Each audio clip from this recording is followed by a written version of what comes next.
That landmark 1973 ruling that said a woman had a constitutional right to abortion now goes back to the states, who can set their own policies on abortion and decide whether or not they want to ban it entirely.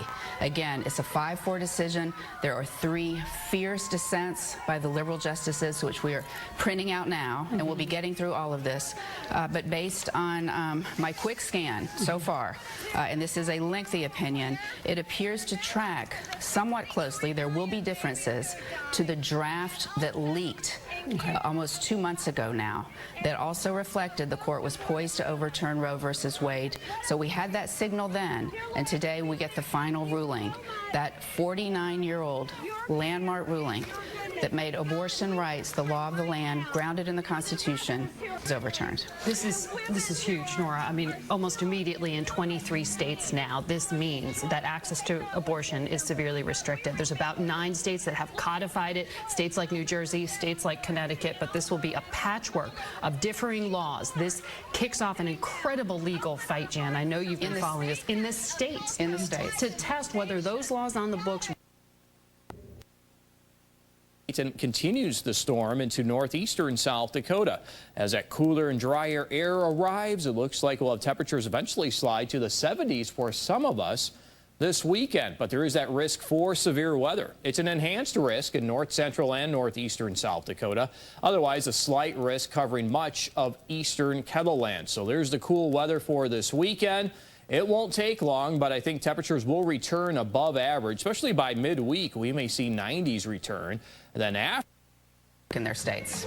What is the legal undergirding behind Justice Alito's majority opinion? Well, Justice Alito, in this majority opinion, joined by those 4 conservatives, essentially says that Roe was wrongly decided from the outset. There is no constitutional provision that mentions abortion, a right to privacy. It is not grounded in the text of the Constitution or in the history of this country, where states, even when the 14th Amendment, which has, of course, that very important liberty protection, was ratified. Shortly after that was ratified in the mid to late 1800s, all states made abortion a crime. So he goes back and looks and says Roe was just wrong. And yes, stare decisis, which means we let the decision stand. That's an important consideration, and that's why the court in 1992 refused to overturn Roe versus Wade. But today the court is saying the court in 92 was wrong, this was wrong when it was decided, and it is our duty to correct it as a matter of constitutional law. Because again, in America, this is a court made up of 3 Trump appointees, all in their 50s. They will be with us for a very long time and setting the law of the land. So to get to your question about who this would affect, of course this would affect women, families, generations of Americans, because gears have been switched now. Obviously, the administration is going to try to take some steps to counter it, but once you lift a constitutional right, the way this 5-justice block has done, with such sweeping defiance of precedent, it will be years and years before the court even thinks about going back, if it ever does. This is a ruling for the ages, Poppy. Your reference to precedent is important because Joan, as you know better than us, extends beyond this case. This is 50 years of a right that passed court muster at multiple levels. We had this New York gun law that was more than 100 years old, right, that passed court muster for many generations. These are all justices who were asked in their confirmation hearings if they respect precedent. They all said yes, repeatedly. Yep. And we know the Chief Justice, who you have written a biography about, favored slower movement rather than quick movement when it comes to precedents like this. Tell us about the split in this decision here as it reflects that. That's exactly right, Jim. This decision was essentially 5-1-3, with the one being Chief Justice John Roberts concurring in part to say he would have upheld, with the majority, the Mississippi ban on abortion at 15 weeks of pregnancy, but he would have not taken this leap to overturn Roe v. Wade. And this is significant because Chief Justice John Roberts has never favored abortion rights, but he has wanted to protect the institution of the Supreme Court and to reinforce the adherence to precedent, the regard for precedent, which is the cornerstone of the Supreme Court's work. Right. So what he said here is, yes, to uphold Mississippi, but this is such a big change for America, and this is the Roberts Court. It is. So then you take the next bucket of states, 10 states at least, that will severely restrict abortions. They would restrict them after 20 weeks to as few as 6 weeks, in that range. Ohio and Georgia are 2 states with 6-week bans that have been blocked in court. You are likely going to see abortion opponents seek the enforcement of those laws. So if you're a woman who is looking for an abortion, the states you see here in blue, those are states where abortion will probably remain legal, at least through viability. If you are a woman who does not live in one of those states, that would create a hardship. If you cannot travel, for example, that is a point that abortion rights advocates have made. Take, for example, a woman who lives in McAllen, Texas here. She'd have to drive 11.5 hours to the nearest clinic in southern New Mexico.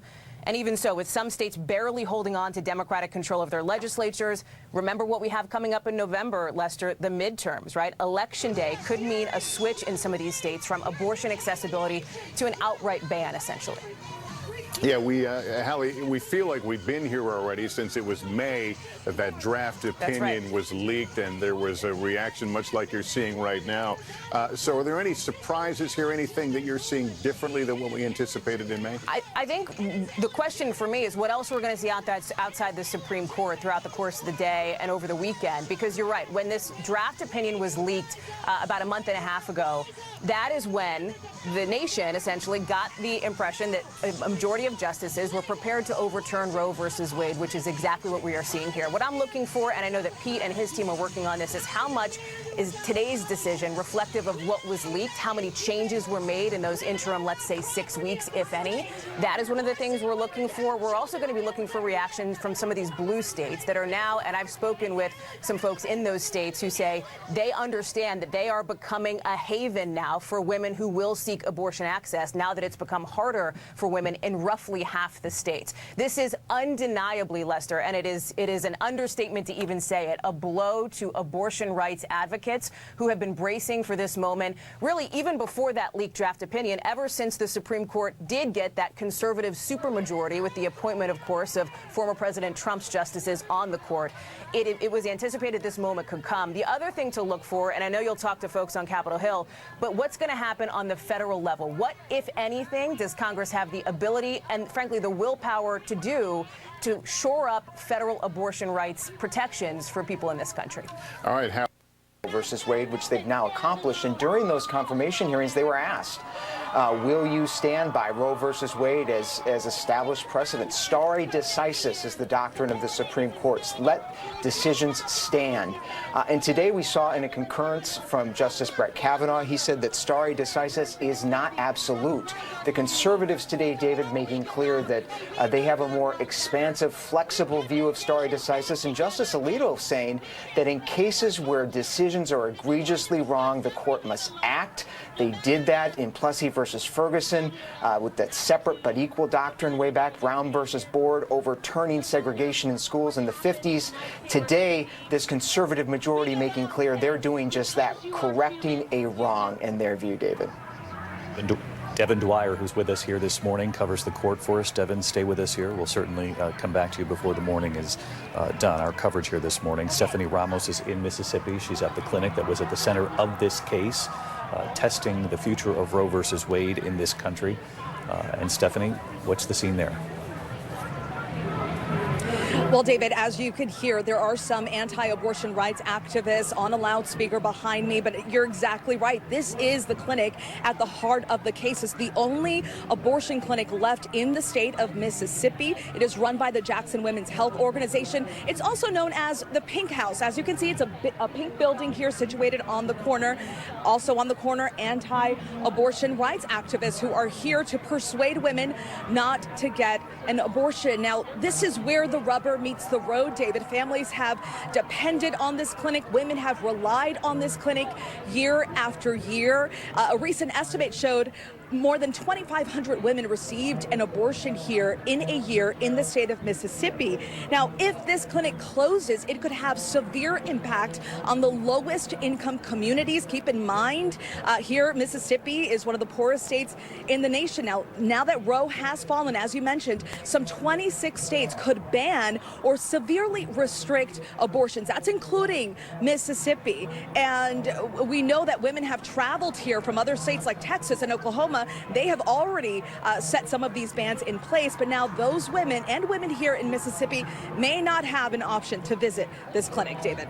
Stephanie Ramos in Mississippi at the clinic at the center of this case. I want to bring in Carrie Severino. She's the president of Judicial Crisis Network, a conservative organization. And Carrie, I know this is considered a major victory for you and the people that you work with who have been working for 50 years to get Roe overturned. Absolutely, but most importantly, because this is a return to what the Constitution simply says, and I think that's what the majority opinion is very clear about, is the Constitution nowhere provides the right to abortion. That's something that some states may choose to do, but that's not something that's in the federal Constitution, and the Supreme Court has to limit itself to deciding cases based on the Constitution itself. So this will country. Now, what was said already is important to remember, which is this is not outlawing abortion across the nation. This is not the end of abortion across the nation. In a state that rules or has laws that protect it, that's still available. But there are a number of states that had legislation ready to go for this very day. So it will have an impact around the country. It'll have an impact in politics.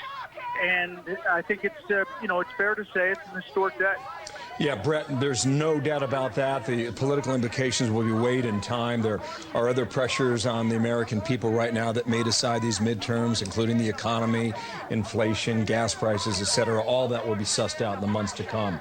Brett, stand by one moment. I'm going to get back to Andy McCarthy here. Andy, when you think about the composition of the courts, and you think about the significance of this ruling, and you go back some 10 years to Obamacare, many people thought a decision such as Dobbs would be held to the very end of the session. It wasn't. Does that suggest anything to you at all? Well, no, I think they're dealing here, Bill, with competing tensions. On the one hand, the fact that this got leaked 7 weeks ago does create some pressure on the court to get the decision out the door so that it neither happens nor appears to happen that the outside pressure worked on the justices. At the same time, it does ratchet up security concerns about the justices and their families. So that's another factor that pushes them in the direction of getting it out when it was ready to go. I actually thought that it would be in the last batch, and I don't even know if today will be the last batch or not. 9 would be an awful lot for them to get through in one day. But I just think that, I thought the court handled this from top to bottom in a very professional way. I hoped that they would get the decision out quickly, but once they didn't, I think they were trying to show a stiff-spine determination that they were going to do their work. They were going to do the kind of caliber work, not only that the Supreme Court characteristically does, but that is demanded by this moment. And when it was ready to go, they let it go. Yeah. One thing that will be very interesting, I think, Dana, is the opinion that's been released. How different is it from the opinion that was leaked back in on another network, and I'm just getting this from Twitter, so I won't. They suggest that the majority opinion is virtually identical to the one that was leaked. So we have that. Jonathan, can I ask you about security for the justices and their families, because we've had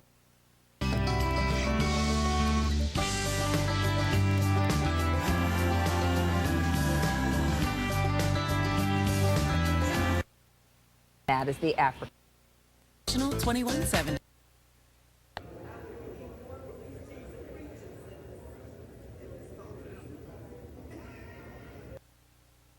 Take the mystery out of managing your diabetes and Does the gentlewoman from Tennessee seek recognition? Thank you, Madam Speaker. As the member designated by Victoria Sparks from Indiana, I informed the House that Mrs. Sparks will vote nay on the previous question.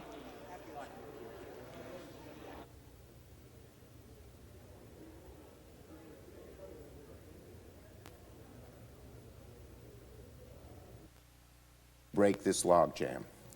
The American people have waited long enough. Let's finally take action to pass this life-saving gun safety bill. And on this Friday, the U.S. Senate is about to gavel in for a short pro forma session. This follows the vote last night to approve gun legislation, including expansion of background checks and further assistance for mental health care. The U.S. House is considering the bill today and is expected to take a final vote later this afternoon. Live coverage of the U.S. Senate here on C-SPAN 2. Washington, D.C., June 24th, 2022. To the Senate. Under the provisions of Rule 1, Paragraph 3 of the Standing Rules of the Senate, I hereby appoint the Honorable Sherrod Brown, a senator from the state of Ohio, to perform the duties of the chair. Signed, Patrick J. Leahy, President pro tempore. Under the previous order, the United States Senate stands adjourned until 3:30 p.m. on Tuesday, June 28th, 2022. So the Senate is meeting every 3 days to hold pro forma sessions like this as lawmakers side in a way that he did not before. Just explain that to our audience as you see it. Well, Bill, I think that, when Chief Justice Roberts, not only in his first among equals role as the Chief Justice, but also when he was kind of the swing justice or one of the swing justices on a 5-4 court, he was in a better position not only to deflect cases that he would prefer the court not to take because they were too hot potato type, but also even within the framework of the cases that the court took, he was able to narrow the issues that the court would resolve. In a 6-3 split rather than a 5-4 split, he's got much less control. It takes only 4 votes for the court to accept a case, but obviously you don't take a case if you're a justice who wants to take it. To this, Jose. I mean, according to the Guttmacher Institute, the majority of people who got abortions in 2020 used medication abortions, something that Senator Tina Smith, who we were just speaking with here on MSNBC, is one of the people behind that movement to legislatively do something about that medication abortion being readily available throughout the country. I'm wondering, Joyce, there is very little, as we were just hearing, that the president can do unilaterally. Congress had some attempts at codifying parts of Roe v. Wade, unsuccessful there. Is it now falling on totally the responsibility of Congress to do something? If the responsibility for guaranteeing women's rights falls to Congress, then I think the prospects are extremely limited, because this notion that Roe versus Wade should become law is not something new in Congress. That's something that California Representative Judy Chu, for instance, has introduced in the House every single time we have a new Congress. It has never happened when there was plenty of opportunity for it to. It's unlikely that it will in this environment. And even if Congress were to take that step, it would then be considered by the same Supreme Court that has issued this ruling today. I don't think it's cynical to believe that this court will continue to view abortion decisions and new abortion laws in a very results-oriented fashion, so that if, for instance, Congress were to take steps to codify Roe and protect abortion, the court would perhaps rule that Congress lacked the power to make that sort of a nationwide ruling. Whereas if we were to get a new Congress that perhaps prohibited abortion nationwide, turning Dobbs into the law of the land, the court would likely be more receptive to that kind of a ruling, even though the language in Dobbs today talks about returning that right to the states. It's not difficult to believe that the Commerce Clause issues that would underlie that sort of national prohibition on abortion could be manipulated in a way that would reach the desired result. So again, this is a tough situation. I think we all knew that this was coming. I think we expected for it to feel bad. I'm not sure we all fully appreciated how devastating it would feel to see the words on the paper condemning women to second-class citizenship.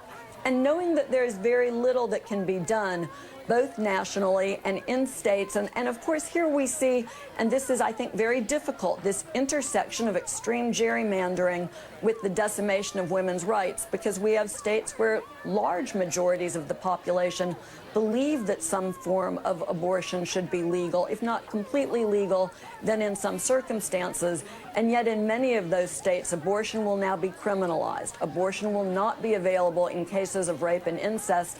And as Melissa and Dahlia have been discussing, there will be this effort to have extraterritorial reach, so that if you're Alabama, you might want to try to criminalize efforts by your citizens to go to other states to obtain abortion services. And what all of this does, Jose, is it creates this environment of fear and uncertainty. And people who are concerned that perhaps Alabama could prosecute them if they're in a state like California might become less clear about helping. I think that there will remain a strong contingent of people who will be supportive of women's rights, but at the margins, when you have this sort of fear and uncertainty and risk, it tamps down on the exercise of rights, and that's one of the most deleterious parts of this opinion. It's a follow-on to what happened in Texas with SB 8, where people were concerned about vigilante lawsuits, and it became a concern. If you were an Uber driver and you drove a woman to a clinic, could you find yourself sued? Now those sorts of concerns are magnified in ways that tamp down on the exercise of what little rights women will have left in some states. That's right. And there are 17 states, in addition to Washington, D.C., who put in their own state laws or their state constitution, anticipating this might happen, that they codified the right to have an abortion. So in those states, nothing will change, despite the fact that the protection from Roe is gone. They have already acted to make sure that that right will be preserved in those states. So, and really, it will be a state-by-state decision across the country. They're anticipating it's going to end up being about 50-50 as far as which states will decide to keep it legal and which states will decide to make it illegal. Roe versus Wade has been overturned. Breaking news. We'll continue to follow this coverage. We've got live pictures coming straight from the Supreme Court on their decision as we continue to decipher and break down what this means for you as you're watching at home. Stay with us. We'll be right back. Discomfort.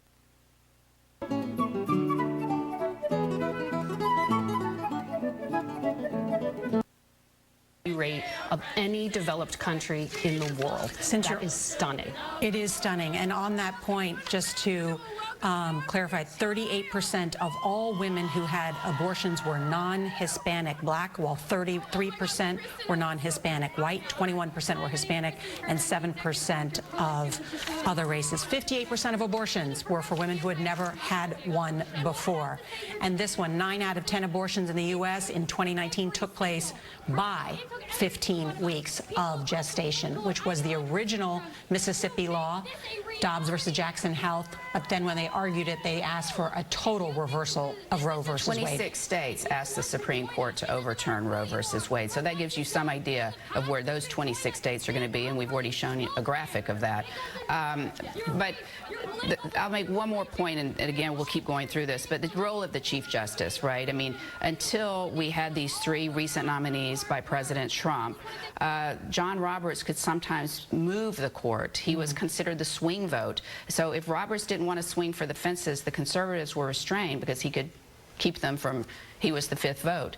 Now his vote does not matter. There are 5 justices who are willing to swing for the fences and go much further than he did, and today he does not join them on the reasoning and why this court is saying Roe and Casey should be overturned. He agrees that that state law can be upheld, but he doesn't think the court needs to go as far. Now, abortion rights supporters say, what's the difference? If you're going to uphold a 15-week ban, states are just going to try to uphold a 10-week ban and then a 6-week ban. So is it a distinction without a difference? Perhaps.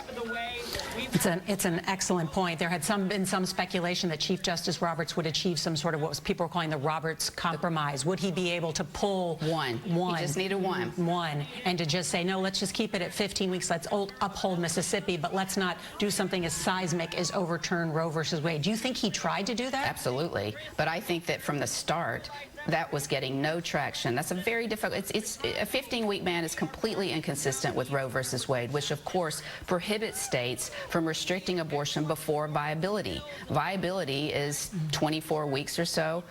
15 weeks is pre-viability. It's directly at odds with Roe versus Wade. So how could you write that principled decision? And the justices, the conservative justices, signaled in the oral arguments in early December that they were not going along with that, which is why we thought in December that You predicted this. that Roe was going to be overturned, and the only question was whether it was going to be 5-4 overturning Roe, or whether it would be 6-3, with Roberts finally agreeing to join the conservatives. He did not. Just to recap, the Supreme Court has just ruled in this landmark case. It will be taught in schools for decades to come. It will become just as popular as Roe versus Wade for people who can name Supreme Court decisions, because they have just eliminated the constitutional right for an abortion after almost 50 years. This will lead to all but total bans on the procedure in about half of the states in America, most of them red states in America, which have already passed some of these laws or have so-called trigger laws. And those trigger laws, some of those trigger laws take effect. Abortion is illegal in several states now, right now. They take effect immediately. Others are going to require signature, which we will probably see this afternoon. Then those laws will take effect. There's a handful that'll take 30 days. But right now in states in America, abortion is illegal. Not bear that out.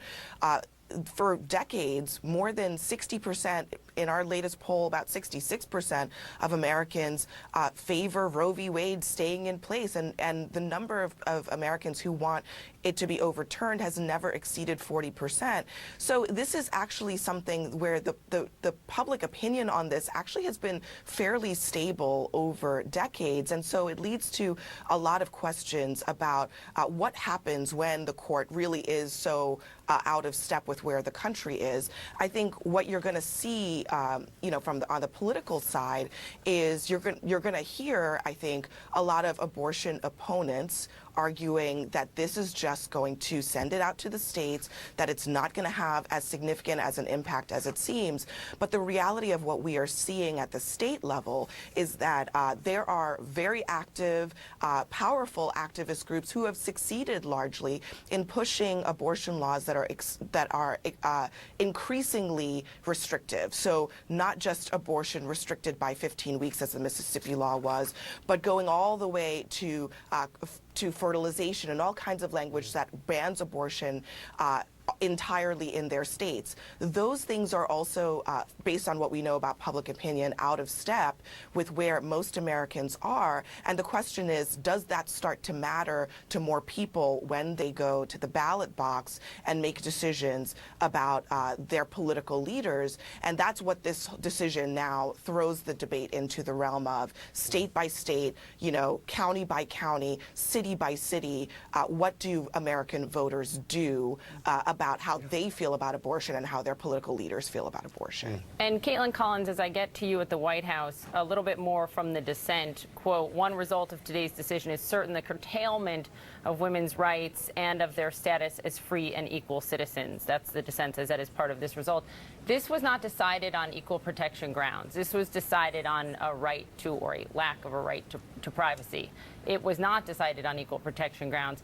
The White House, however, your team's reporting has been working on a number of question marks of what power it has and doesn't have if this were to be the decision. So what can you tell us about that and what the reaction is from the president now? Well, the White House knew this decision was coming. They didn't know exactly what the final ruling was going to look like, but obviously everyone had a pretty good idea after that leaked opinion happened several weeks ago. And so they've had time to prepare for this, and they've basically been bracing for this decision. And we are told that we will hear from President Biden today. It's not clear exactly when, but the White House is making preparations for the president to address the nation on this monumental moment. And one of the things that they've been doing behind the scenes is meeting with stakeholders, meeting with abortion providers, meeting with attorneys general in several Democratic states to prepare for this moment, because they know that while there's little they can do via executive action, all eyes will be turning to the White House now that this ruling has come down to see what exactly it is they are going to do in response. And so they have been preparing several announcements, potentially declaring a public health emergency, getting the Justice Department ready to have these legal challenges for states that try to criminalize people who go out of their state, who travel out of their state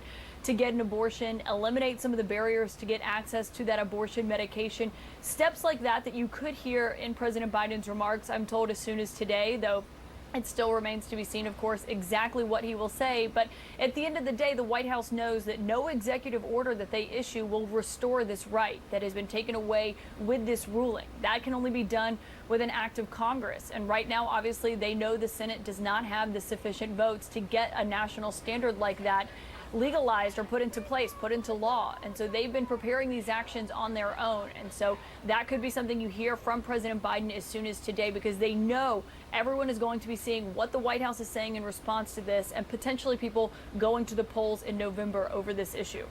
Yeah. You know, Poppy, I think we should acknowledge, and you and I have been talking about in the days leading up to this decision, that this is a deeply emotional, philosophical, moral issue for many Americans. There are Americans watching this right now, upset by this decision. There are certainly some we know who are celebrating this decision, and probably many more who have complicated views and see things that they welcome and things that they're concerned about. It's the kind of issue that we pledge to you we will continue to discuss in coming days and weeks as it affects and plays out across this country. You're exactly right. There are many families across America who will look at this decision and say this, should have come decades ago. And many who are devastated by this as they see a half-century of their constitutionally protected right gone, right? It is divisive within families across the country and beyond.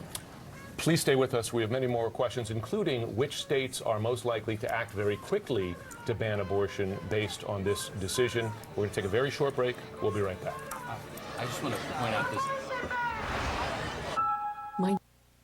Majority on the Supreme Court, American women today have less freedom than their mothers. President Biden, what can he do? There has been a lot of pressure, growing calls, particularly from abortion rights advocates, for him to take executive actions to try to do whatever he can to help protect and expand women's reproductive rights. Specifically, the calls have been asking him for the ability to use federal lands to expand reproductive health care for women where possible, and separately to try to increase access to abortion medication, abortion pills. Right now, a majority of abortions in this country are done with the use of abortion medication, those pills. So I think that's going to be where you're going to see a lot of the focus. It's unclear whether President Biden today will announce any new steps he's willing to take, how he's prepared to react to this. The White House did not react preemptively to this ruling, even after that leak came out a matter of months ago. But again, as we stand here at the White House on what Democrats are calling one of the darkest days in this country's history, it does appear increasingly clear that we will hear from the president at some point over the course of this day, Lester. All right, keep us posted. Peter, thank you for that. Blaine Alexander is in Jackson, Mississippi, where the state's only abortion clinic is located. The very same clinic that went to court to challenge the Mississippi abortion ban at the heart of today's decision. And Blaine, it's not lost on us. We're looking at these protests right now. We're hearing from, leadership in Washington. But what this will impact is the people in that community and communities like it across the country. Tell us what the reaction is there.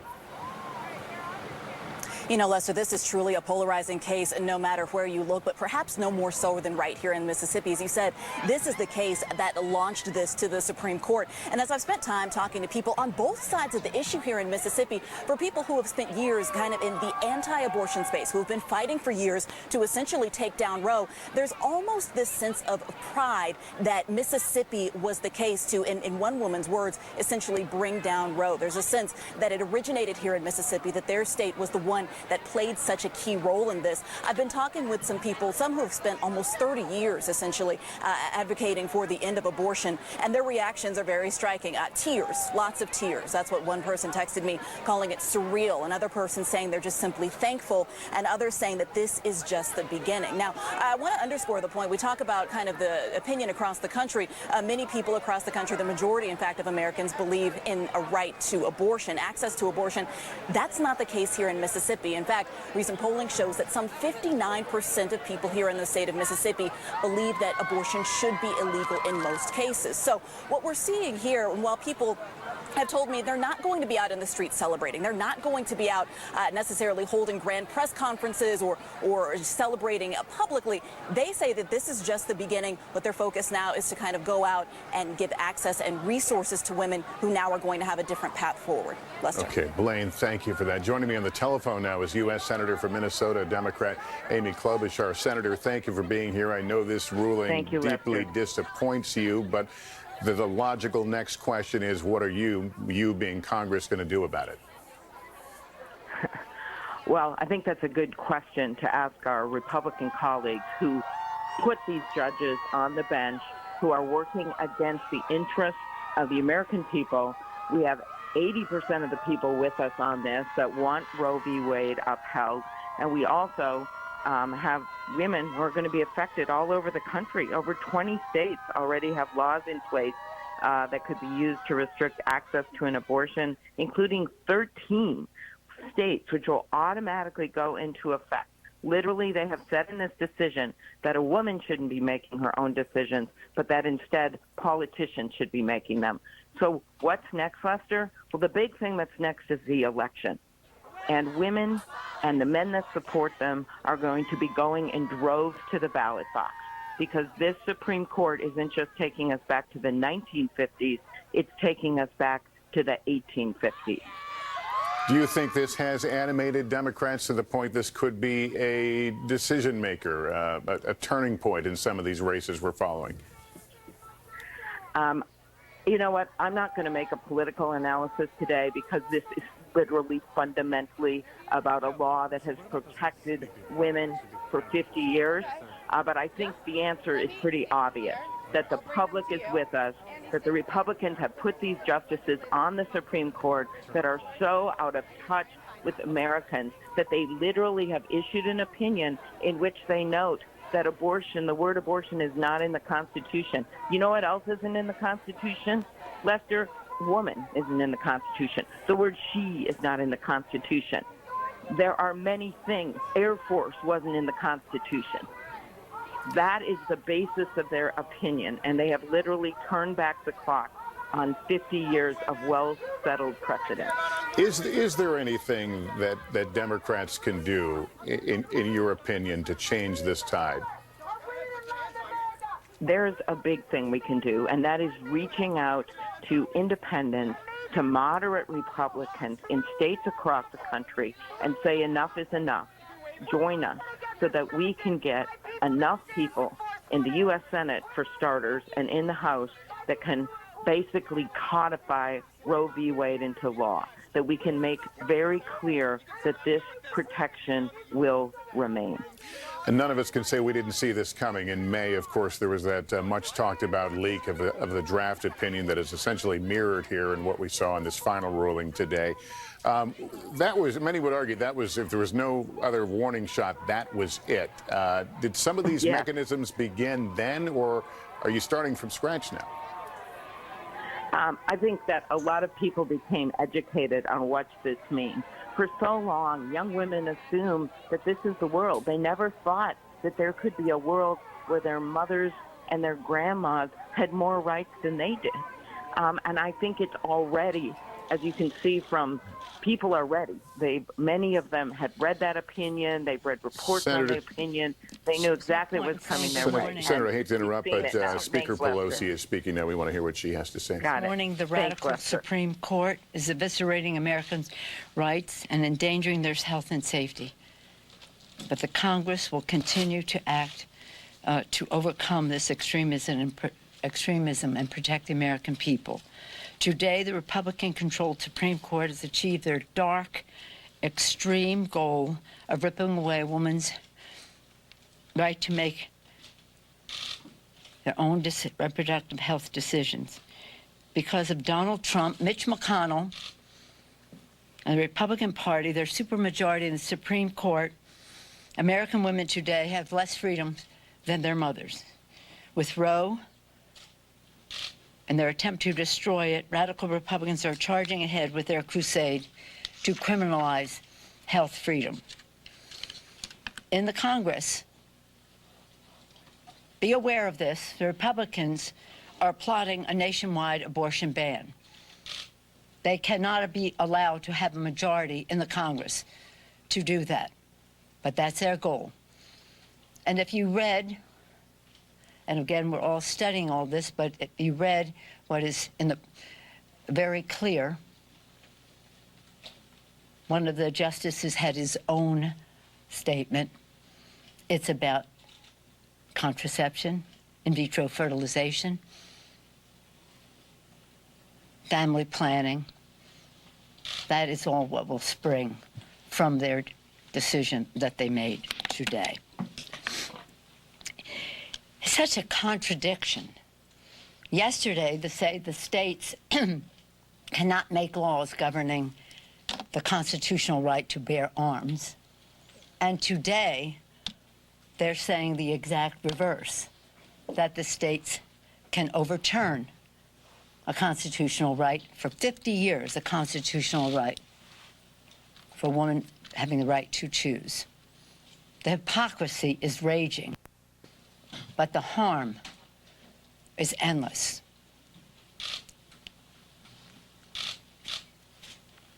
What this means to women is such an insult. It's a slap in the face to women about using their own judgment to make their own decisions about their reproductive freedom. And again, it goes well. I always have said the termination of a pregnancy is just their opening act. It's just their front game. But behind it, and for years, I have seen in this Congress opposition to any family planning, domestic or global, when we have had those discussions and those debates and those votes on the floor of the House. This is deadly serious, but we are not going to let this pass. A woman's right to choose, reproductive freedom, is on the ballot in November. To take charge so that they can institute their goal, which is to criminalize reproductive freedom, to criminalize it. Right now, they're saying in states that they can arrest doctors and all the rest. What is happening here? What is happening here? A woman's fundamental health decisions are her own to make in consultation with her doctor, her faith, her family, not some right-wing politicians that Donald Trump and Mitch McConnell packed the court with. While Republicans seek to punish and control women, Democrats will keep fighting ferociously to enshrine Roe v. Wade into the law of the land. This cruel ruling is outrageous and heart-wrenching, but make no mistake, again, it's all on the ballot in November. The Supreme Court has ended a constitutional right. This is 50 years proclaimed a constitutional right. What happened today was historic in many respects. Historic in that it had not recognized a constitutional right and then reversed it. This is a first. And again, just before it imposed a constitutional right to allow for concealed weapons. How about those justices coming before the senators and saying that they respected, sorry to say, the precedent of the court, that they respected the right of privacy in the Constitution of the United States? Did you hear that? Were they not telling the truth then? Again,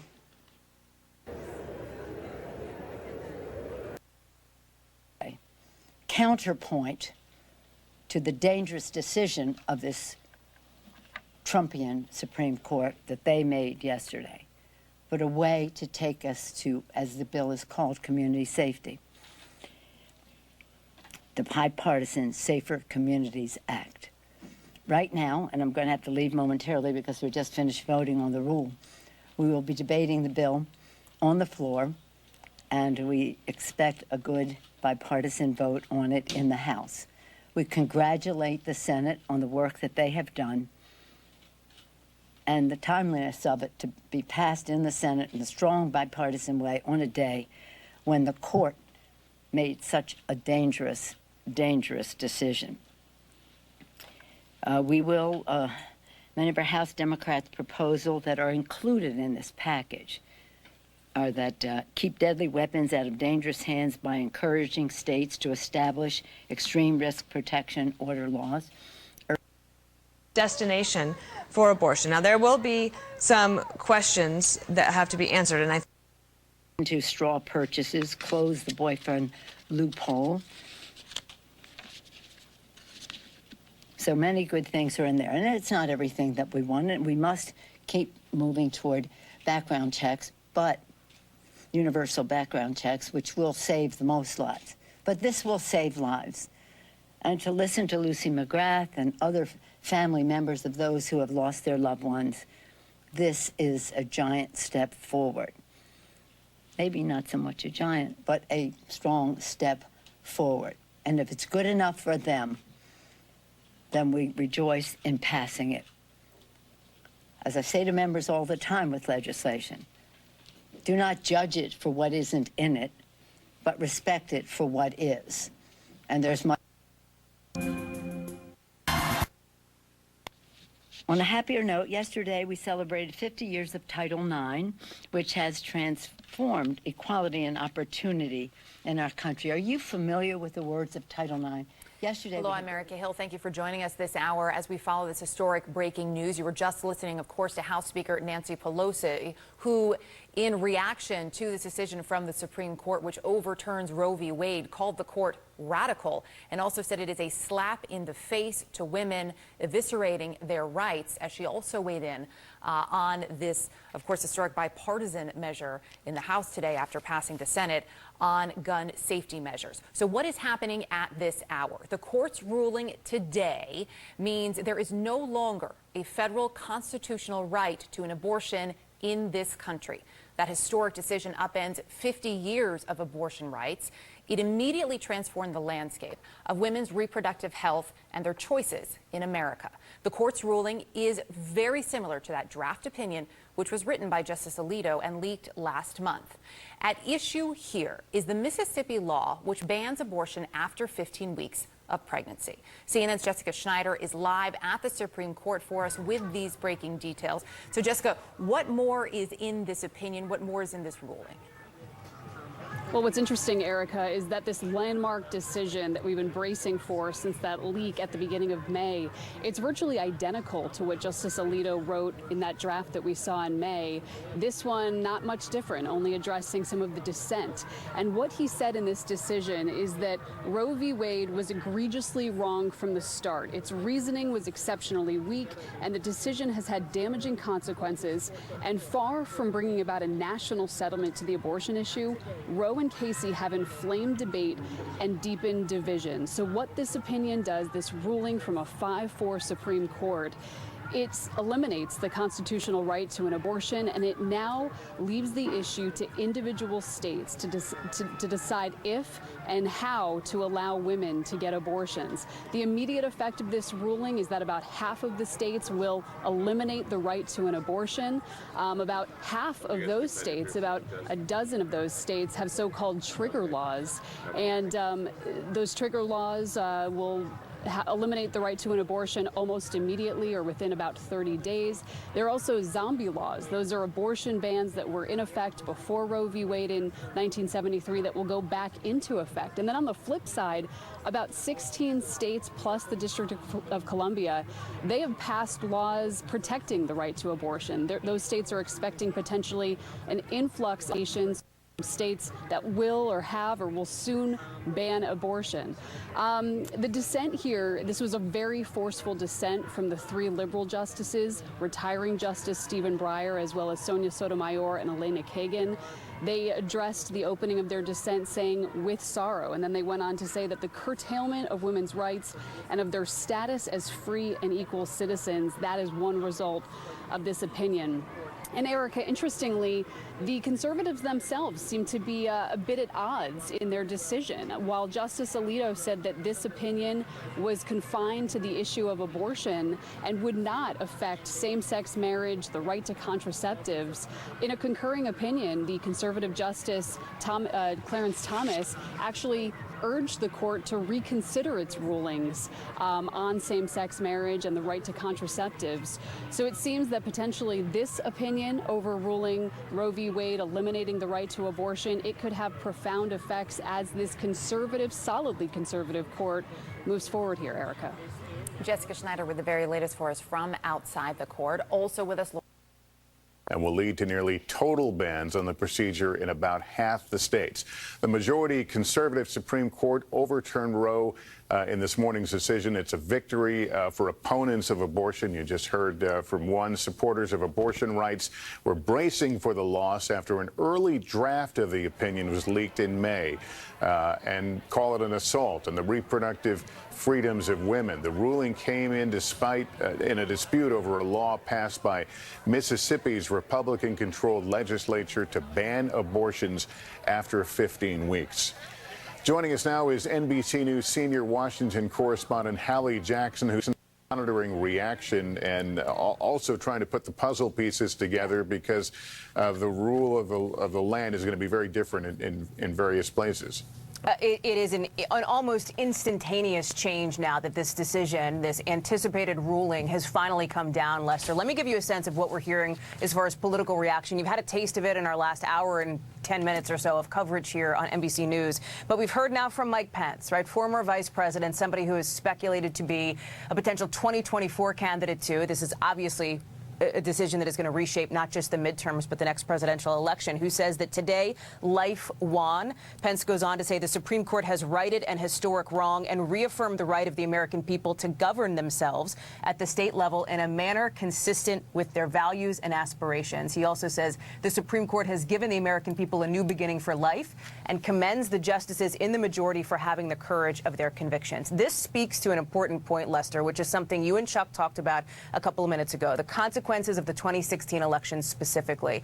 I was out on the campaign trail in that campaign talking with and covering all of the Republican candidates, essentially, and at every campaign event I went to, just about, when I would talk to voters in the room, and I'm talking not big rallies, but small rooms in, Iowa and South Carolina and beyond, I heard all the time about the Supreme Court. It was a mobilizing factor for Republican voters. 70% of those voters in 2016 said that the Supreme Court was a very important issue for them, compared to just 62% of voters who leaned Democratic that campaign year. You are seeing that now come to fruition. You heard Nancy Pelosi reference it here. The justices, including Neil Gorsuch, Brett Kavanaugh, Amy Coney Barrett, who during their confirmation hearings said that Roe versus Wade was a precedent of the United States Supreme Court that had been reaffirmed. They all said variations on a theme to that point. That is something that Speaker Pelosi is raising now. She says, were they not telling the truth? That is why she sees this. She is hoping that this will be for Democrats now a mobilizing issue in the midterms. When you talk about 2016, Lester, we're also hearing reaction from the candidate then, Hillary Clinton, who says this decision will live in infamy, she says, as a step backward for women's rights and human rights. One of the other pieces of this, as we look at this live shot now outside the Supreme Court, where I imagine the crowd is growing by the minute, is what this means for the role of the Supreme Court in our political discourse and in society at this moment. You have seen the impact just in the last few months, Lester. Recent polling has found that only 44% of Americans the Supreme Court as a nonpartisan entity, essentially, have trust and faith in the court. That is down 11% from where that number was in March. So you are seeing that through line happen for the court, Lester, and that is going to have political implications down the road. All right. Hallie, thanks. Joining us now is NBC News chief Washington correspondent Andrea Mitchell. Andrea, you were there at the beginning of Roe, and then you are there now as this historic decision has come down. I'm really curious your thoughts at this moment. Well, it's obviously, life-changing in so many ways, profound ways, as Pete was pointing out to you earlier, and then Chuck. Never before has a constitutional right conferred by the court been taken away, and this one after nearly 50 years. And I was recently covering a group called the Janes. It is a group of women who organized pre-Roe in Chicago to break the law and to organize an underground network, if you will, of the so-called Janes, of women with medical background who could provide illegal abortions safely, because there were so many deaths in those years across the country by women trying to self-abort abort themselves, and so many botched procedures and so many maternal deaths. So this obviously is changing the politics. We've been talking about that. You've got states like Pennsylvania and Michigan and Wisconsin where you have governors' races now where Democratic governors are either running for a re-election or a term limited and are opposing Republicans determined to ban abortion. In fact, in Pennsylvania, Mastriani, the candidate there, has said it would be an outright ban, no exceptions. The legislature in Pennsylvania has repeatedly passed such laws, which have been repeatedly vetoed by the Democratic governor. The incumbent is term limited. So you've got major states, not just in red states, but in blue or purple states, where you're going to see major changes. So it's not just half the country. It's more than half the country, where presumably after these midterms, and certainly after 24, you could have more than half the country. And of course, the 13 trigger law states where it will almost immediately become banned, and there'll be states with no exceptions at all. This ruling does preserve the life of the mother when that is in jeopardy, but not rape and incest. Let me just point out, to follow up on something that was just mentioned by Hallie, the confirmation hearings of Justices Kavanaugh and Alito were obviously decisive in this case. Brett Kavanaugh, questioned by Dianne Feinstein in 2018, asked, "What would your position today be on a women's right to choose?" He answered, "As a judge, it is an important precedent of the Supreme Court. By it, I mean Roe v. Wade and Planned Parenthood v. Casey. They have been reaffirmed many times. Casey is precedent on precedent, which itself is an important factor to remember," Kavanaugh said.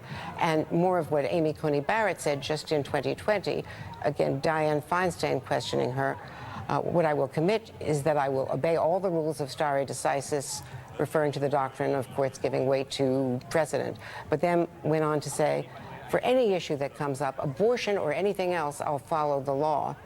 Then there's some wiggle room, because Amy Klobuchar asked Barrett about Roe v. Wade being a super precedent, and Barrett replied that that term is used in, quote, scholarship in an article that she has defined it. So she left some academic wiggle room there. Gorsuch as well in 2017 said, "I would tell you that Roe v. Wade is decided in 1973 is a precedent of the U.S. Supreme Court. It has been reaffirmed." So there is the issue of whether these Trump justices actually misled the Senate of the United States and the public in what they said during confirmations. Obviously, the crowd growing, and as Rachel Scott just reported, and you don't need me to tell you, the crowd growing on both sides of this issue. I just am curious your reaction here this morning and what you make of the court's decision. Right. Well, I'm no stranger to growing crowds. So, of course, the March for Life, just by way of explanation, we are the largest annual human rights demonstration. We started the year after Roe v. Wade, and we literally have hundreds of thousands of people cross the Supreme Court every anniversary of Roe v. Wade in January. And we've had collectively millions of Americans march for life over the years. And so I'm just thinking so much about all of the marchers over these years, as today Roe has been overturned, and the question of abortion goes back to the legislative branches, primarily in the states, also at the national level. I think it's really important not to fearmonger about what's happening. I mean, some of the news reports are, I think that they can evoke a lot of things that are not reality here. So this is about specifically allowing states to be able to decide when the limits to abortion can happen. So the case that went before the Supreme to lead to this was about allowing a 15-week ban on abortion. And under Roe, our country could not have that 15-week ban on abortion.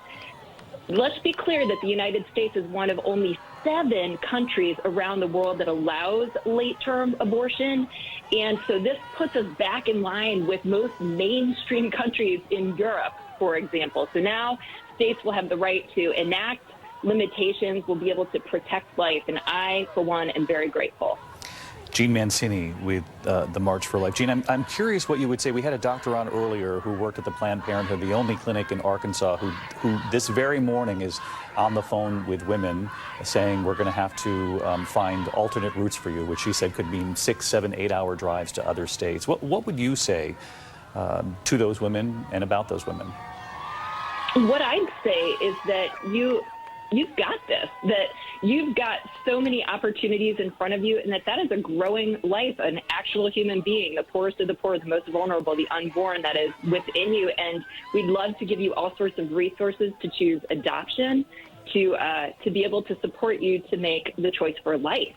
But there's also chemical abortion in this country. There are also other states. So what we're not talking about here is abortion being made illegal in the United States.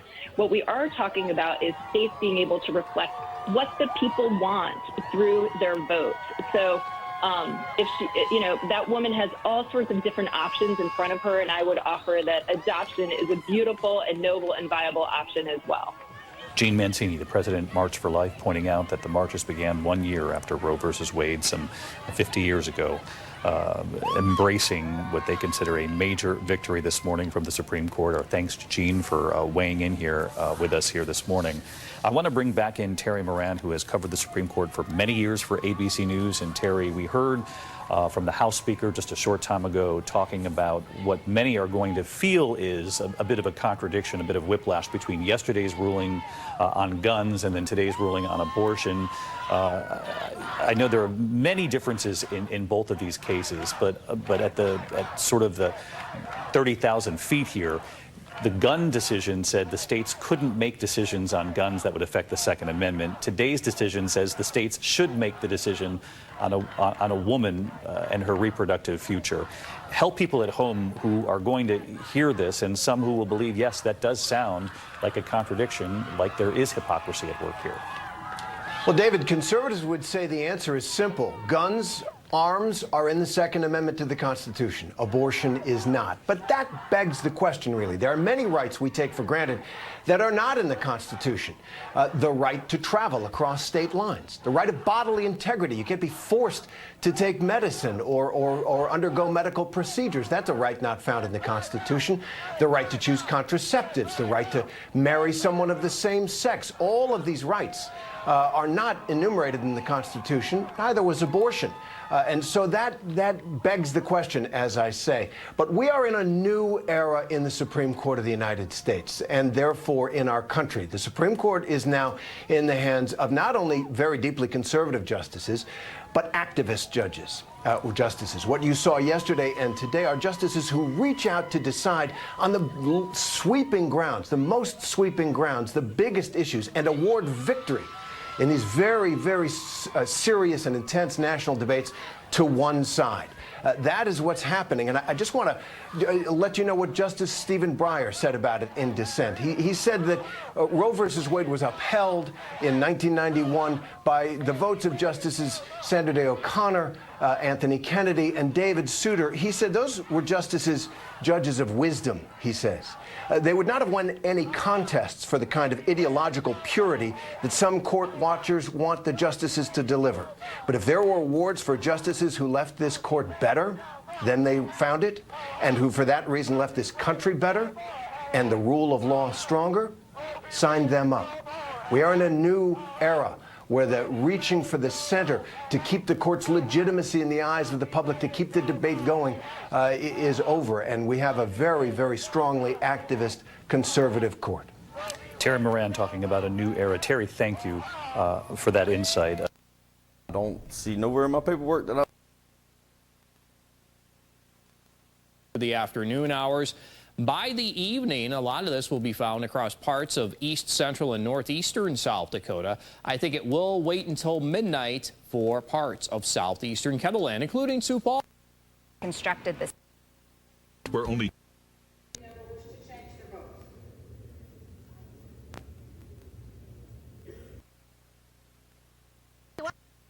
landscaping interior to the parking lot if it's deemed. We were figuring out those roles. DJ walked through that really, really gracefully and really. It's the VA Home Loan Benefit.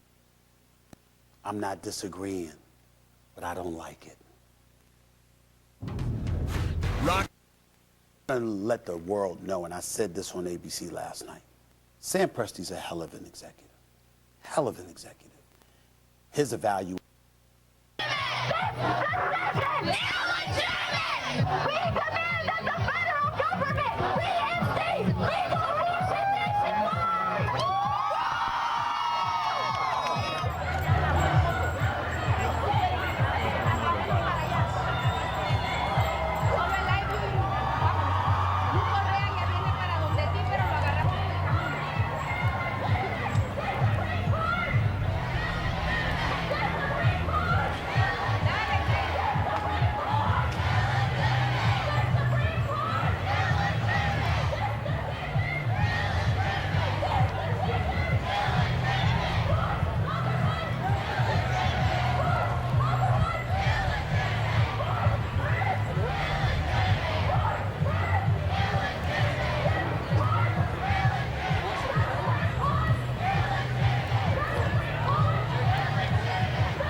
A lot of what's coming in too from congressmen and women and senators and their reaction. This from Pramila Jayapal, who we know is one of the far left progressives in the party in the House for the Democrats, has just said, and it's a lengthy statement, I won't get into all of it, but she says, I'm outraged for what this will mean for those who need abortion care, particularly those who will be most harmed by the decision, black and brown women, those who live in rural areas or have lower incomes and cannot afford to cross lines for care. I'm wondering what you're seeing too. Also, it says young people, LGBTQ people, and women in abusive relationships and it goes on. There are a lot of hot talking points that come into this that may be on the outside or the sidelines of the true conversation about abortion. No, Harris, I think you're exactly right. These are fringe issues, and a lot of times these come down to midterm issues. That was something that the president had talked about as well. He said that he anticipated a mini revolution to occur in states where more strict restrictions would be implemented as a cause of a decision like the one that was handed down today. So what we're seeing, I feel, is a lot of these midterm issues are now getting grouped in with this. We will see the fringe protests that will happen. But when you talk about these protests, yeah, I think we're going to see a lot of people from different communities who necessarily aren't impacted by abortion.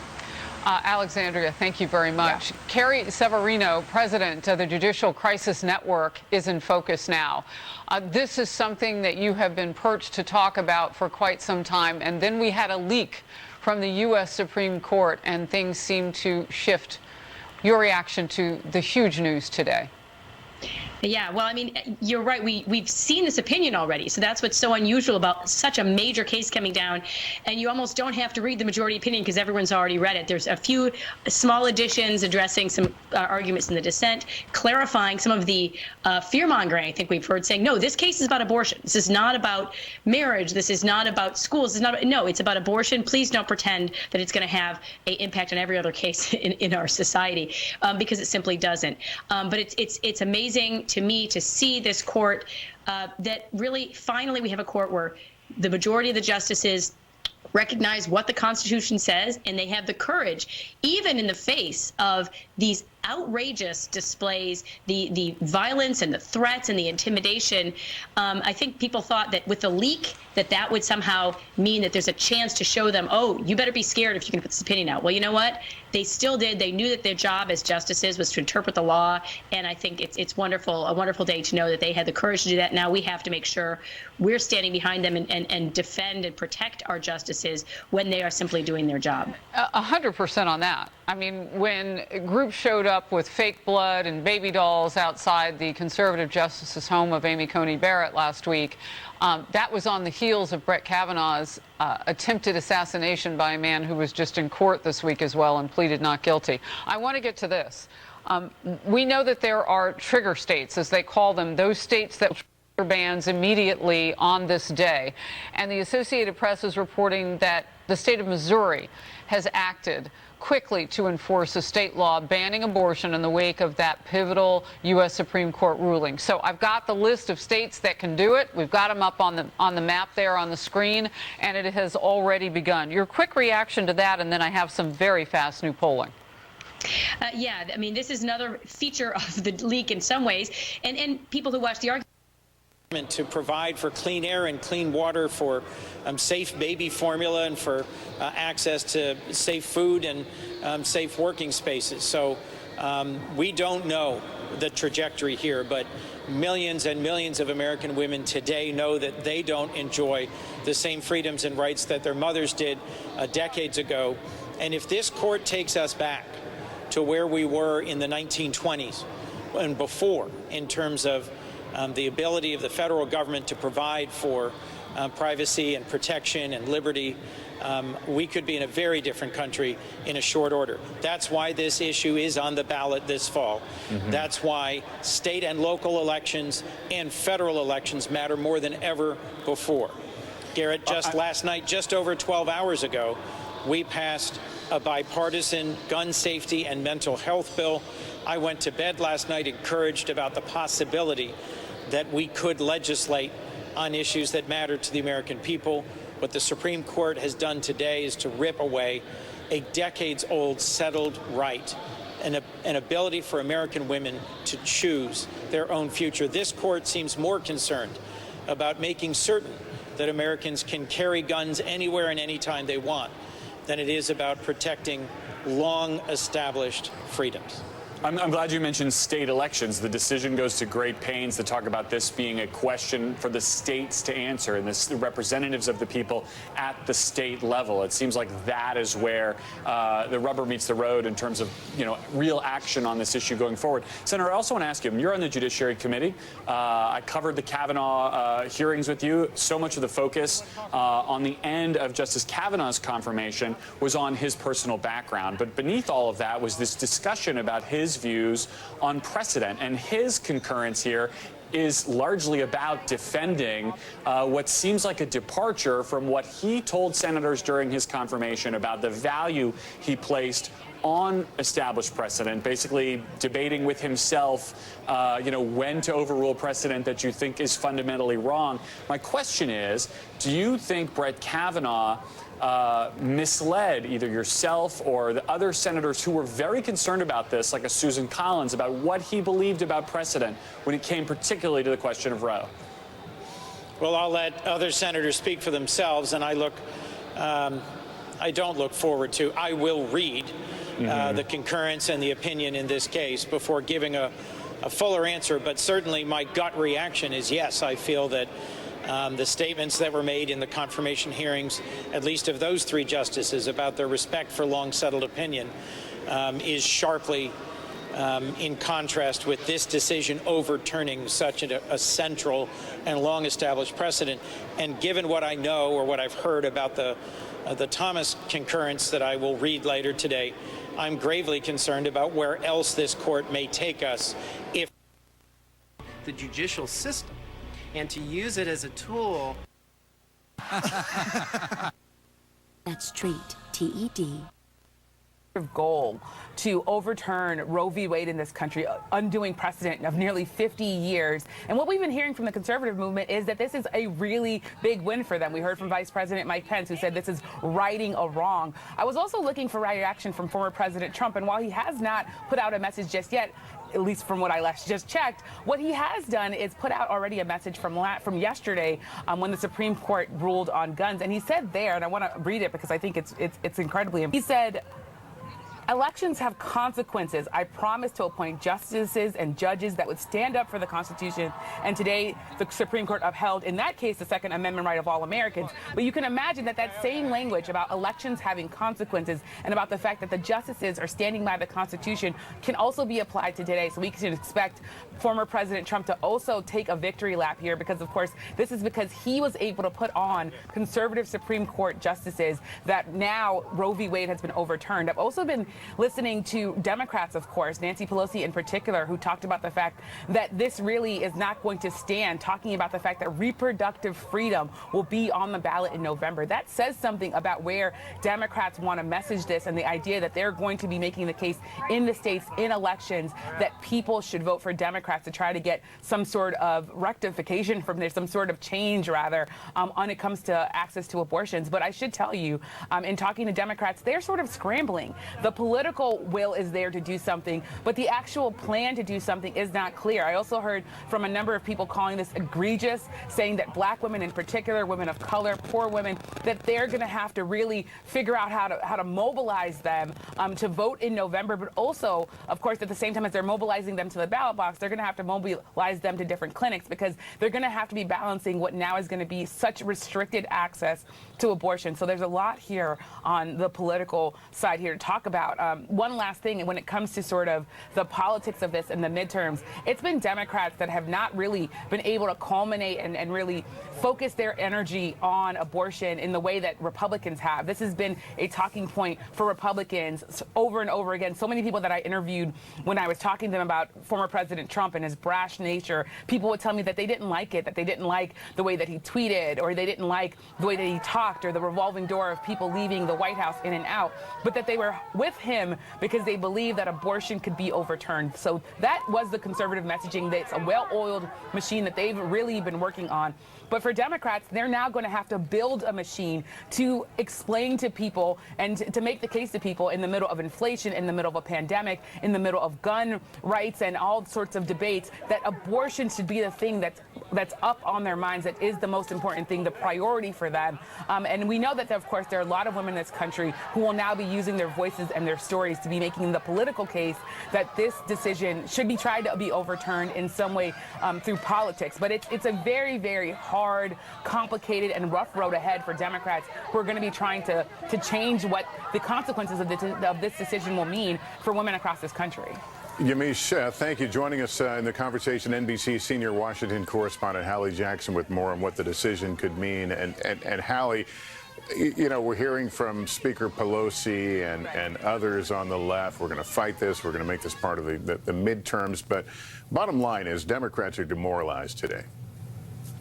If you're a Democrat, you're going, where do we go next, right? You're trying to figure that out, but there is not an easy or clear answer given the makeup of the Supreme Court as it sits now. You've got, I mean, take the other two branches, right? On the executive branch side, we're going to hear from President Biden in just about an hour from now. He has been under pressure from Democrats to try to do something unilaterally were this to be the case. We'll see what he says there. On the legislative branch, you have action from Congress. We are going to, Lester, we're learning we're going to see some of the first action next month in a matter of weeks when the Senate is back from its recess, with the Judiciary Committee set to hold a hearing. We're just learning this in from the chairman to explore what they call the grim reality of a post-Roe America. Of course, the Senate Judiciary Committee led by a Democratic chairman. So that will be, I think, some of the first glimpses we will get from a really practical, concrete level as to what Democrats could do, particularly on the Senate side, in order to take some kind of action to shore up the protections of Roe that Speaker Pelosi has talked about. Let me put some numbers behind the conversation that we're having, Lester, some data here, right? According to our NBC News polling, when you talk about the number of Americans who believe that abortion is the most important issue facing this country, it was practically non-existent if you were to ask, let's say, 6 months ago. Only 3% of Americans said it was the most important issue.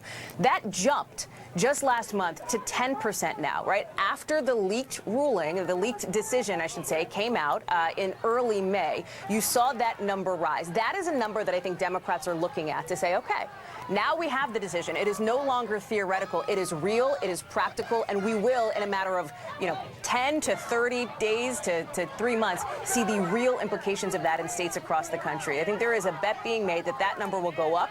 More people will feel mobilized by it. You also have, when you look at the Supreme Court in this decision, the question that comes up, is the court out of step with what the majority of Americans want? 63% of Americans thought Roe versus Wade should not be overturned, compared to only about 30% who thought it should be, right? So that gives you a sense, I think, across the country of where people are. That said, for Republicans, of course, those numbers are inverted. Only about a third of Republicans believed that abortion should be legal in all or most instances. So that is the landscape that we're in at this moment in time. What we should be looking for, right, in addition to next month, what Congress is going to do, what specific actions they will take. Because right now, and you heard it a little bit, Lester, in your interview with Senator Amy Klobuchar, the sense that this is, I think she said something like, this isn't the time for politics. This is the time to sort of grieve the loss of this right for women. I hear her saying that, but also there is undeniably a political angle to this moving forward for abortion rights advocates who see this fight as not being over. Anti-abortion activists also see the fight as not being over because they want to go even further. And they have said this to you, they've said this to me and to others, that they see the fight now as trying to shore up anti-abortion support in more states and in more ways, including on the federal picture, too. So that is where we're seeing this kind of coalesce, Lester. And then, Hallie, if you recall, there were a lot of conversations about expanding the court. What happens to that conversation? It's a great question, Lester. There was not much appetite for that at all. That came up a lot in the 2020 campaign, especially in the Democratic primary. Should we do this? Should Democrats do this was the question that they were asking. And in this instance, you didn't see any appetite from the White House on that. There was a report that came out. That is a politically tough discussion to have because of specifically some more moderate Democratic senators, for example, who would resist that and who have said that they would not be open to changing that framework. You asked, does this change the game? I'm looking at a response from Senator Joe Manchin, for example, who has been, as you well know, one of the thorns in the side, if you will, for his fellow Democratic colleagues who have been wanting him in many ways to take action on things that the rest of the party wanted. Senator Manchin, along with Senator Kyrsten Sinema, for example, just for the political landscape, has been one of the people who has resisted some of the moves, for example, changing Senate rules to allow Democrats to get things done unilaterally with just 50 votes instead of 60, which is the threshold now. He says he is deeply disappointed that the court has voted to overturn Roe. He talks about how he was raised pro-life as a Catholic, and he says, and I'm quoting him, "I will always consider myself pro-life," but he says he would support legislation that would codify the rights that Roe previously protected, right? A vote of support for some action on the federal level to codify those rights. The question is it enough? We just don't know at this point. Okay, Hallie, thank you. Joining us now is NBC News contributor and editor and CEO of the Dispatch, Stephen Hayes. Stephen. A lot of life happens. Fishy aftertaste, Omega XL, a unique. And we're very, very proud of that. So again, I thank Chairman Nadler Gun Violence Protection Task Force, Chairman Mike Thompson, for their determined leadership in bringing this legislation to the floor. This package represents the most significant action to prevent gun violence in nearly 3 decades. And it is a necessary step to honor our solemn duty as lawmakers to protect and defend the American people. Importantly, the Bipartisan Safer Communities Act has earned strong support from gun owners, gun survivors, and law enforcement alike. Gun Owners for Responsible Ownership endorsed our bill, saying, "We write today as responsible gun owners, but above all else, we are proud parents and grandparents of toddlers, students, and young teachers. We want them to be safe." Every Town for Gun Safety wrote that this common sense legislation addresses every form of gun violence. And the Fraternal Order of Police and the International Associations of Chiefs of Police applauded our bipartisan agreement, calling it a giant step forward and one that will save lives. I repeat, a giant step forward and one that will save lives. The statement of the Fraternal Order of Police and the International Association of Chiefs of Police. Indeed, keeping our children safe is a unifying issue for our country. It must be a unifying issue in this Congress. Yesterday, our nation watched in horror as a radical partisan supermajority of the Supreme Court ruled to flood America's streets with even more deadly weapons. It is unconscionable that as America reaches a fever pitch of gun violence, this court has chosen to create a new right to bring guns into public spaces while hindering the ability of states to stop the bloodshed. In doing so, the GOP supermajority Trump-McConnell court is implicitly endorsing the tragedy of mass shootings and daily gun deaths plaguing our nation. But with this bipartisan package, we take the first steps to fight back on behalf of the American people who desperately want new measures to keep communities safe in the high numbers in the polling. Our Democratic House majority has again and again passed landmark legislation that would combat the scourge of gun violence, and we will never give up in our fight to save lives. Mr. Speaker, our fight to prevent gun violence is of, by, and for the children. Of the children because they are suffering. It's heartbreaking that in America more children die from guns than any other cause. By the children because they are leading. We see the children marching in the streets, testifying before Congress, demanding action. And always for the children, building a future where every child can reach his or her fulfillment free from the fear of gun violence. To the members who lack the courage to join in this work, to those who lack the courage to join in this work, I say your political survival is insignificant compared to the survival of our children. And today we will prevail for the children. I urge a strong bipartisan aye vote for this life-saving legislation, and I yield back the balance of my time. The gentlewoman from California yields back. The gentleman from New York reserves. Don't forget awareness and warning, along with the National Weather Service.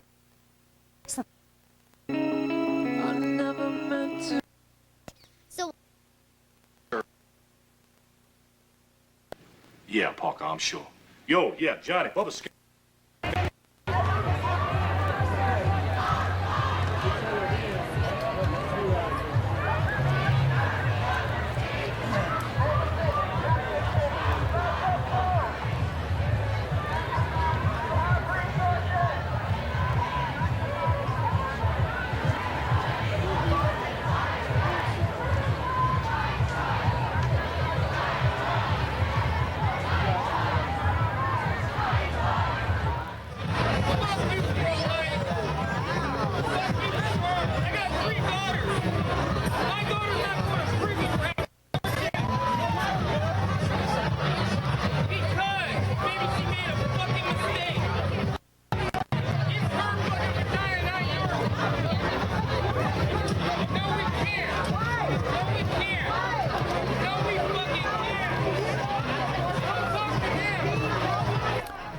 In just over 15 minutes, we'll go live to the weekly briefing with House Minority Leader Kevin McCarthy. That is set to start at noon Eastern. Also, President Biden is scheduled to offer reaction to the Supreme Court's decision on abortion rights today, and that is scheduled to start at 12:30 Eastern. We are planning live coverage of both of those events. And now we'll show you a short portion of the oral argument in Dobbs v. Jackson, the Supreme Court case that led to the decision on abortion today. Here, Justice Gorsuch engages with Julie Rickleman. Pelosi and others today actually started with. That is that contraception may now be criminalized, and some people suggesting that even Brown v. Board of Education could now be overturned. And the court said that there will be people who are going to fuel this, quote, unfounded fear about the opinion. The court majority says this is not about contraception. It's not about same-sex marriage. The court repeatedly says those are based on different arguments, different parts, different constitutional interpretations, and this opinion does not impact those rights. But saying it doesn't mean that people will hear it, and we've seen already politicians lining up to say that these rights are now in danger. So in the coming days, we're going to have to deal with that, and you're absolutely right. Those people who want to pack the court are going to once again say, well, let's just call it quits. And, you know, the thing is, this Constitution has taken us through periods that it would have reduced most countries to a fine pumice. It's not exactly the most poetic document in the world, but the Constitution is a document designed to survive. We owe a great deal to it, but it means little if we lack faith in it. And what you are hearing on the streets is really the voices of the faithless who've lost faith in the institution. I hope that they will, with time, realize that they have an investment in this constitutional system and in this court. Having the Speaker of the House of Representatives attack members of the Supreme Court as right-wing politicians is disgraceful. You could disagree with their philosophy, but to call them right-wing politicians, to impugn their integrity, it's wrong. And this is the time of a test of leadership, and I'm afraid she flunked that test today. Wow, a lot of wise words there. Jonathan Turley, thank you very much. We want to get to some news that's breaking now. David Spunt live at the Justice Department. So this would be the very first reaction from the Attorney General of the United States. David. Harris, that's exactly right. And this is significant not only because Merrick Garland is the Attorney General of the United States, the nation's top law enforcement officer, but he also almost was a U.S. Supreme Court justice when then President Barack Obama nominated him back in 2016. He never got a hearing. Possibly things could have been different if he was on the Supreme Court. That's what makes his statement significant. I want to read parts of his statement that struck out to me. He said, "This decision deals a devastating blow to the reproductive freedom in the United States. It will have an immediate and irreversible impact on the lives of people across the country, and it will be greatly disproportionate in its effect, with the greatest burdens felt by people of color and those of limited financial means. The DOJ will use every tool at our disposal to protect reproductive freedom. We will not waver from this department's founding responsibility to protect civil rights of all Americans." Harris, you just mentioned with Professor Turley and others on our air over the past hour or so since this was released that people may be crossing state lines to get an abortion. Let's say it's going to be illegal in Arizona, meaning people may travel to California. Garland also continued In his statement, he said women who reside in states that have banned access to comprehensive reproductive care must remain free to seek that care in states where it is legal. So the Department of Justice signing off on women crossing over state lines to get those abortions where they will be legal. Harris? Well, and, you know, Congresswoman Jayapal also was saying some of the same things that the AG has said. So you can kind of see some things moving into focus now in terms of how Democrats politically are going to want to broaden this out, bring in other issues that may be in other cases to try to either get rid of the court, as Jonathan Turley was just saying, or pack it to their advantage. Exceptions, and the Michigan state legislature is fighting to keep this law in place. Look, Michigan is a purple state, right? You've seen red states enacting trigger laws. You've seen blue states trying to fortify abortion rights in the wake of this expected ruling. But when you have these purple states, you've got a big battle here because you have a Democratic governor who's trying to protect these rights, a state legislature that is fighting against them. And this is going to play out in the courts. It's going to play out in politics on the ballot in November. And right now, the governor has sued to try to make this law ineffective. But the state legislature is fighting back. In fact, just yesterday, some House lawmakers proposed a bill that would sentence abortion providers to up to 10 years in prison if they do, in fact, provide abortion care. So this is going to be a major, major fight here. In fact, just as we were standing here, I had a woman walk up to me asking to talk. She was in tears. She is in her 60s. She says she was 18 years old when Roe took effect, and she was just baffled and furious and having a hard time wrapping her mind around this right that she has seen in place her entire adult life be rolled back. We've been in Kent County a lot, Garrett, you may remember, all through 2020, because this is a purple county. It's sort of a bastion of moderate Republicanism. And I also just spoke to a woman named Katie Morse. She has been a Republican most of her life. She voted for Donald Trump in 2016, did not vote for him again in 2020. But she tells me she is confused here about the GOP approach to personal medical freedom. She says she was actually against vaccine mandates because she believed that people should have the freedom to make their own medical choices. And she says now she sees sort of a contradiction with the Republican Party telling women what to do with some of the most personal medical decisions that they can make. So a lot of folks, a lot of women, a lot of families really wrestling with trying to see this kind of reset, this new era of medical rights here, Garrett.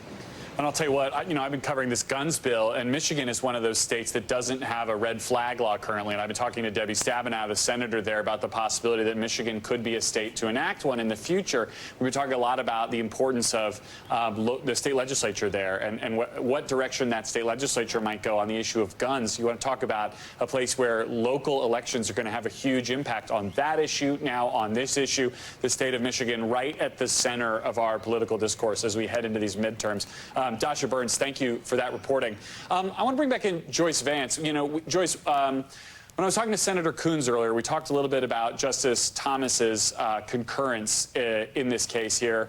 I read it very briefly on my way up to the studio. I also read Justice Kavanaugh's. They tend to disagree on this issue, but Thomas talks about the idea that the court should potentially reconsider cases like Obergefell, which legalized same-sex marriage, potentially other cases that kind of grew out of some of the rights theoretically established in Roe. Well, he and Kavanaugh disagree, but it does seem to open a door here for future challenges to some of these additional laws, some of these additional decisions. You've presumably had much more time and definitely have much more experience breaking this down. So walk me through what you think the legal landscape looks like on those issues in the near future. Clarence Thomas is carving out a vision that, frankly, he's not been shy about putting forward for the last couple of decades. He has this notion that all of these substantive rights that are derived from the right to privacy are vulnerable, that none of them should continue to stand. So he identifies, for instance, Griswold versus Connecticut, the case from which we derive a right to obtain and to use birth control in the privacy of our own homes. It's clear that also a potential right for attack is the right to same-sex marriage. And what does that look like? That starts out as laws that are passed in states and challenges that are brought in state courts that can work their way up to the Supreme Court, much like this 50-year path that we saw to overturning Roe. You know, is there a majority on the current Supreme Court that would do to other rights what was done to Roe today? That's not entirely clear, but I think we would be foolish to discount that possibility. And Garrett, if you don't mind, I'd like to actually read, I don't have them memorized, but the closing words from the dissent, which I hope are not prescient in regard to the question that you've asked me, but I fear are. The dissenters say, with sorrow for this court, but more for the many millions of American women who have today lost fundamental constitutional protection, we dissent. With sorrow, we dissent. I don't recall other cases where the court has used that sort of personal language. I think that personal language speaks to the risk that other rights will be at risk as well. Joyce, I'm so glad you brought that up because I didn't get to the dissent. I ran out of time to read all the way through it, but I'm reminded of Ruth Bader Ginsburg, who talked about at her dissents that a dissent now could be the foundation for a future majority opinion in the future. What do you read in this dissent that might give you optimism that perhaps a future court, a different, different composition, might view this issue differently? Dissents are written for the future. I don't think the country benefits from a future that involves a highly politicized Supreme Court that waffles back and forth on issues based on whims. That's the tragedy, one of the tragedies of this opinion today, is that it destabilizes the court. You know, Justice Sotomayor wrote in connection with cases being decided on the shadow docket, can the court survive this stench? That's a problem here, because do we have a future court that restores rights, and then it's just like watching a ping pong game going back and forth? That can't be what the rule of law means in this country. To your question, what does the dissent mean for future rulings? Could, for instance, additional bases, alternative bases be found to protect abortion rights? That's an open question. There is, of course, an interesting First Amendment establishment of religion question here, because some faiths, including the Jewish faith, command women in certain circumstances, particularly where the mother's life is at risk, to use abortion services to preserve the mother's life. So could we see, for instance, a First Amendment challenge that would change the result in this case but not conflict with its analysis? I suppose that that's possible, but we're a ways off. That's fascinating analysis. Ellen decided she wanted a divorce. From shingles with a vaccine. Absolutely, there have been a lot of questions since that draft was leaked, but certainly today, day one, as we learn, it's been overturned. Even more questions emerging that will need to be answered. Sanjay, always appreciate your insight. Thank you. Got it. Thank you. Thank you all for joining us this hour. I'm Erica Hill. Stay tuned. We will have much more of CNN's live coverage of the breaking news today. The Supreme Court overturning Roe versus Wade. My colleague John King picks up our coverage after this quick break. Stay with us. Bogey's on your sixth. For what we're going to see in 2024 in that presidential race, Lester. Yeah, and Shaka, if you're with us here, we don't lose sight of the fact that this is a court that was shaped in tremendous ways by Donald Trump. Oh, and Mitch McConnell. I mean, you know, remember, you could argue that 2 of the 3 appointees that Donald Trump had were sort of done out of bounds. Right. The first one was a vacancy that occurred basically with nearly a year left on Barack Obama's term. And then, you know, whatever precedent Mitch McConnell came up with to somehow say that couldn't be filled until after the presidential election. He didn't believe it when Ruth Bader Ginsburg died essentially a month before the 2020 election. So you had this. So that, you know, I think there's a lot of folks who feel as if Gorsuch and Barrett, 2 of the 5 on this opinion, were sort of there unfairly or sort of out of bounds. Now, it's technically was done within the bounds of the Constitution, but was it ethical how it was done? Was it sort of, and I think that that's what's going to, why there is, I think, such anger, more anger than normal. But I'll tell you, it is Donald Trump's legacy, and I find his discomfort with his legacy on this to be fascinating. I mean, he really is sort of new to this. He's been on both sides of this issue. When he was a politician, when he tried to enter the political arena in the late 90s, early 2000s, he'd talk about how pro-choice he was. And then all of a sudden he had to adopt this pro-life language, political language. Wasn't very good at it. There's a famous exchange he had with our former colleague, Chris Matthews, where he started talking about, okay, if you're going to criminalize it, then, and he said, you may have to charge the woman who has the abortion, and then of course he ends up having to walk that back. But it was a reminder that he's just unfamiliar. He never was really deeply informed or passionate on the life side of things, and that reaction, that sort of word salad reaction that he's had on all this, I think tells you he's likely very uncomfortable with this, but he doesn't know how to communicate it. You and I both know Donald Trump very well. If he thought, there's a part of me that's, the fact that he's not spiking the football, hey, I'm the one who overturned Roe, tells you how uncomfortable he is, because he likes to spike the football and take a lot of credit for things when they're done by people he's appointed. And he's not on this one, which I think tells you how uncomfortable, and really that this was not what he wanted to do on that front. Interesting thought. Yamiche Alcindor still with us. Yamiche, we hear the term all the time, elections have consequences. Will Democrats run with that, though, to really try and excite their voters? Certainly Democrats will be saying to voters, abortion is the thing to have on the top of your mind when you think about how rights can be taken away from you and why elections have consequences. Former President Trump made the case that he could be the Republican nominee and that he would torch of Republican goals into the White House and into the Supreme Court. And that's how he got to be president of the United States, with a lot of evangelicals in particular telling me at the time that they were very, very worried about former President Trump. And now you see him sort of, as Chuck just said, clumsily, somewhat taking credit for this, but it is a credit that he has to take, because he was the one who delivered this generational goal to conservatives, a culmination of so much work. I will also just say that Democrats, of course, will be making the case in the midterms for sure that their candidates need to be elected in order to reverse this. Yeah, Yamiche, thank you very much. Want to let our viewers know some of you will be leaving us here to join your midday local news. Others will continue the coverage here on NBC News. Guys, can you go around?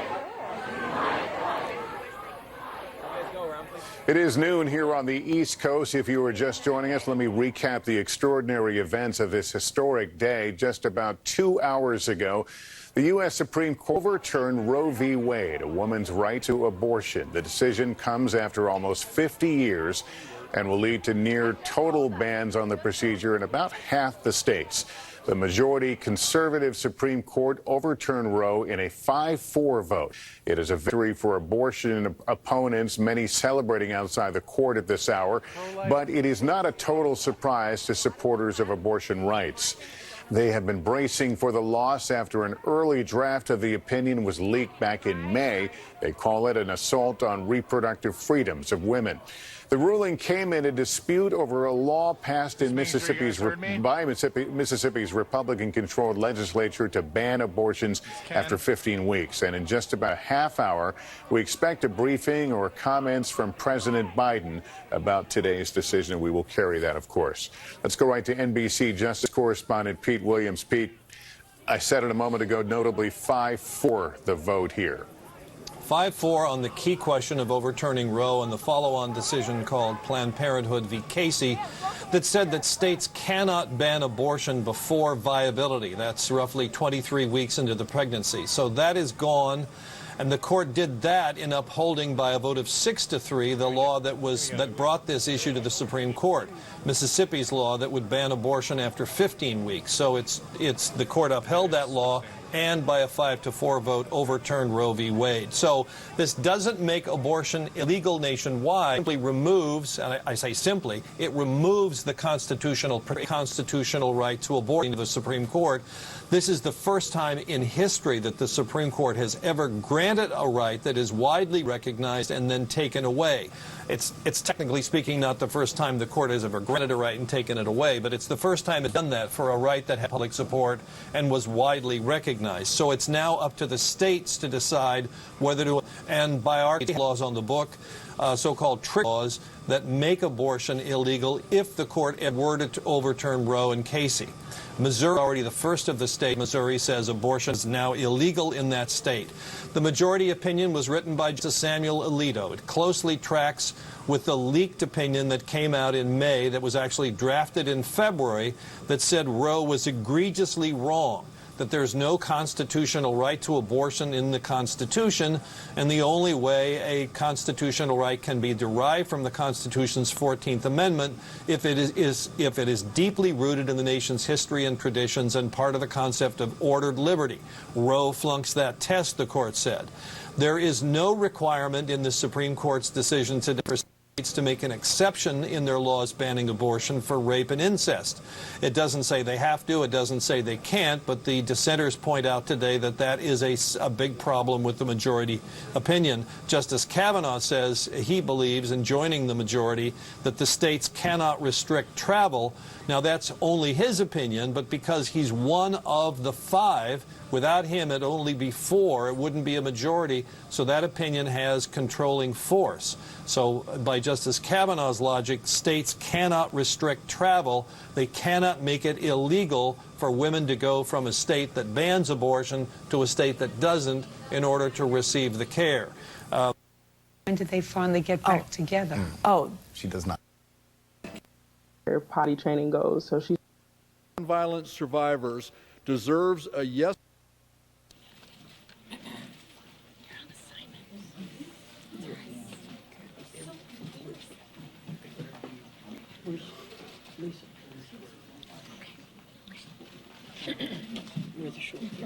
Can y'all see over me? Stable settlement of this issue. So the very critics of Roe were those who were some of abortion's access's biggest proponents. I think they realized, especially Justice Ginsburg realized, that suddenly this really wasn't about abortion. It was about maintaining divisiveness. With it being at the court, it maintained efforts for decades leading to this day to give a voice to the voiceless and protect our most vulnerable, unborn babies. As a new mom, I know there is nothing more extraordinary than the miracle of life. Hearing Sam's heartbeat for the first time, I'm going to cry, was the greatest blessing and gift for our family. And I stand unified with my Republican colleagues in protecting and promoting the right to life. I'm proud to introduce a pro-life leader and our ranking member of Energy and Commerce, Kathy McMorris Rogers.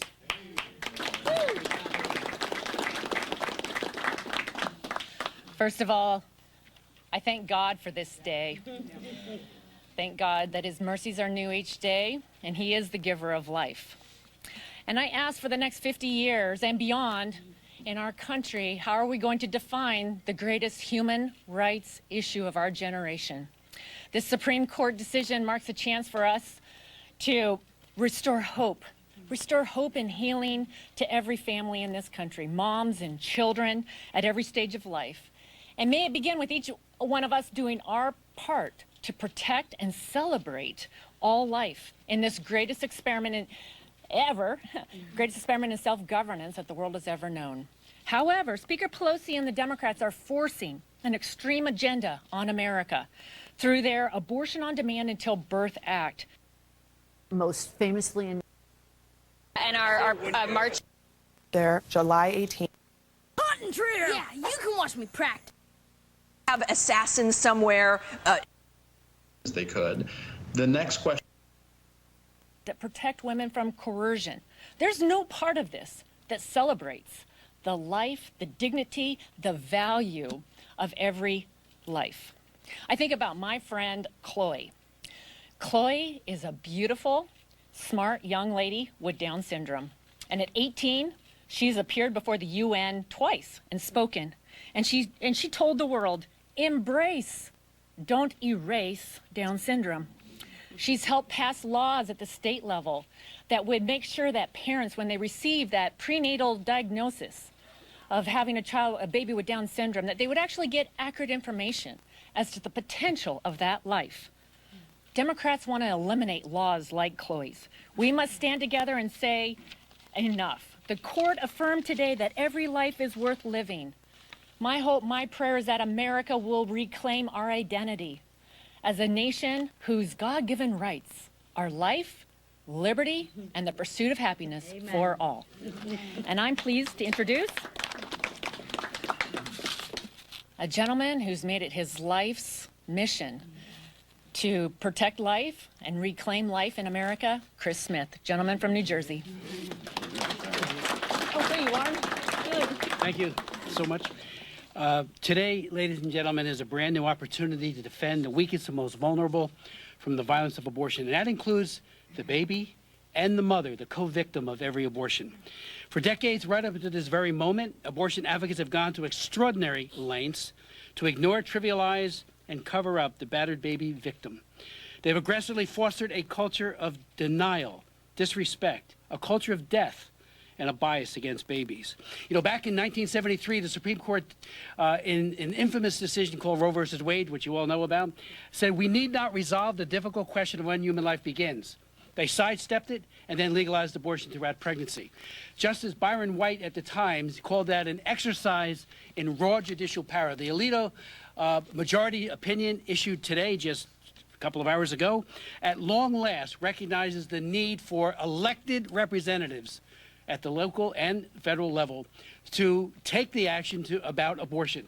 Hopefully it'll be on the side of protection, but as Kathy Morris Rogers said a moment ago, there is a bill pending right now that is an existential threat to the lives and dignity of unborn children. It would allow abortion right till birth and would eviscerate every single modest pro-life policy from women's right to know laws to parental notification statutes throughout the entire country. It passed the House last September. Every one of us voted and spoke against it, and it's pending in the Senate. So while this is a major step forward, it also means that we're in an area where we've got to fight even harder to defend these innocent children. And again, as I think all of you know, with ultrasound, the visibility of an unborn child is more apparent than ever before. The other side says it's not a human being. Well, what is it that you're watching? When mothers give birth to a new baby, long before that, what are the pictures that are on the refrigerator? The pictures of the ultrasound of that unborn child. Birth is an event that happens to each and every one of us. It's not the beginning of life, and we want to protect all life from womb to tomb. Thank you. It's my honor to introduce Ann Wagner, who's the prime sponsor of the Born Alive Act. Ann. Thank you. Thank you. Yes, I am. I'm Ann Wagner, and I represent Missouri's 2nd Congressional District. And I will say today, as a mother and a grandmother, I am so incredibly grateful and gratified that the Supreme Court has finally overturned Roe versus Wade. This is an historic moment for families, for mothers, and for the precious unborn children who cannot protect themselves. Today, we do give voice to the voiceless. I have always been clear that every child deserves a chance to live. I will always stand for life. And I am hopeful that the state legislatures across the country will take action and swiftly pass protections for our vulnerable babies. The Democrats' radical pro-abortion agenda has been forced on Americans for far too long, nearly 50 years. Democrats, as has been stated in the U.S. House and Senate, support abortion on demand up to the moment of birth and even the minute after, at taxpayers' expense. That position is simply unconscionable and incompatible with the views of most Americans. This decision is a victory for the pro-life movement, and for the generations of Americans who never gave up hope. People like my mother-in-law, Loretta Wagner, who started this in 1973, founded Missouri Right to Life, a pregnancy center called Our Lady's Inn, the March for Life on the state capitol, helped write the Hyde Amendment with Henry Hyde. It is generations of Americans who are so happy that that they never gave up hope. That's what I would say, that the Supreme Court would do what is right and return this issue to the states. It will save countless innocent lives. We are entering a new era of freedom for the unborn, and I am proud to have always been on the side of my pro-life brothers and sisters who stand here with me today and all across America. We always knew we would realize true freedom for all Americans. I thank you, and it is my pleasure and my honor to introduce a pro-life advocate, gentlelady from Minnesota, Michelle Fischbach.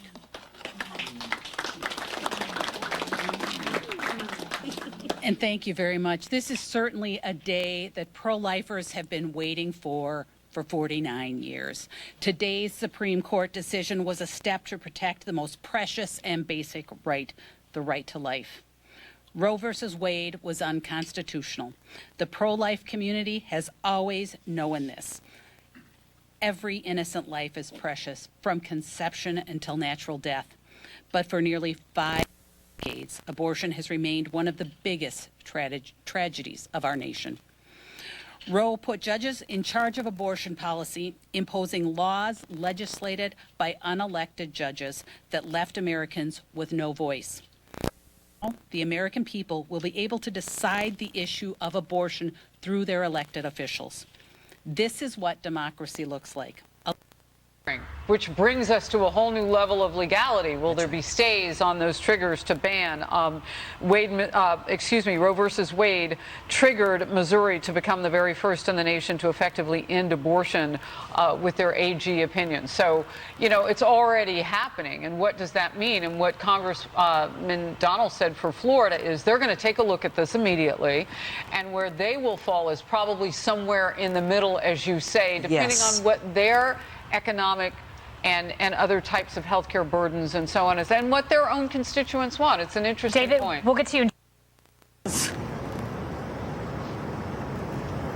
This has nothing to do with the Constitution. How do they have the right to tell me or any woman what she can do with her body? Andrea, we're also about to hear from Attorney General Dana Nessel at 1 o'clock. We'll have more for you after that. Andrea? Dasha Burns, thank you so very much. And Claire McCaskill is with us, of course, the former senator and prosecutor from Missouri, a key state in this whole debate. Senator, your fellow senators, members of the Judiciary Committee, Amy Klobuchar and others, Dianne Feinstein, specifically questioned all of these 3 Trump justices, and were told in differing terms, and Amy Coney Barrett left out some sort of academic loophole, saying she's written about this in scholarly journals, but saying that they would uphold precedent, upheld stare decisis, and specifically saying in the case of Roe, because that was the specific question in several of these cases, Gorsuch, Kavanaugh, and Coney Barrett. Yeah, I want to speak to that, Andrea, but give me just a moment of personal here. I have taken tearful calls from, I grew up in a house with a strong mother who worked very hard for women's rights. And she told me before she died, honey, I thought we had this covered for you. And this was when we were having, I want to speak to that, Andrea, but give me just a moment of personal here. I have taken tearful calls from, I grew up in a house with a strong mother who worked very hard for women's rights. And she told me before she died, honey, I thought we had this covered for you. And this was when we were having the debate about birth control in Missouri. And today I've taken calls from my family, the women in my family, that range from sobbing to just white-hot anger and fear for their daughters. And I don't think we should leave out the human part of this, that it feels to most women in America that this is a violation. And in my state, right now, as of right this minute, the young 13-year-old girl that I dealt with as a prosecutor, who had been raped repeatedly by her stepfather and had been told if she told anyone she would be killed, finding out, much to her mother's horror, that she was pregnant from that series of brutal rapes at the age of 13. That young girl is now going to be mandated by the government to carry that child in my state. And if that doesn't motivate people for November, I don't know what it's going to take. And I will tell you that, yes, Dianne Feinstein and Amy Klobuchar and many others on the Judiciary Committee did their very best to hold these nominees' feet to the fire. But probably the senator that is, frankly, in the most pain right now is the one who was lied to, and that is Susan Collins. And I know there's a lot that people that watch our shows have to criticize Susan Collins about, but Susan Collins is not a liar. And when she said that Kavanaugh assured her that he respected the precedent of Roe v. Wade, I believe her, which means not only is Kavanaugh a politician masquerading in a robe, he's a liar on top of that, which makes sense since he was appointed by Donald Trump. Well, let me follow up on that, and I really appreciate what you're saying. I was an adult before Roe v. Wade, and so I lived as a college student and as a young woman with the ramifications. I was fully aware of the issues and of the illegal abortions and of what women went through. And so I know that there are very passionate feelings on both sides of this issue, which we cover. But today is a day where, as you point out, where 2, if not 3, and I concede that Coney Barrett was a little bit more circumspect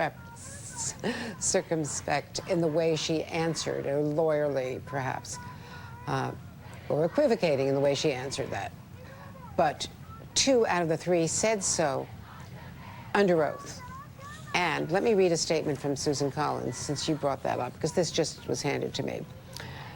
Decrying the fact that the Supreme Court has abandoned a 50-year precedent at a time when the country is desperate for stability. And she goes on to say, this decision is inconsistent with what Justices Gorsuch and Kavanaugh said in their testimony and their meetings with me, reaffirming what, Claire McCaskill, what you just said, where they were both insistent on the importance of supporting long-standing precedents that the country has relied upon. And we're seeing the anger by opponents of this decision right now outside the court, Claire.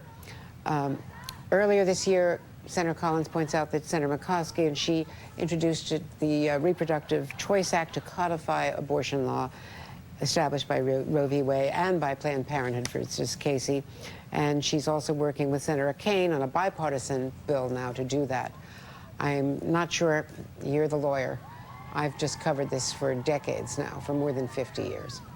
And whether the court's decision is so ironclad, Claire, that it can't be legislated, I don't know. But I just also want to point out what Tom Goldstein, confirmed in my opening to this broadcast today, which is that Justice Thomas, in his writing today, said that this now should take the court to reconsider same-sex marriage, contraception, which presumably would include in vitro fertilization and other commonly applied medical procedures, and adult consensual sexual relations. Claire?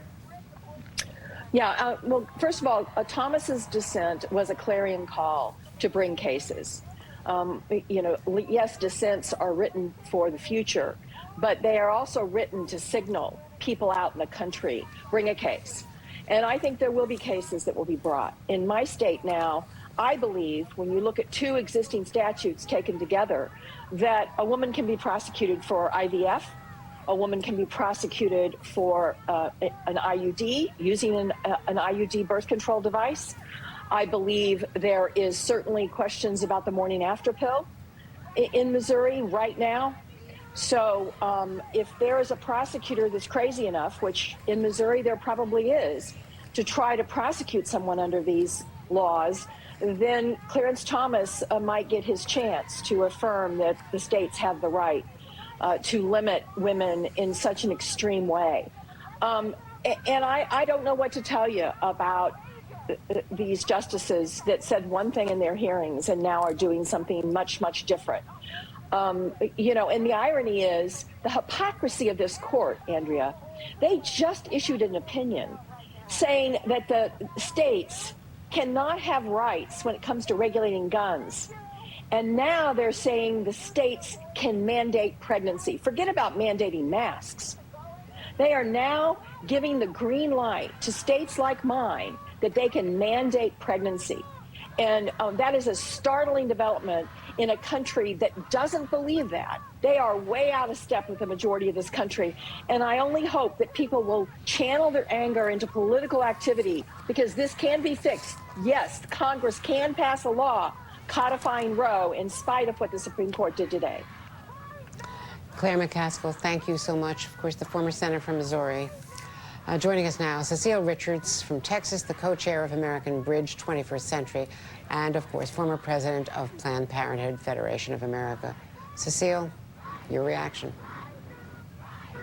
I mean, this is a devastating day, Andrea, and I so relate to what Claire just said. I mean, the calls that I've gotten this morning from not only my own daughters, but other young women around the country who realize they are now no longer in charge of their own pregnancies. They no longer have in charge of their own bodies, and that this was all avoidable. I mean, this is the incredible thing, and I think Justice Sotomayor's dissent really speaks to it. Like, this country didn't change. The American people didn't change. They believe that people should be able to make decisions about their pregnancy, not politicians.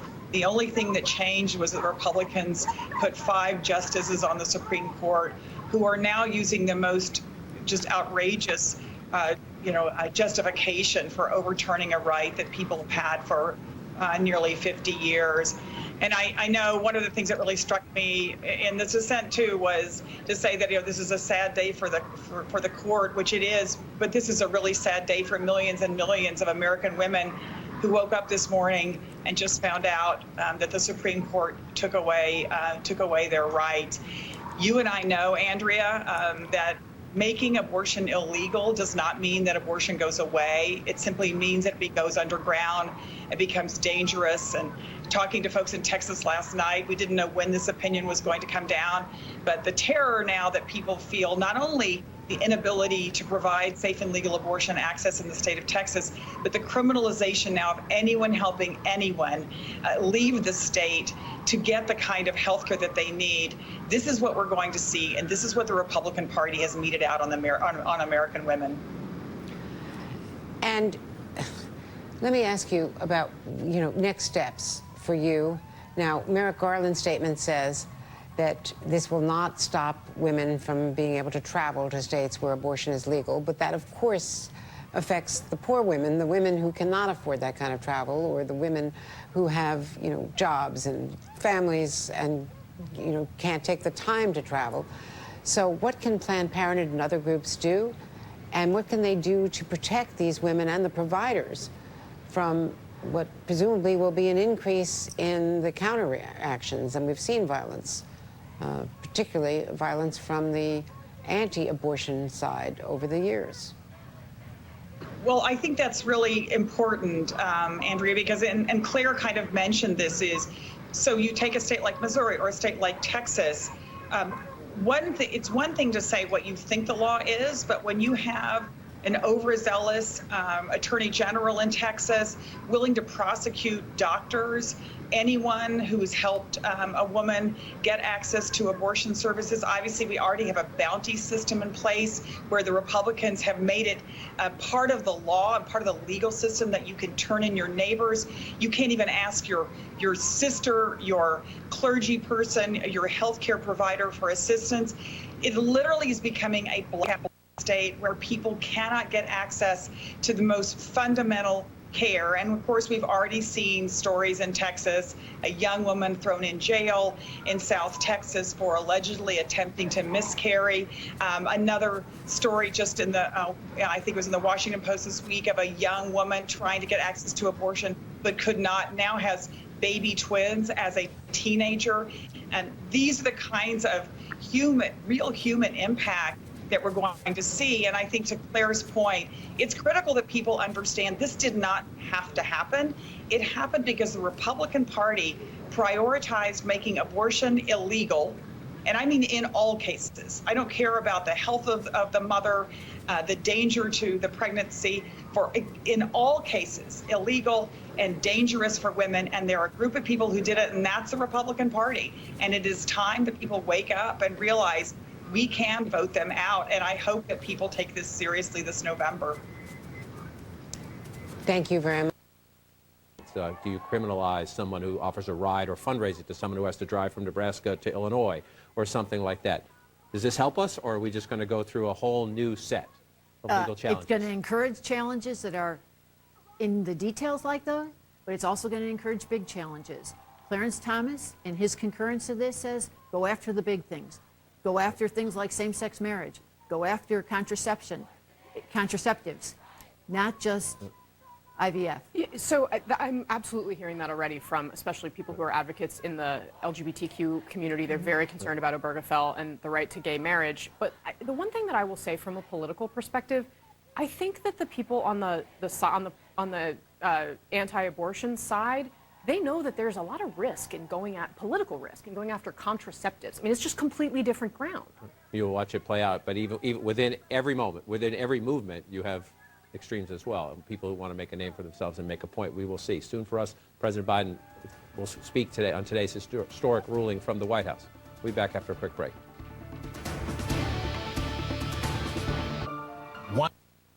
Society. People want to make from themselves who they marry, when and whether to have children. These are personal decisions for us to decide in a free country. All right, Nancy Northup, we appreciate your time. Thank you for joining us. Let me go back to Justice correspondent Pete Williams. Pete, walk me through the mechanics. So the ruling has come down. Does everything change immediately? We talked about these trigger laws in some states. Is this happening right now? It is happening right now, and in some states it is immediate. And according to either the attorney generals or the governors of 4 states, abortion is now illegal in Missouri, South Dakota, Louisiana, and Kentucky. The 3 of them, South Dakota, Louisiana, and Kentucky, were so-called trigger law states. Missouri recently just changed its law. So now those 4 states, abortion is illegal in those. In some of the other states, this happens in a series of rollouts. So, for example, in 10 days, abortion will become illegal in Mississippi now that Roe has been decided. In another 30 days in Texas, Idaho, and Tennessee. And then in the rest of the 13 trigger law states, it will become illegal. And we think, Lester, that eventually, within the next several months, abortion will be illegal in roughly half the country, in 24 states. It will remain legal in the other states. And as you just mentioned, some of the questions now to be resolved are, will states try to criminalize traveling, going from one state to another? As I read the Supreme Court decision today, Justice Kavanaugh's concurrence, which is controlling, is he says states cannot constitutionally make that a crime. They can't ban people who live in non-abortion states from going to states where the procedure is available. And then the question is, what about getting counseling? What about getting counseling in your state? Is that going to be considered a crime? So there are lots of legal questions yet to be resolved, but you're right, it is happening immediately, and it's going to roll out here over the next several weeks. All right, Pete, thanks. It's 12:30 in the East right now. This is the time that we are expecting the president to come out and make remarks in front of the camera. 12:30, the scheduled time, obviously not quite there yet, but there's the setup, reporters standing by, hopefully able to ask the president some questions. So we will go back there as soon as he gets underway. Meantime, Blaine Alexander is in Jackson, Mississippi, where the state's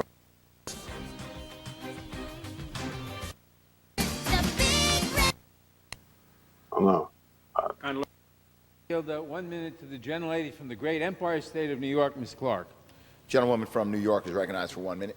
Mr. Speaker, I rise today as a proud New Yorker, deeply troubled by the epidemic of gun violence that has plagued our nation for too long, leaving a wake of sorrow and grief that extends from generation to generation. I cannot overstate how yesterday's reckless and detrimental Supreme Court ruling that struck down a 100-year-old New York state law puts innocent Brooklynite lives at risk. What's more, there are no gun manufacturers in New York City, and yet despite removing thousands of guns from our streets, illegal guns are arriving by car, train, and bus every single day through the iron pipeline.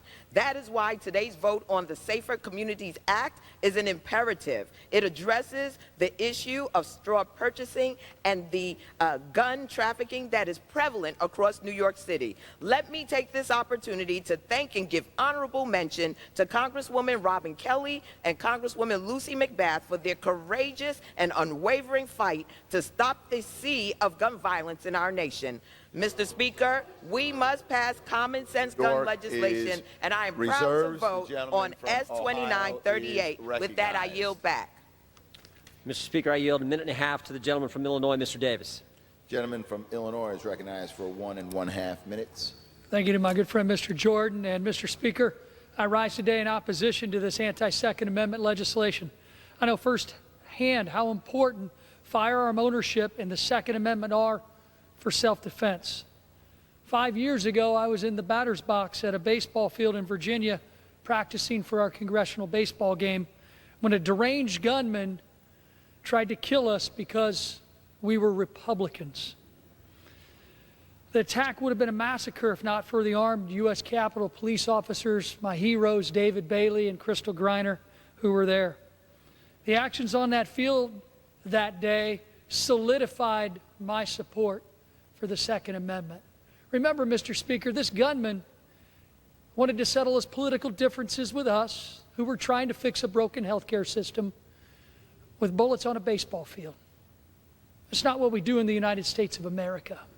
But that day, my thought was, I wish I had my firearm to protect myself. We don't need more laws and restrictions that make it more difficult for law-abiding, gun-owning citizens to exercise their constitutional rights and protect their families. We need to support law enforcement and get tough on criminals who steal guns and commit violent crimes, and further improve mental health programs. I am a proud gun owner. I'm a concealed carry licensee and a strip of our Second Amendment. I always have and always will work to preserve the Second Amendment for law-abiding American citizens. I urge my colleagues to vote no on this attempt to undermine the Second Amendment. Gentleman from Ohio reserves. Gentleman from New York is recognized. Mr. Speaker, how much time remains on each side, please? Gentleman from New York has 9 minutes. Gentleman from Ohio. They're in this ear. Want Marie Babineau?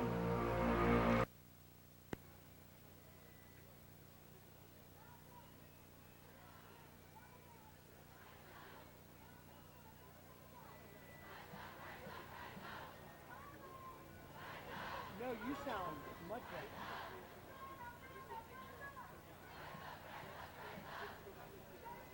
Yeah, it's like a compression mic thing where like it's like, hey grandma. It's like it starts off and just cascades down. It's a strange thing. Yeah, I was like, I've done a whole lot of remote television. Huh?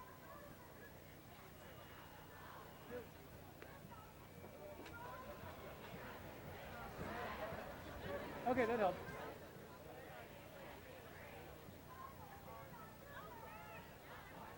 Okay, do it. You'll tell me President's walking up and I'll let it go.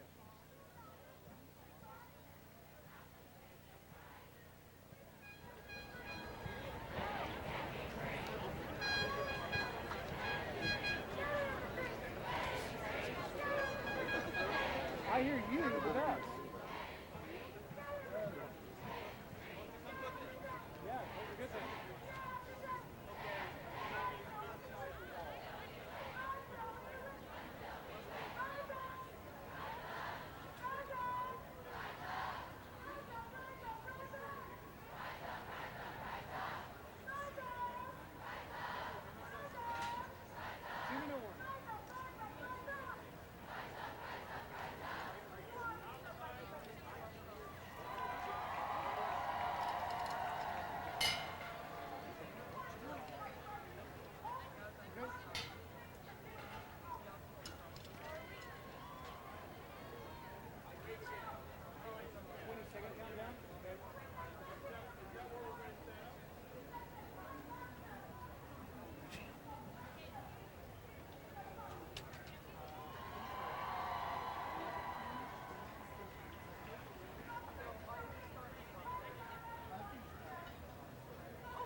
granting access to abortion as a nationwide right.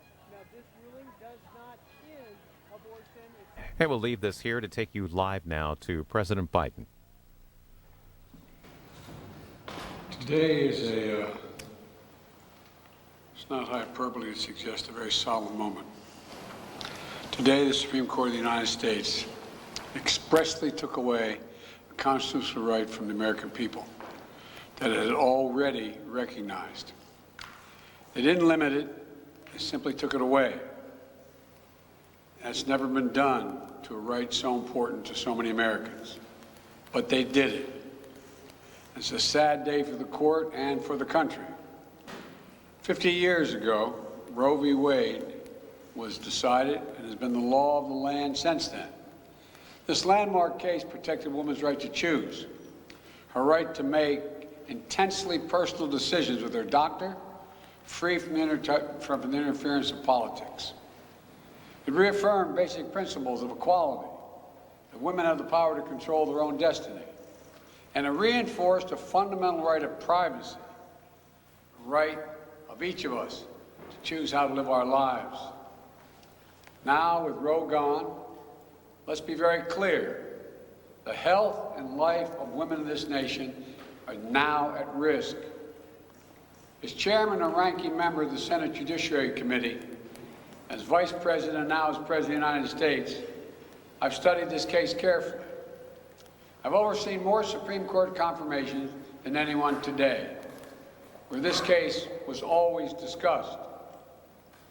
I believe Roe v. Wade was the correct decision as a matter of constitutional law and application of the fundamental right to privacy and liberty in matters of family and personal autonomy. Right to privacy and liberty in matters of family and personal autonomy. It was a decision on a complex matter that drew a careful balance between a woman's right to choose earlier in her pregnancy and the state's ability to regulate later in her pregnancy. A decision with broad national consensus that most Americans of faith and backgrounds found acceptable, that had been the law of the land for most of the lifetime of Americans today. And it was a constitutional principle upheld by justices appointed by Democrat and Republican presidents alike. Roe v. Wade was a 7-2 decision, written by a justice appointed by a Republican president, Richard Nixon. In the 5 decades that followed Roe v. Wade, justices appointed by Republican presidents from Eisenhower, Nixon, and Reagan, George W. Bush, were among the justices who voted to uphold the principles set forth in Roe v. Wade. It was 3 justices named by one president, Donald Trump, who were the core of today's decision to upend the scales of justice and eliminate a fundamental right for women in this country. Make no mistake, this decision is a culmination of a deliberate effort over decades to upset the balance of our law. Ideology and a tragic error by the Supreme Court, in my view. The court has done what it has never done before, expressly take away a constitutional right that is so fundamental to so many Americans that had already been recognized. The court's decision to do so will have real and immediate consequences. State laws banning abortion are automatically taking effect today, jeopardizing the health of millions of women, some without exceptions. So extreme that women could be punished for protecting their health. So extreme that women and girls who are forced to bear their rapist's child, with the child a consequence. It just stuns me. So extreme that doctors will be criminalized for fulfilling their duty to care.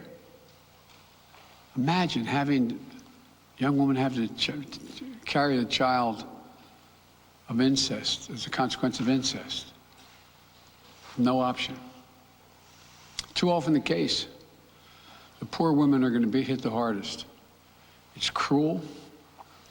In fact, the court laid out state laws criminalizing abortion that go back to the 1800s as rational, taking America back 150 years. This is a sad day for the country, in my view. But it doesn't mean the fight's over. Let me be very clear and unambiguous. The only way we can secure a woman's right to choose from the balance that existed is for Congress to restore the protections of Roe v. Wade as federal law.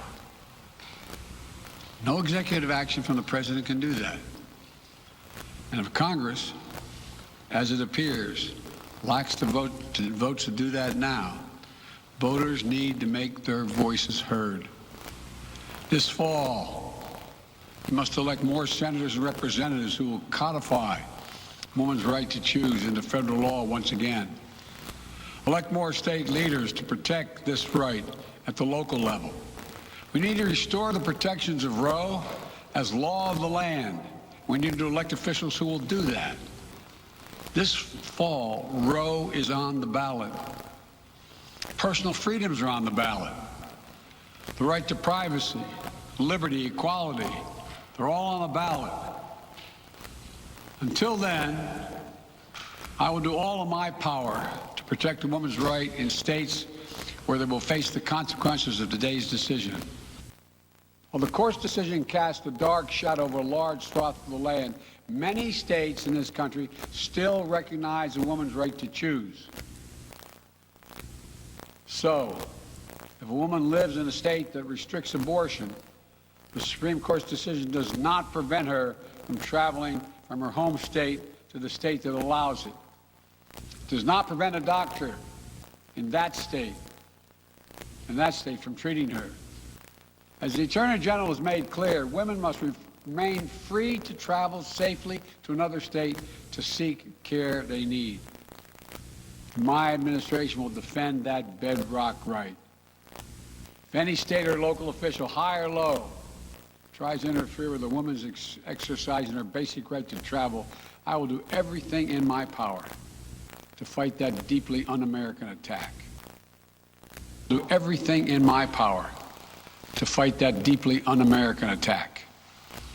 My administration will also protect a woman's access to medications that are approved by the Food and Drug Administration, the FDA, like contraception, which is essential for preventative health care. Mifepristone, which the FDA approved 20 years ago to safely end early pregnancies and is commonly used to treat miscarriages. Some states are saying that they'll try to ban or severely restrict access to these medications.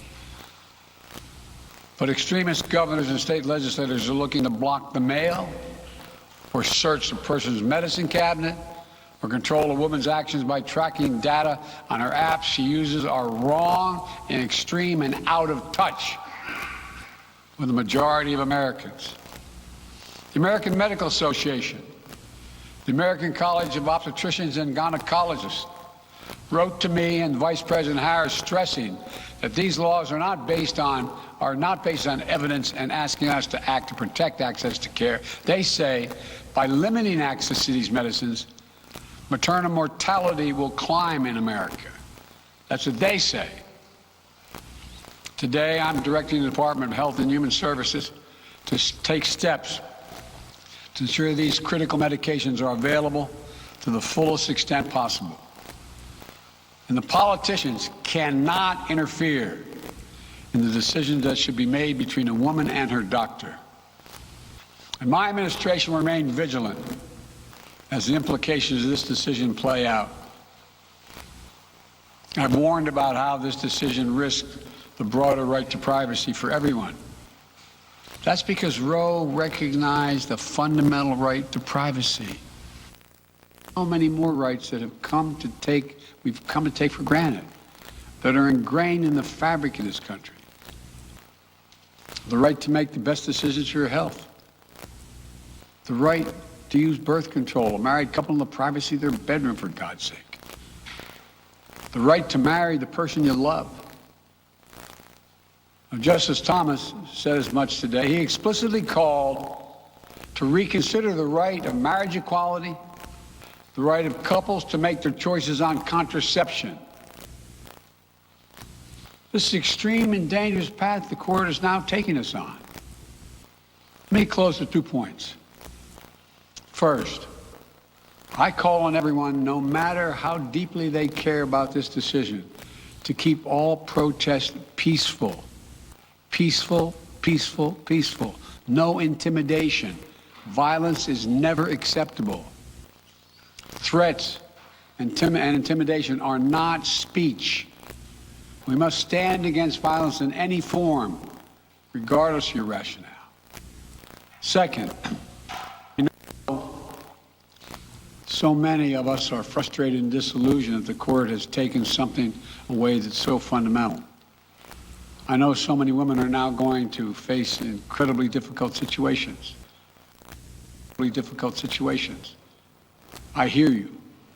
I support you. I stand with you. The consequences and the consensus of the American people, core principles of equality, liberty, dignity, and the stability of the rule of law demand that Roe should not have been overturned. With this decision, the conservative majority of the Supreme Court shows how extreme it is, how far removed they are from the majority of this country. They've made the United States an outlier among developed nations in the world. But this decision must not be the final word. My administration will use all of its appropriate lawful powers, but Congress must act. And with your vote, you can act. You can have the final word. This is not over. Thank you very much. More to say this in weeks to come. Thank you. Decision. Remarks by Speaker Pelosi or House Minority Leader Kevin McCarthy and a group of House Republicans today at the Capitol. We showed you all of that. We encourage. Doesn't violate due process. Legally to fight what happened in the U.S. Supreme Court today. Let's get into really what that means. I think we've got Jonathan Turley standing by. We've got you, Senator Okay, Klobuchar. great. I was just asking you if you heard the president, of course you did, and your reaction to his speech and his call for peaceful protests, no intimidation or threats on either side. Action was what we need. Action is what we need, and that is what you're seeing with the peaceful protests in front of the Supreme Court and across this nation. And one of the things the president pointed out is there are a number of states that allow for abortion where it is legal, and he made very clear that he's going to use the power of the Attorney General to make sure that women's right to travel is not limited. That was important, but that is a limited ability. The ability lies with the people of this country to go to the ballot box in November, and agreed at one time I would only have when it was relevant. Because I think of all the people on this dais, I'm the one who knew Sarah Waddington, who argued Roe v. Wade. And at one point, Sarah and I had a conversation, I'm going to say about 10 years or so ago, about the case. She even told me down to where she was when the case was decided. She was actually in class teaching, didn't know she'd won. She didn't think she'd win the case. And in subsequent conversations, we had more conversations about how she argued it. One, she said, I did my job for my client. That was what she was doing. Sarah Waddington was someone who did believe in choice, but was someone who also worked with other groups like Republican Majority for Choice and others to advance the rights of women. She was a women's rights activist. However someone may feel about the court's decision, she represented her client, Jane Roe, and fought the case. But she didn't think she'd win it because it didn't meet the standard of what she thought would be a win in the Supreme Court. Sarah died last December, and the gist of our conversations, of which there were a few, was that there were some things that in time may be relevant to speak on. This is the first time I've told that. There were others there with me. A couple of you probably watch it now because I remember that dinner and that evening when this first began. And I think that people need that context to understand. It goes along with Ruth Bader Ginsburg, what she said about being improperly decided, and what others have said. That is really interesting. I know you were kind of leaning in a few moments ago saying, I want to share this now because it's important that people know that when you really talk about women's rights, you mean all women. I remember when they had the rally on Washington and everybody had on the pink P hats, like, right? Yeah. Well, they were V hats. I can't remember what they were calling them on that day, but you know what they were meant to look like. And I thought it was just so awkward and shameful that those women didn't want women there who might not agree with them. Because as Tammy has pointed out, he do, and how will he make sure that happens? Forced to bear their rapist child. Jen Crawford, thank you. Also want to bring in our chief Washington correspondent, Major Garrett, who is there at the Supreme. Doing anything to sort of add fuel to the fire. Okay. I was just going to add about the distinct position that Joe Biden is in, having been Senate Judiciary Committee chairman. He voted on so many members of the Supreme Court, and he talked about the dangerous path that the court is on now. And I think that's exactly right. It's such a different court, and he's a person kind of alerting people to what could come next. And it's such a different moment for the country, too, in just how polarized we are on so many other issues, right? Than it was then. Some of those are curiosity seekers, but some are deeply emotionally involved in this issue. I see tears on both sides. Those who've long opposed abortion rights, tears of joy, tears of gratitude. Those who support abortion rights, bitter tears of anguish and anger about what the Supreme Court has done. One of the embedded ironies in this large and ever-growing assemblage of Americans coming this moment in front of the Supreme Court, if you read the opinion today, the Supreme Court said, don't come here anymore. The Supreme Court has nothing more to say on abortion because the Supreme Court no longer recognizes it as a constitutional right worthy of commentary. Go back to your states. Go back to your local community. Well, they're not doing it here, nor they're coming in ever larger numbers. Excellent point, Major Garrett, who's there outside the Supreme Court for us today. The president also calling for peaceful protests after the Supreme Court has struck down Roe versus Wade. The president saying no intimidation, violence is never acceptable. Our coverage will continue on CBS News streaming, your local news, and we'll have a full wrap-up tonight on the CBS Evening News. This has been a CBS News special report. I'm Norah O'Donnell in Washington.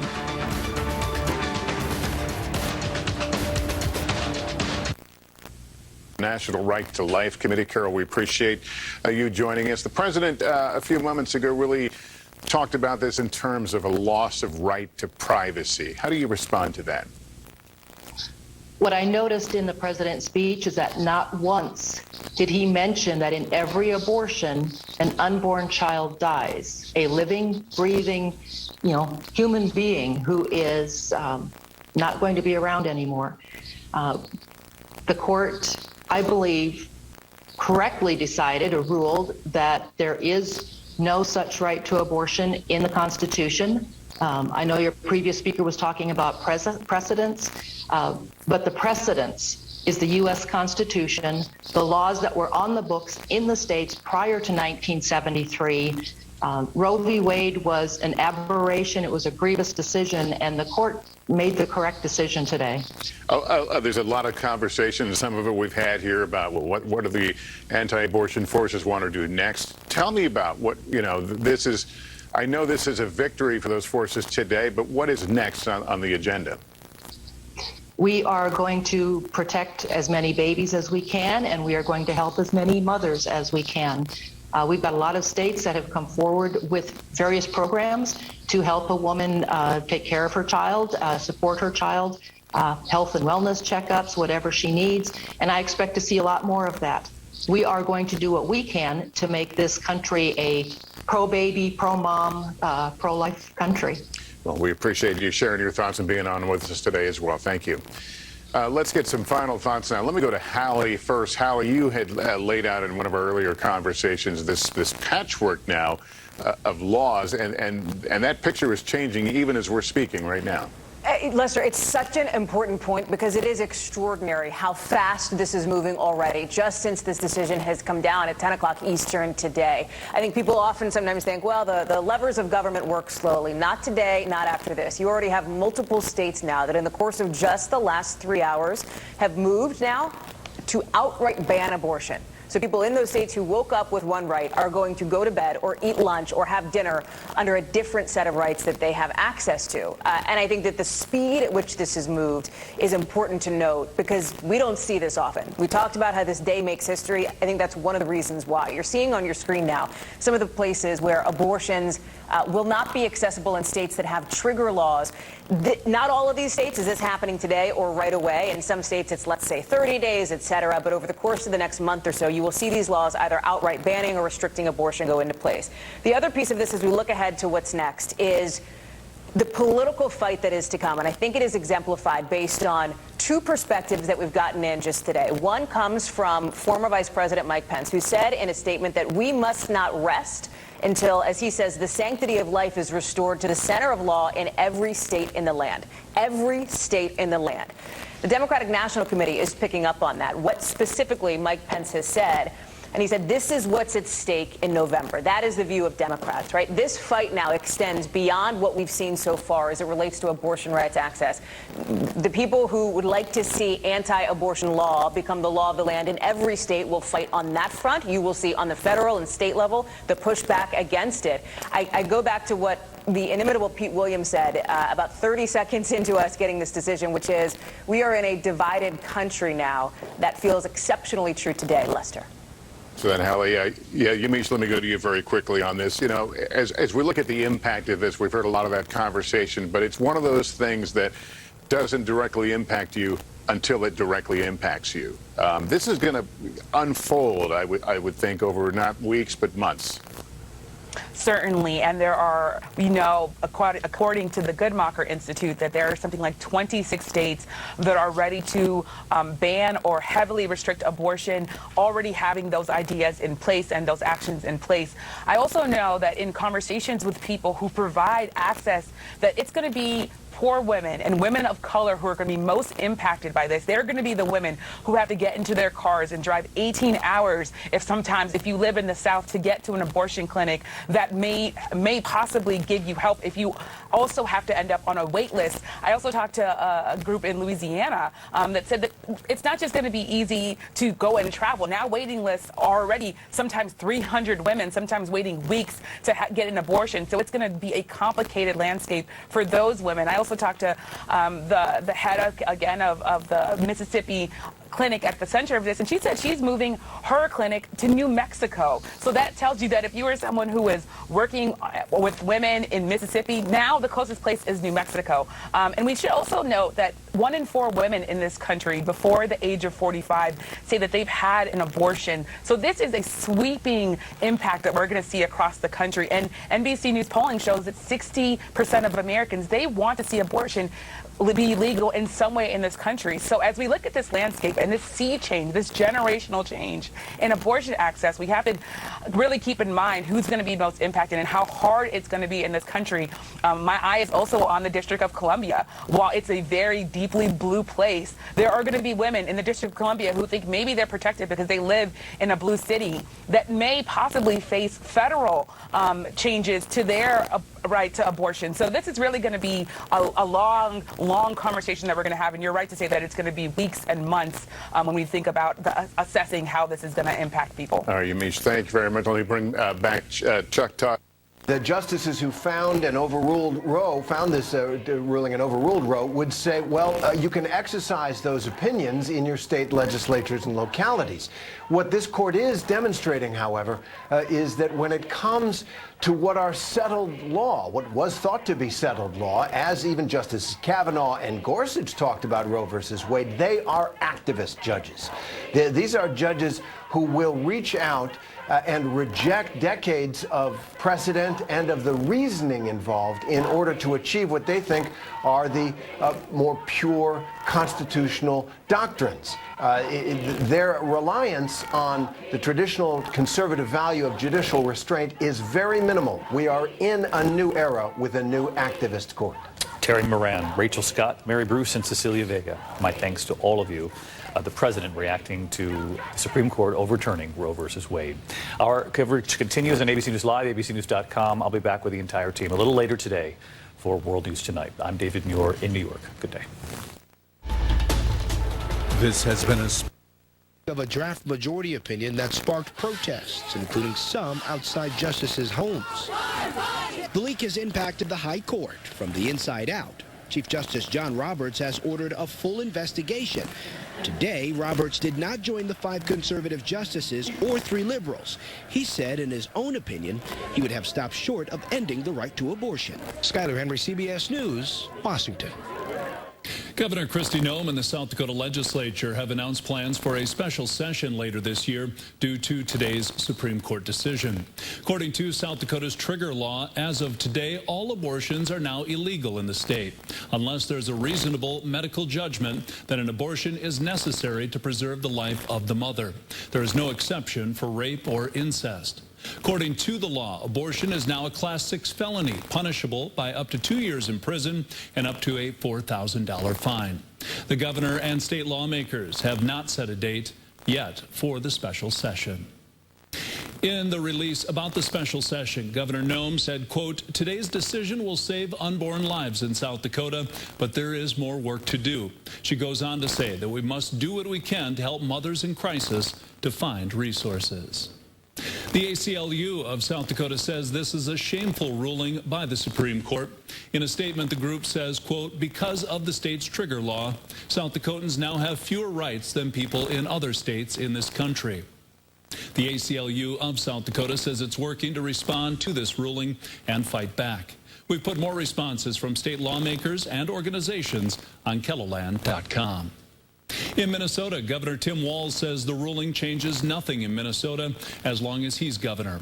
Walz adds that Minnesotans deserve to decide for themselves about when to make the most important decision of their lives. The governor says he works to fight to protect access to reproductive health care and abortion.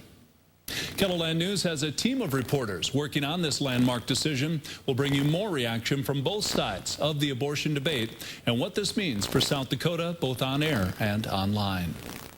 Turning now to a first look at your midday forecast with meteorologist Scott Munt. A warm start to the weekend, Scott. Oh, that it is, but we'll cool. We are looking at cooler temperatures to come in, 70s and 80s for highs tomorrow. That will continue into Sunday. States, they will be able to determine there and a little bit of cheese, correct? No, it's the first layer. Are poised to almost immediately ban abortion. Now, this was a 5-4 decision. It was fairly identical to the leaked draft that we saw just about a month and a half ago. This was authored by Justice Alito. Now, crucially, the Chief Justice, John Roberts, he did not want to go so far as overturning Roe v. Wade, though he said that he will vote to uphold the Mississippi 15-week abortion ban. But still, the consequence is that Roe v. Wade is overturned because of these 5 conservative justices. Here's something from Justice Alito's opinion. He called Roe v. Wade egregiously wrong from the start. He said its reasoning was exceptionally weak, and the decision has had damaging consequences. And far from bringing about a national settlement of the abortion issue, Roe and Casey have inflamed debate and deepened division. Now, the dissent here also responded with a very curt joint response from the 3 liberal justices. Justice Stephen Breyer, of course, he's retiring soon, and Justices Sonia Sotomayor and Elena Kagan writing this. Whatever the exact scope of the coming laws that are set to come in the individual states, one result of today's decision is certain: the curtailment of a women's rights and of their status as free and equal citizens. So, Frederica, this opinion not only dividing the nation, but also dividing this court, this conservative majority really flexing its muscle in the past few days in particular, and today overturning Roe v. Wade, leaving it all to the states. Frederica? All right, thank you, Jessica. Lauren, House Speaker Nancy Pelosi was very somber. What did she have to say? Well, she started her press conference saying that she wasn't even going to say good morning because it was not, in her view, a good morning. She was visibly upset, stunned by the decision, she said. Here's more about what she had to say in that press conference. What is happening here? What is happening here? A woman's fundamental health decisions are her own to make in consultation with her doctor, her faith, her family, not some right-wing politicians, but to see the Chief Justice side for this radical agenda. It's just stunning. And again, as a woman, as a mother, as a grandmother, to see young girls now have fewer rights than their moms or even their grandmothers is something very sad. If you're a woman, if you care about women, if you respect women, you know that this is a disgraceful, disgraceful judgment that they made. And I also spoke to two other Democrats this morning. Senator Chris Coons told me that, you know, this decision today really took out the goodwill that senators and that bipartisan group that had passed that gun safety legislation last night, that they had felt for one another. He said that this decision really totally changed the dynamics of how the Senate is feeling this morning and this afternoon. It just goes to show you that lawmakers still trying to take this information in, Republicans obviously celebrating this decision, Democrats saying that they are going to make this the campaign issue going into the midterm elections. Frederica? All right. Lauren Fox, Caitlin Collins, Jessica Schneider, thanks to all of you. Appreciate it. Let's talk more about all of this. Let's bring in CNN senior legal analyst Laura Coates, constitutional law professor and author of She Took Justice, Gloria Brown Marshall, and CNN chief legal analyst Jeffrey Toobin. Good to see all of you. Jeffrey, I mean, the president said this is not over. He says, however, it is up to Congress to restore Roe v. Wade as federal law. We know that recently they tried to codify it. It didn't work. So what are the options? No, they're not a lot for the federal government. I mean, they can protect the right to travel. They can protect the ability to mail abortion pills through the mail.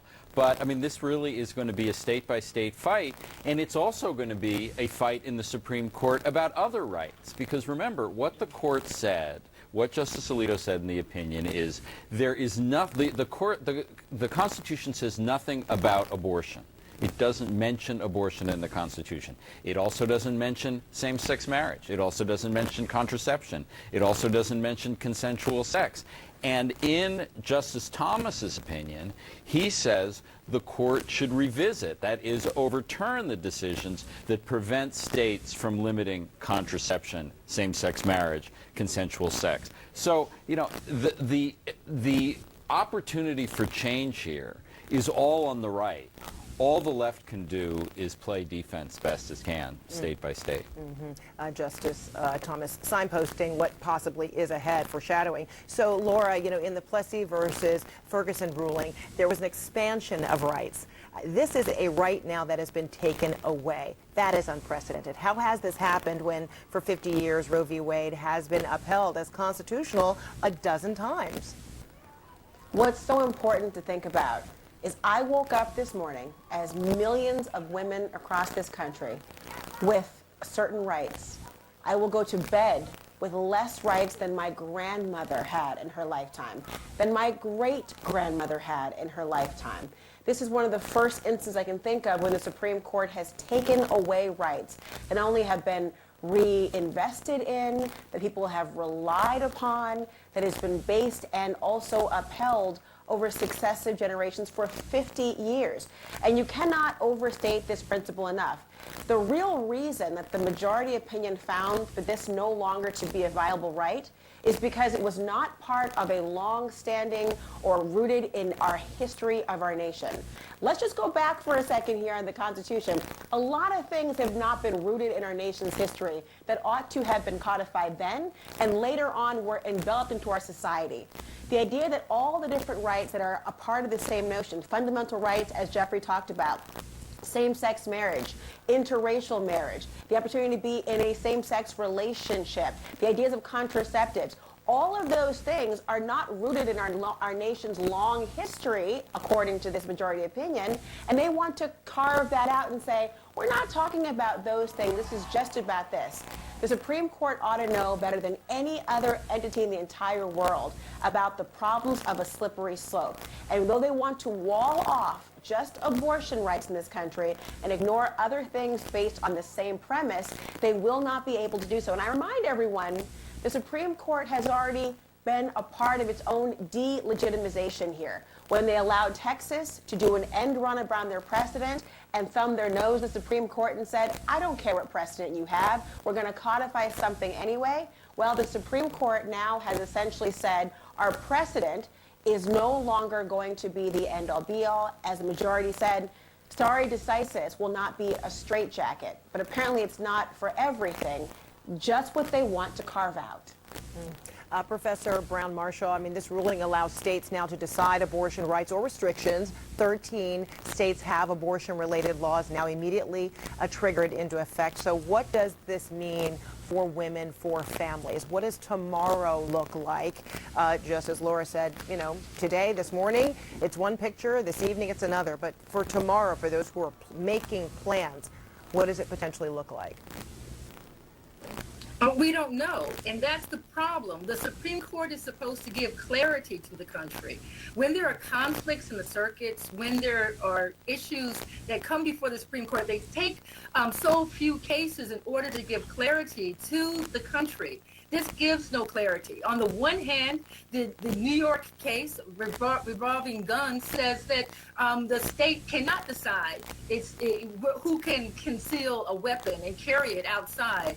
And then it turns on the other hand and says, oh, you leave this to the legislative body, and women have political power, and so therefore use that political power to lobby your legislative body and get them to say that it's all right for you to have access to abortion. So as was pointed out, we don't know, since abortion, anti-abortion leaders have said this is just the first step. They've already said they're going to go into each state and make sure, step by step, that they're going to take away abortion rights altogether. So I think this is the beginning of the end for many, but it's also, and one last thing, going back to what was said with Laura and the history, when we look at the history and they put forward these statutes from the 1800s of women who were denied abortion rights, these statutes came at a time of nationalism. And that's what we're in right now. We're in a period of nationalism in which every white baby counts, because they're not thinking about the people of color. They're thinking about population growth, knowing that by the year 2045, this country is going to be majority people of color. So there are underlying conservative issues here that are not being discussed that need to be when it comes to this decision. And Jeffrey, I mean, this is a victory for activists, politicians who've been trying to overturn this for decades, who have fought, you know, through state legislation to chip away at Roe versus Wade. I mean, so what does this say about the power of this movement, especially this morning? There are a lot of people who are feeling like this came so suddenly and abruptly, but really it has been going on for decades to get this result. And this was something Donald Trump recognized when he ran for president. He said over and over again, he said in one of his debates with Hillary Clinton, if I win, I will appoint justices who will vote to overturn Roe versus Wade. And conservatives who didn't like Donald Trump's personal life, who didn't like his demeanor, who didn't like, you know, the way he's conducted himself in all his marriages, they said, no, this is what matters to us. That's why we're going to support him. The evangelical community was very strongly supportive of Donald Trump throughout his presidency. Overlook the other stuff. And they got what they wanted. And, you know, there's a lesson here that the Supreme Court is on the ballot every time you vote for president, every time you vote for senators who vote to confirm Supreme Court justices. So, you know, maybe Democrats will learn the significance. That is not something that's been a big motivating factor for Democratic voters. It has been one for Republican voters, and they got what they wanted today. And as we're talking, the images right outside the Supreme Court, the crowd getting louder, getting bigger. Laura, in the recent confirmation hearings, we heard Justices Kavanaugh, Gorsuch, Comey Barrett all state the values of stare decisis, the precedent of Roe versus Wade, and now those very justices joined a majority to overturn it. So does this devalue the confirmation process? Yes, I think it points out the fact that it is theirs to lose, and all they have to do is say the right things long enough to a particular audience to get that confirmation to then be called justice, and then to do what they'd like after that. I note that in the concurring opinion written by Justice Brett Kavanaugh, he really focused in on this notion of stare decisis. In a way, I think, trying to point out the fact that he anticipated we'd have this very conversation today, Fred. The idea of, I thought you all said you believed in the value of things, but I go back to that majority opinion written by a leader to suggest, hey, these are not straitjackets, and we can divert from it many different times. Plessy versus Ferguson on one hand, as one example they've raised.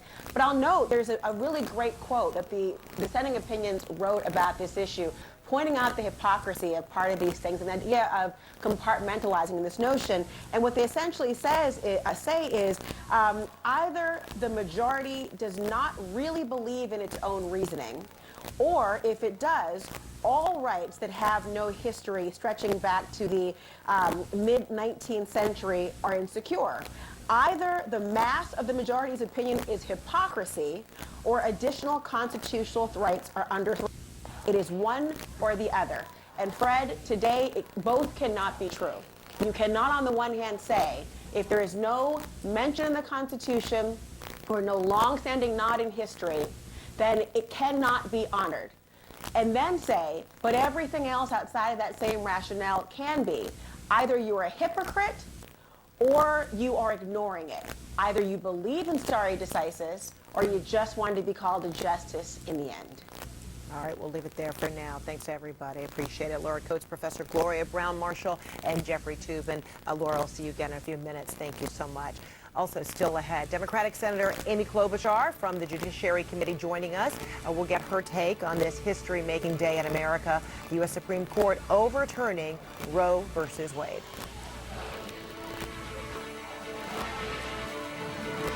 We're Carvana, the company who invented car vending machines and buying a car 100% online. Now we've created a brand new way for you to sell your car. Whether it's a year old or a few years old, we want to buy your car. So go to Carvana, enter your license plate, answer a few questions, and our techno wizardry calculates your car's value and gives you a real offer in seconds. When you're ready, we'll come to you, pay you on the spot, and pick up your car. That's it. So ditch the old way of selling your a spot. Received an unexpected phone call from Don's neighbor. She had become 2938.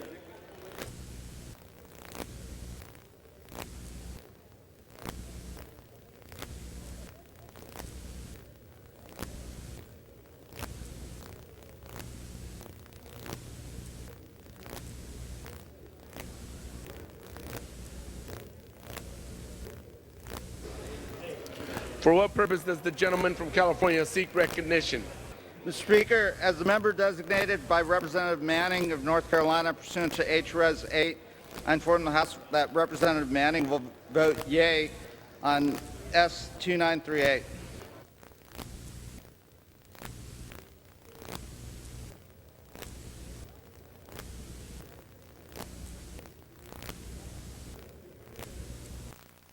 And the voice of his or her own constituents. Of this decision that they will be offering their employees in some states where they will not be able to obtain an abortion. It's going to be a big, fascinating development. There will be lawsuits tied to that and how that's implemented by different companies in different states. I think Martha's point earlier about the morning after pill and how 60+% of so-called abortions happen medically with a pill, and how does that get implemented in states that now are triggering a law to outlaw abortion. 13 states have already legislation that's kicking in as of today as a result of this ruling. So I think there's a lot of things yet to be worked out, but one thing that will be worked out is that this will be a political talking point. It's already in these races like Ohio. You have Tim Ryan weighing in that crucial Senate race. You have Lieutenant Governor Fetterman in Pennsylvania in that crucial Senate race. So expect, especially along the edges, for this to make some difference in some of that polling. Yeah, great stuff. Good insight, Brett. Thank you as always. Thank you, Brett. You bet. Meantime, the bombshell ruling now in the hands of states as more than 24 states are likely to move forward with restricting abortions. David Spunt live for us in Washington with more on this. David, good afternoon. Trace and Sandra, good afternoon to you. Just to give you a mood right now outside the Supreme Court, there's probably about 2,000 people out here right now. The mood definitely tense. However, it has calmed down a bit since this ruling came down. People actually leaving just over the past few minutes, so we'll see what the next few hours hold. But on to those states, where do we go from now? Those are the conversations happening outside the Supreme Court. The Associated Press first to report that Missouri already has enacted a law banning abortion immediately after this ruling came down from the Supreme Court. There are others on that list of states, including Alabama, Arizona, Arkansas, Georgia, Idaho, Iowa, Kentucky, Louisiana, Michigan, Mississippi, Missouri, North Dakota, Ohio, Oklahoma, South Carolina, South Dakota, Tennessee, Texas, Utah, West Virginia, Wisconsin, and Wyoming. Now, Trace, if you add in Florida, Indiana, Montana, and Nebraska, those are states that are getting close to being added to that list of having strict rulings blocking abortion. So it's going to be about a 50-50 when it comes to states that will offer the procedure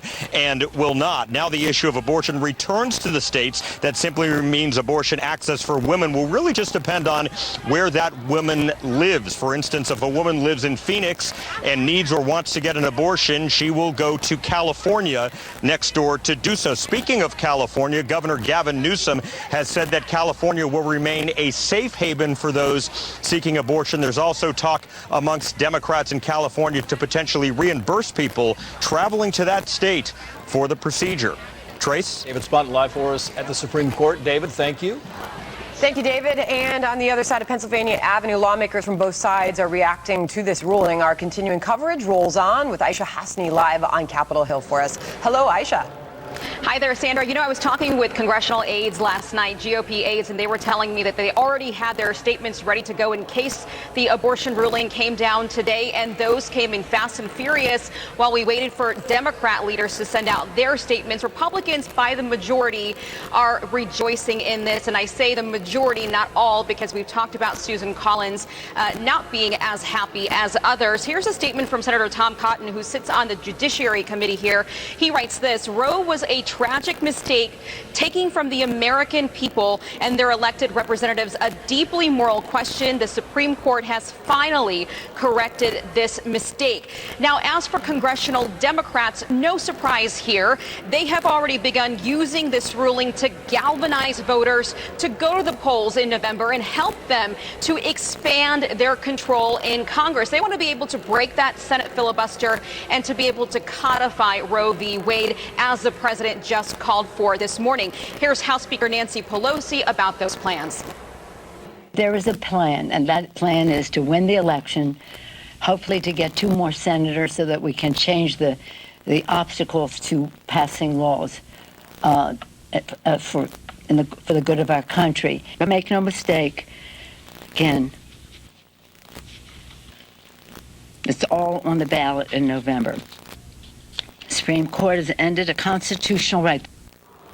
So Senate Judiciary Chair Dick Durbin has announced a hearing will take place on this ruling on July 12th. But any legislative action, Sandra, like blowing up the filibuster or packing the court, talk of that, that's going to run into a dead end. Now, what House Democrats have not done yet, and this is important, is approve emergency funding to protect the Supreme Court justices. There is a bipartisan bill which was sponsored by Senators Bill Hagerty and Mark Warner. It passed unanimously in the Senate this week. It would deliver about $20 million, half of it to the U.S. Marshals Service and half of it to the Supreme Court, to address these threats. Now, GOP aides are telling me that the court and the U.S. Marshals Service are currently spending a ton of money on unexpected security needs they did not budget for, including overtime pay. And Republicans are warning there's going to be a lot of security needs ahead in the weeks coming. The far left is promising that all of this will only be the prelude to the main event if they don't like the rulings coming down the pike. One activist group is promising that our cities will be submerged in, quote, listen to this, a night of rage. And Sandra, just to drive home a point, if I may, you've been talking about this, how House Democrats want to try to codify Roe v. Wade. They have tried that. They have passed something through the House, but it fell apart in the Senate, not just because Republicans didn't get behind it, but also because Democratic Senator Joe Manchin couldn't get behind it, and people like Susan Collins and Lisa Murkowski, who are more sympathetic to abortion rights, they couldn't get behind it because even those people found that it wasn't just codifying Roe v. Wade, it went way beyond that. It was actually trying to expand abortion. So Democrats have tried this. They might come back and try a scale back version, but we'll have to wait and see on that. Sandra? Aisha Hasni live on the Hill for us. Aisha, thank you. We are joined now by outnumbered co-host Kayleigh McEnany. It's interesting when you hear Aisha and you hear Nancy Pelosi replicate the success that we've had at the federal level to leverage politics and policy to stand up with people who say that they're pro-life, who want to protect unborn children and women, who want to pass consensus legislation at the state level, to defend them politically, work with them once they're elected, and hold them accountable for the promises that they've made. That's what we did at the federal level and what we'll continue to do. That's how we got into this position where we have. We've spent the last 10 years working to elect a pro-life Senate, a pro-life president that would give us a Supreme Court with justices such as the ones who are signed on to the draft and now to the final decision. Mallory Carroll, thank you so much. I appreciate you taking the time to talk to us. Joining me now, Symone Sanders, host of Symone and former chief spokesperson to Vice President Kamala Harris, who, by the way, we're expecting to hear from a little later on in this hour. Look, I think that Mallory lays out very clearly, strategically, what they have done and what they plan to do. So when you hear that message from the anti-abortion side, what should be the message that people who want a right to choose, what should they take away? Look, Chris, first of all, congratulations. This is the first time I have been with you since you are now hosting a new spot. Very excited for you. And I tune in daily. Thank you. Look, I think for Democrats or even people who support a woman being able to make the decisions about her own body, because that is in fact what we're talking about, I think when they hear the guest that you just had on, they should hear that extremism. You know, in a number of states, more than almost half the states in America have some trigger laws on the books, or abortion is poised to become illegal in half of the states here in our country. That means women can be jailed, fined. Doctors can be jailed or fined for assisting with or giving an abortion.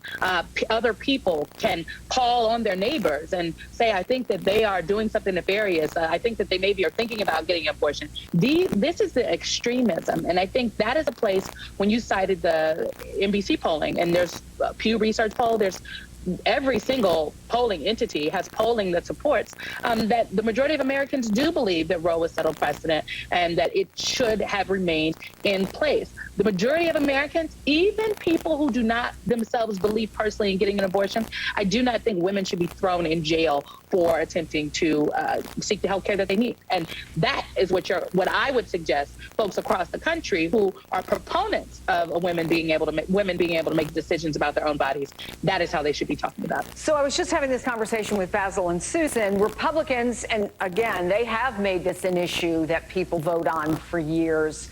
How do Democrats do that by November? How do they do it in their state legislatures? How do they do it in these races for governor, where a lot of this is going to shift, at least in the near term?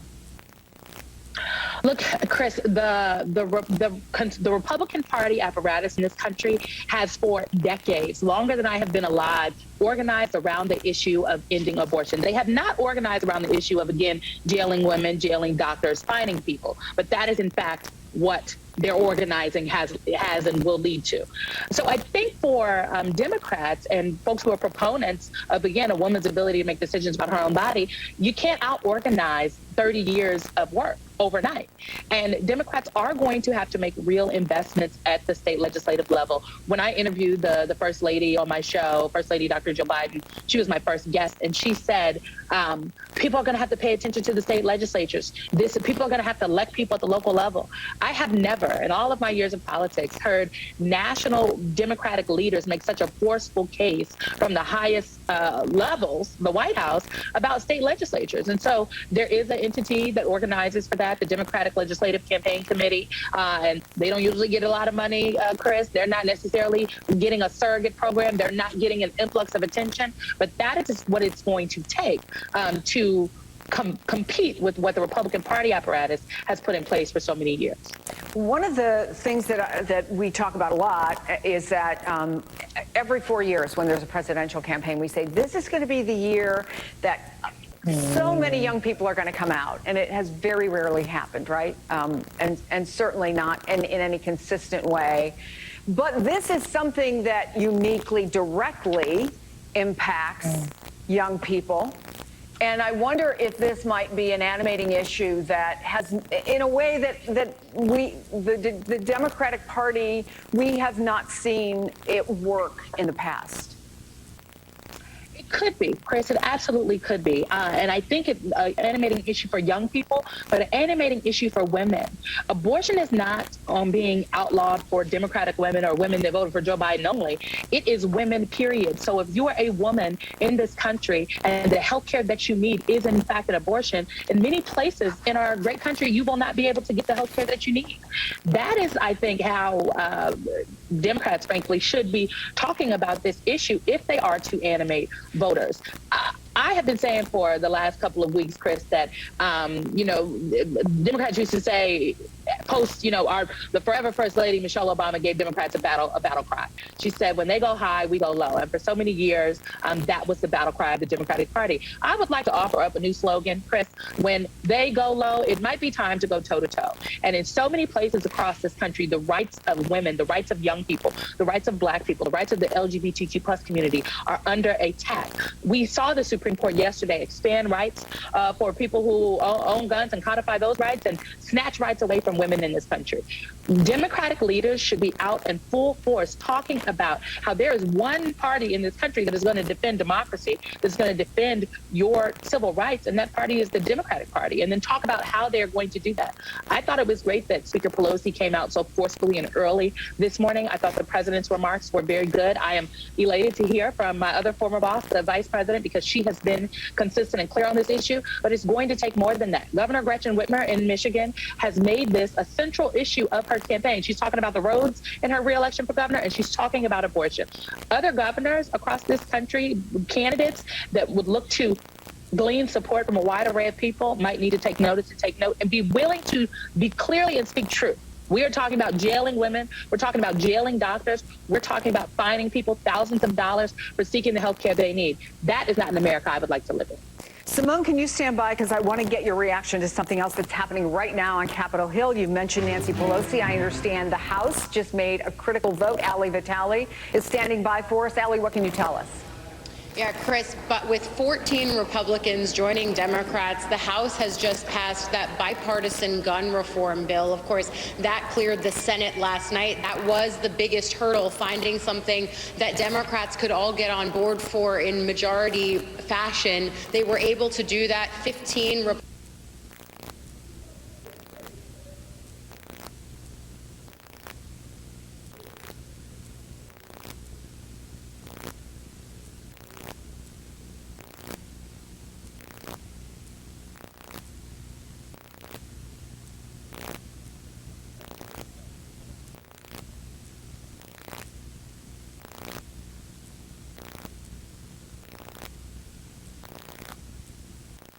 priorities and making sure that the background check system is bolstered, especially for people 18 to 21, as well as getting rid of that so-called boyfriend loophole, which stops people with domestic violence charges from being able to have a gun. That's something that we've seen in the data, of course, that shows that intimate partners are often the people who are victims of that kind of violence. So again, a big day in this body, as they are in the way that Speaker Pelosi did earlier with us, talking about what's happening at the Supreme Court, but also trying to have this win on gun violence prevention that they have been working towards for weeks, Chris.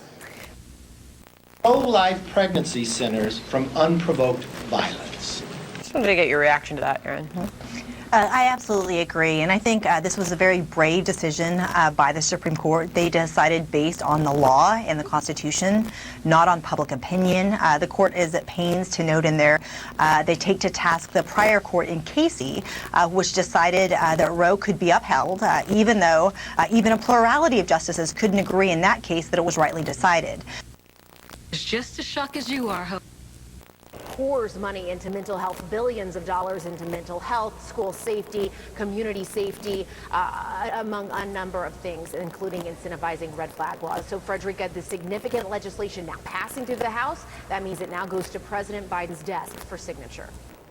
All right, Jessica Dean on Capitol Hill, thank you so much. Let's talk further about this. Quickly, Nia Malika Henderson with me now. So what a significant day, because we are talking about a day of restrictions, whether it be from Supreme Court or from Capitol Hill, from Supreme Court restrictions on women's health, an overturning of Roe v. Wade, and from Congress now, a bipartisan effort to restrict some gun rights. So put it all into context for us today. No, I think you're exactly right. A big, big day, 30 years in the making in terms of, in some ways, both of these decisions. If you think about the Supreme Court and the sort of battle to overturn abortion rights, that has been about a 3-decade push by conservatives. And if you think about what's happening with gun rights, it's been about 30 years since anything has been done around restricting access to guns in this country. And listen, when you think about guns, this has been, unfortunately, has come after very horrific shootings that we've seen in this country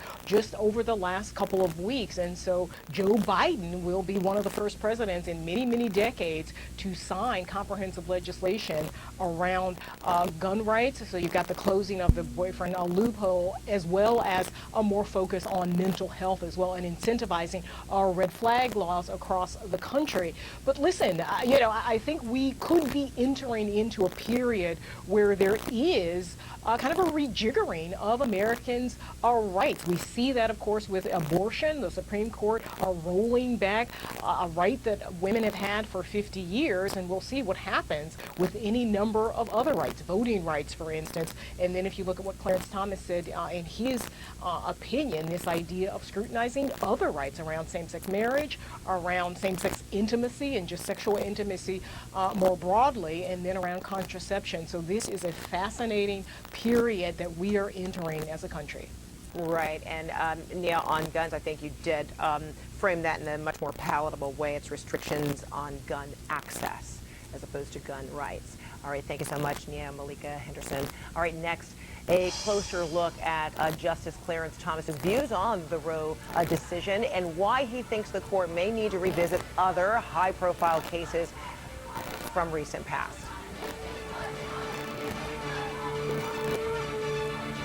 Like many fans. I'm sorry, Mr. Kyriak.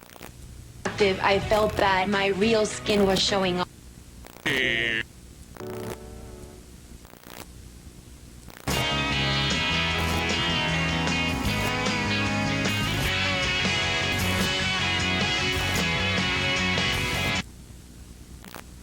But especially in hot weather, you'll want to give it a deep watering at night, right? And with so many individuals out here, I think it's important for us to also tackle this myth that this is somehow about babies or children or life.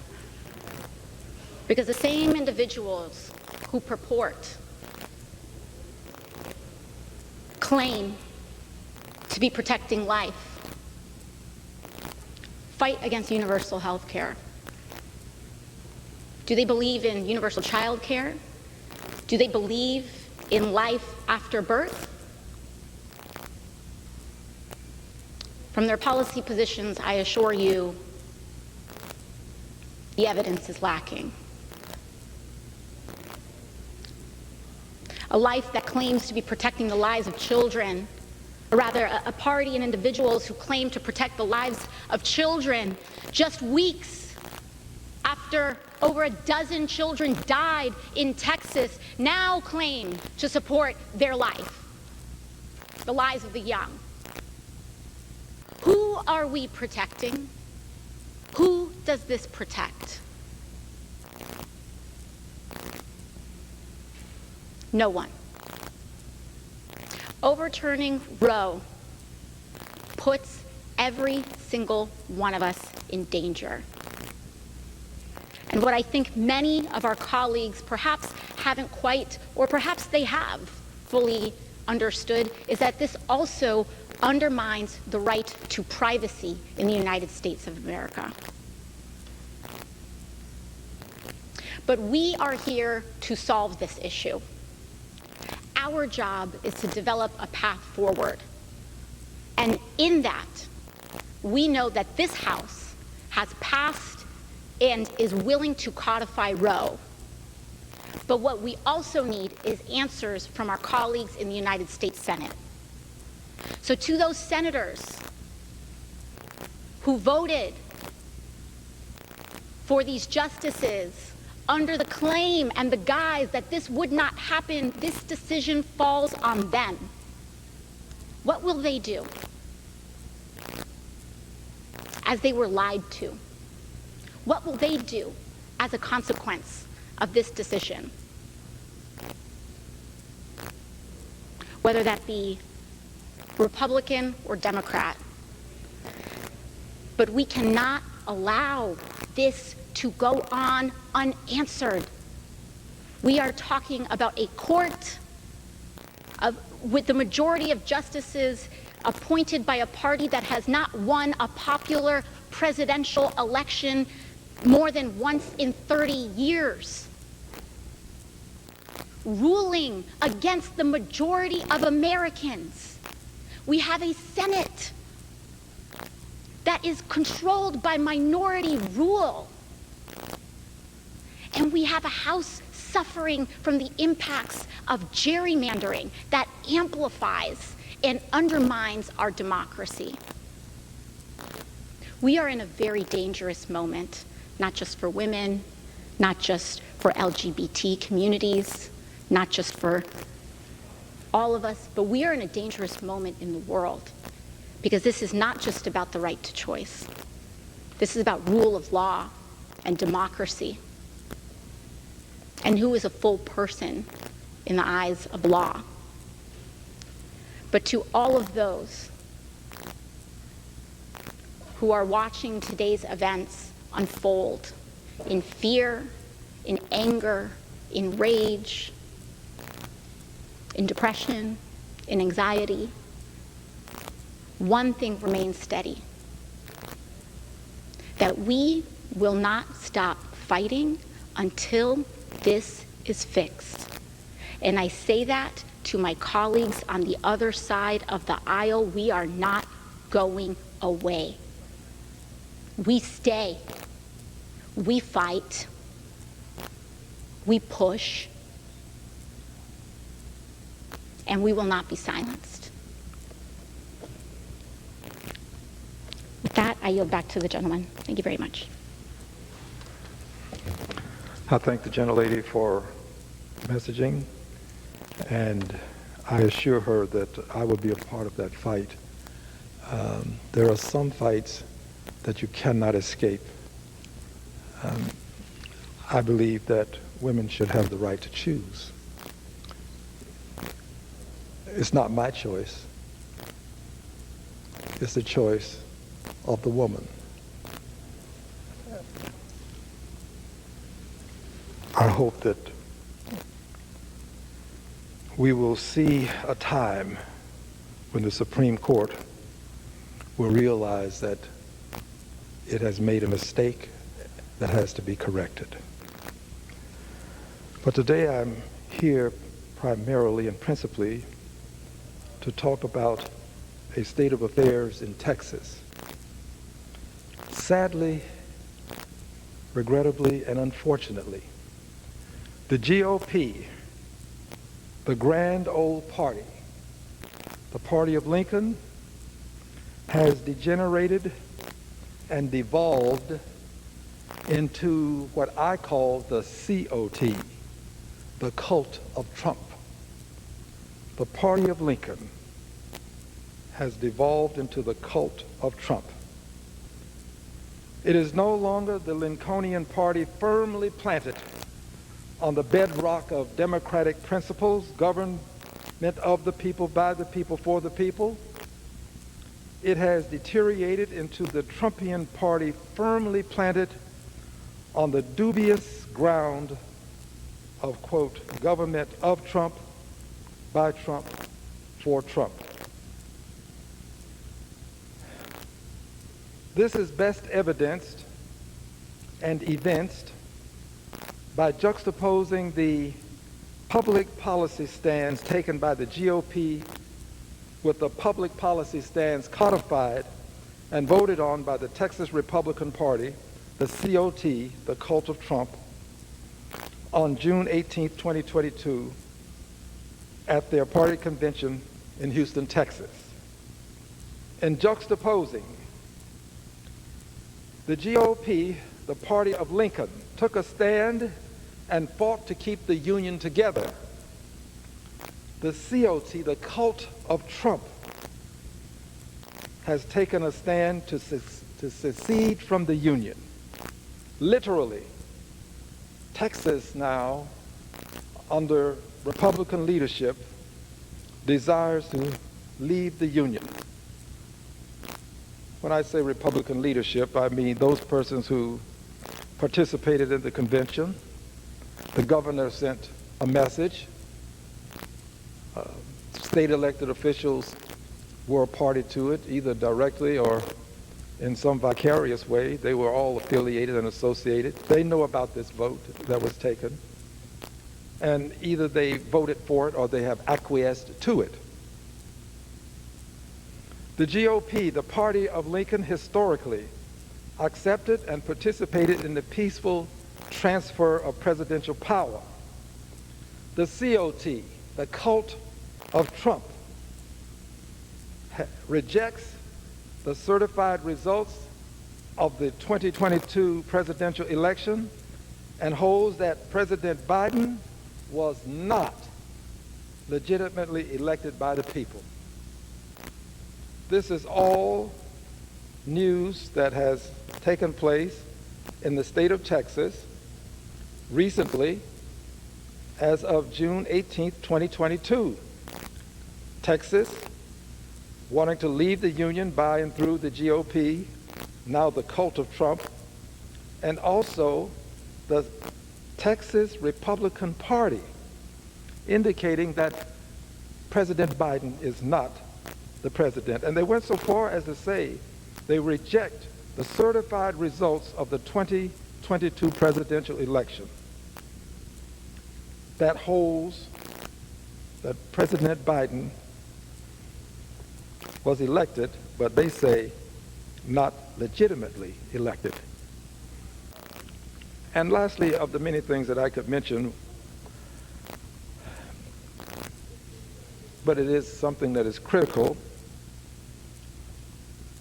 to people of color and women, the GOP, the party of Lincoln, forged the 15th Amendment to the U.S. Constitution, recognizing the right of former slaves to vote.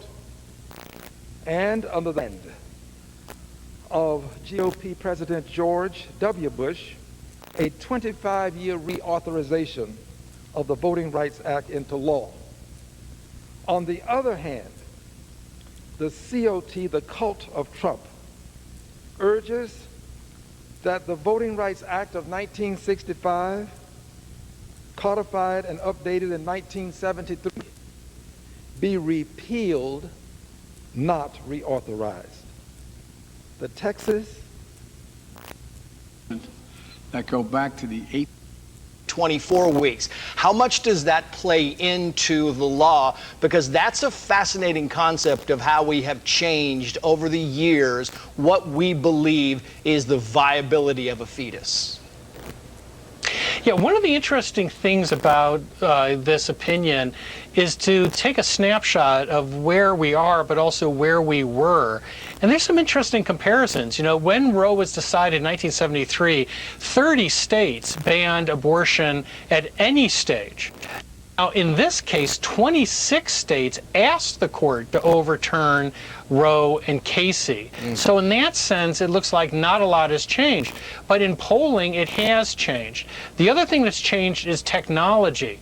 Over 60% of abortions today actually are done through medication, through morning after pills, which don't involve going into a clinic. Access to that type of treatment is likely not to be restricted by most states, and I'm not too sure they could if the federal government comes in and guarantees that access. Jonathan, real quick final question on something that I'm getting word inside the Supreme Court. There's some concern about this claim from Maine Senator Susan Collins that the justices, Brett Kavanaugh and Neil Gorsuch, lied to her in their testimony and their meetings with her. I know that you are writing about that and also just tweeted about it, saying that both Speaker Pelosi and Senator Collins suggesting that justices like Kavanaugh lied about Roe during their confirmations. You are saying that is simply not true. Explain. It is not true, and it is grossly unfair. I testified at Justice Gorsuch's confirmation hearing. I'm very familiar with what he said. I'm very familiar with what Kavanaugh said. They said that they would respect precedent. They did not and could not guarantee how they would vote on Roe v. Wade. In fact, many of us objected to Democratic questions that seemed to predicate or condition votes on whether they would guarantee to vote for Roe. They did not. Their answers were very similar to the answers given by every justice before and after them in modern confirmation hearings. They said they would accord precedent respect. But stare decisis, this doctrine that we respect precedent, is not absolute. If it was absolute, we wouldn't have Brown v. Board of Education. We wouldn't have overturned Plessy. We wouldn't have recognized same-sex marriage. And in fact, the Supreme Court, in a footnote, lists all of these cases where stare decisis was not followed, and the result were celebrated cases. So I think that people are overstating that, but I think that to say that these justices committed perjury is grossly unfair to them, and I think it's another attack on this court. You know, you had Speaker Pelosi say that these are right-wing politicians. That's unbelievable. Yeah, and disagree with them. In her words, she says that the decision is inconsistent with what they told her. Obviously, the concern inside the court right now would be that there's a sitting United States senator claiming that they lied to her in a moment where there has been protesting outside the court, outside the homes of these justices, and obviously a threat to the life of Justice Brett Kavanaugh. Jonathan Turley, thank you very much for your time. Thanks for joining us. Thank you, Professor. Okay. Congresswoman Kathy McMorris Rodgers is joining us now, Republican for Washington State. They're expecting from the White House. What are the different things that they should be focusing on? I talked to a woman who was in a meeting with the vice president just last week, and she said the vice president continued to think about and talk about apps that show that women use to track their periods, and how that can be used to track women who want to have abortions, and what can the administration do to make sure that's not an issue. And so they have the wherewithal, I think, in the administration to do so, but they're also very cognizant that there's not an executive order that President Biden could sign that would give this right back to the American people. There's not an executive order that the president could sign that could enshrine gay marriage or same-sex marriage into law. That is not something that they can do. And so what we're going to continue to hear from the White House as we get closer and closer to November is that it is up to these folks behind me to do something about this, to go and elect more people to Congress who are going to work on this issue, elect more pro-abortion members of Congress, elect people who believe in same-sex marriage so that they can enshrine that into into the law of the land. And that is going to be something that they also know is going to come up in front of possibly this exact same court once again. And so a White House besieged with all types of different crises continuing. I see people with masks out here still in the middle of a pandemic, dealing with all of the international issues that they're dealing with. And now it's another place where they feel a lot of the time that their hands are tied, but they continue to say they're going to fight and look for ways for the president and the vice president to kind of nibble around the edges on enshrining some of these things and protecting folks, especially leaning on the agencies to do some of that work. Eugene Daniels, Jonathan Capehart, thanks to both of you, good friends of mine, and I appreciate you taking the time to talk to us on this day. That's going to do it for me this hour. Make sure you join us for Chris Jansing Reports every weekday at 1 o'clock Eastern Time right here on MSNBC, but keep it right here on a very consequential day. Our coverage will continue with Katie Tour next. You're pretty particular about keeping a healthy body. What goes on it? Usually. Serious injury.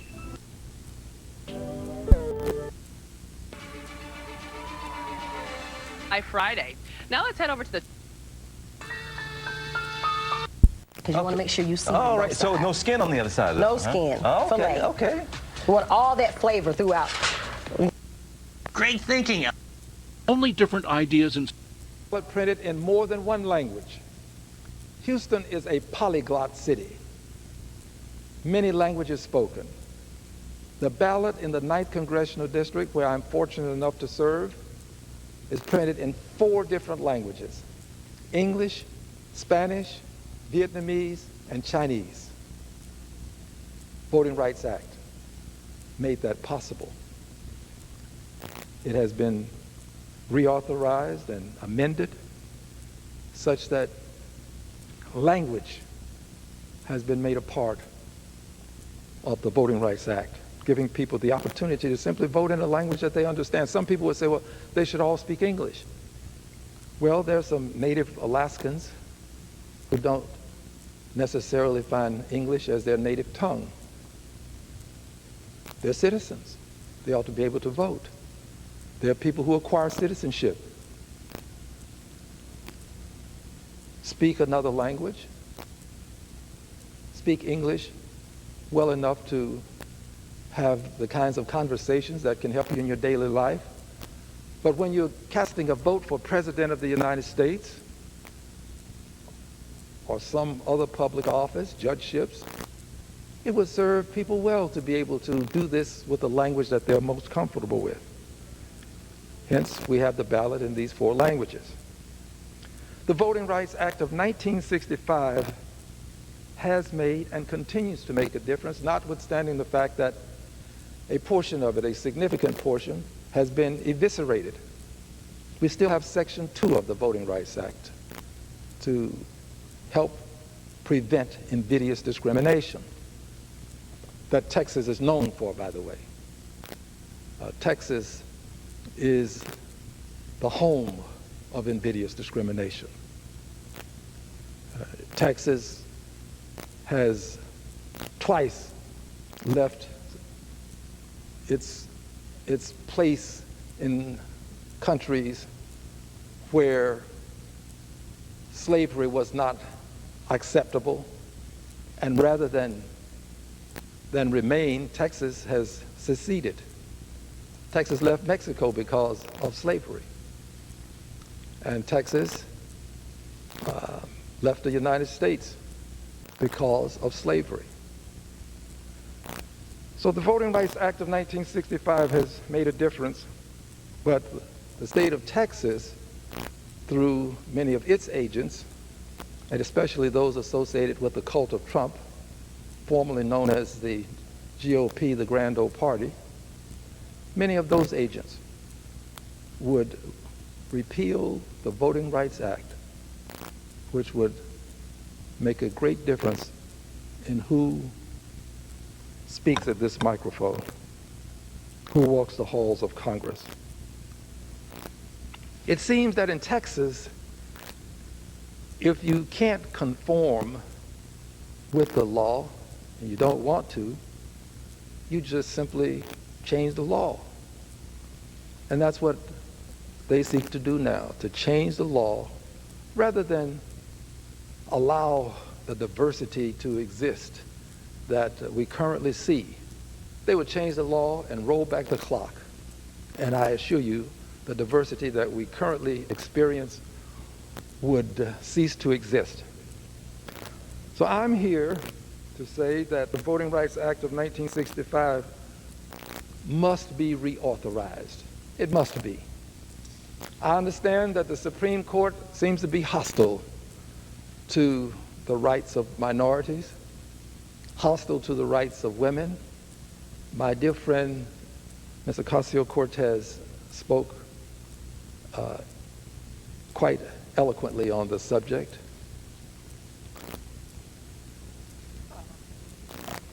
I indicated that this was my last topic as it relates to the cult in Texas, but I do have to confess that in Texas, the former GOP, now the cult of Trump, bans abortions, or would ban abortions. This is what they codified and published, would ban abortion from the moment of fertilization. That means that there will be no legal abortions in Texas from the moment of fertilization.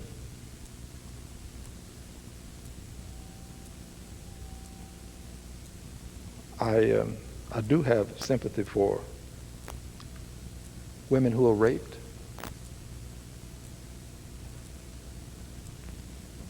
There will be no options from the moment of fertilization.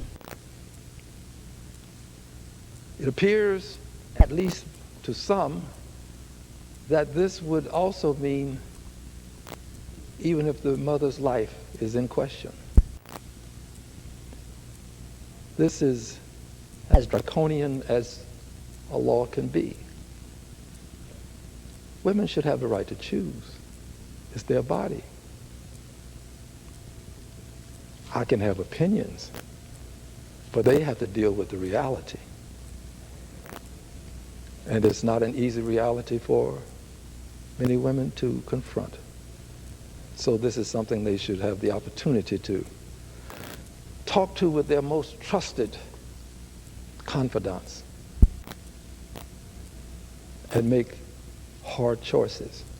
I don't wish the choice upon anyone, but I do think that women ought to have that choice.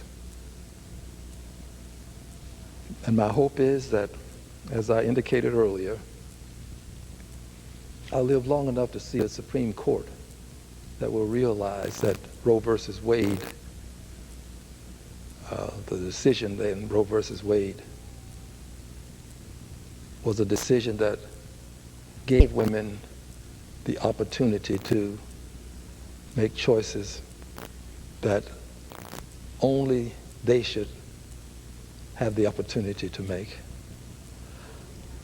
Mr. Speaker, these are some very difficult times. I see many people celebrating, but I also know that when I called a friend to discuss this, there were many tears being shed. And not everybody is happy today. For many people, this is a very dark day in the life of our country. Just yesterday, or a day before, the days run together sometimes when you're up late, the Supreme Court ruled that you can carry your gun openly, notoriously.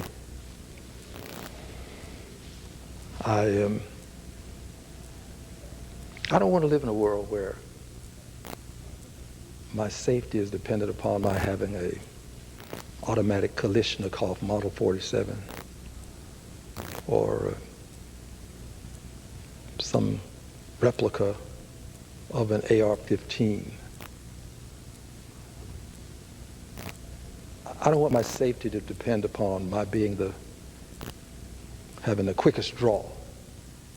I don't want to resolve my disputes with a gun.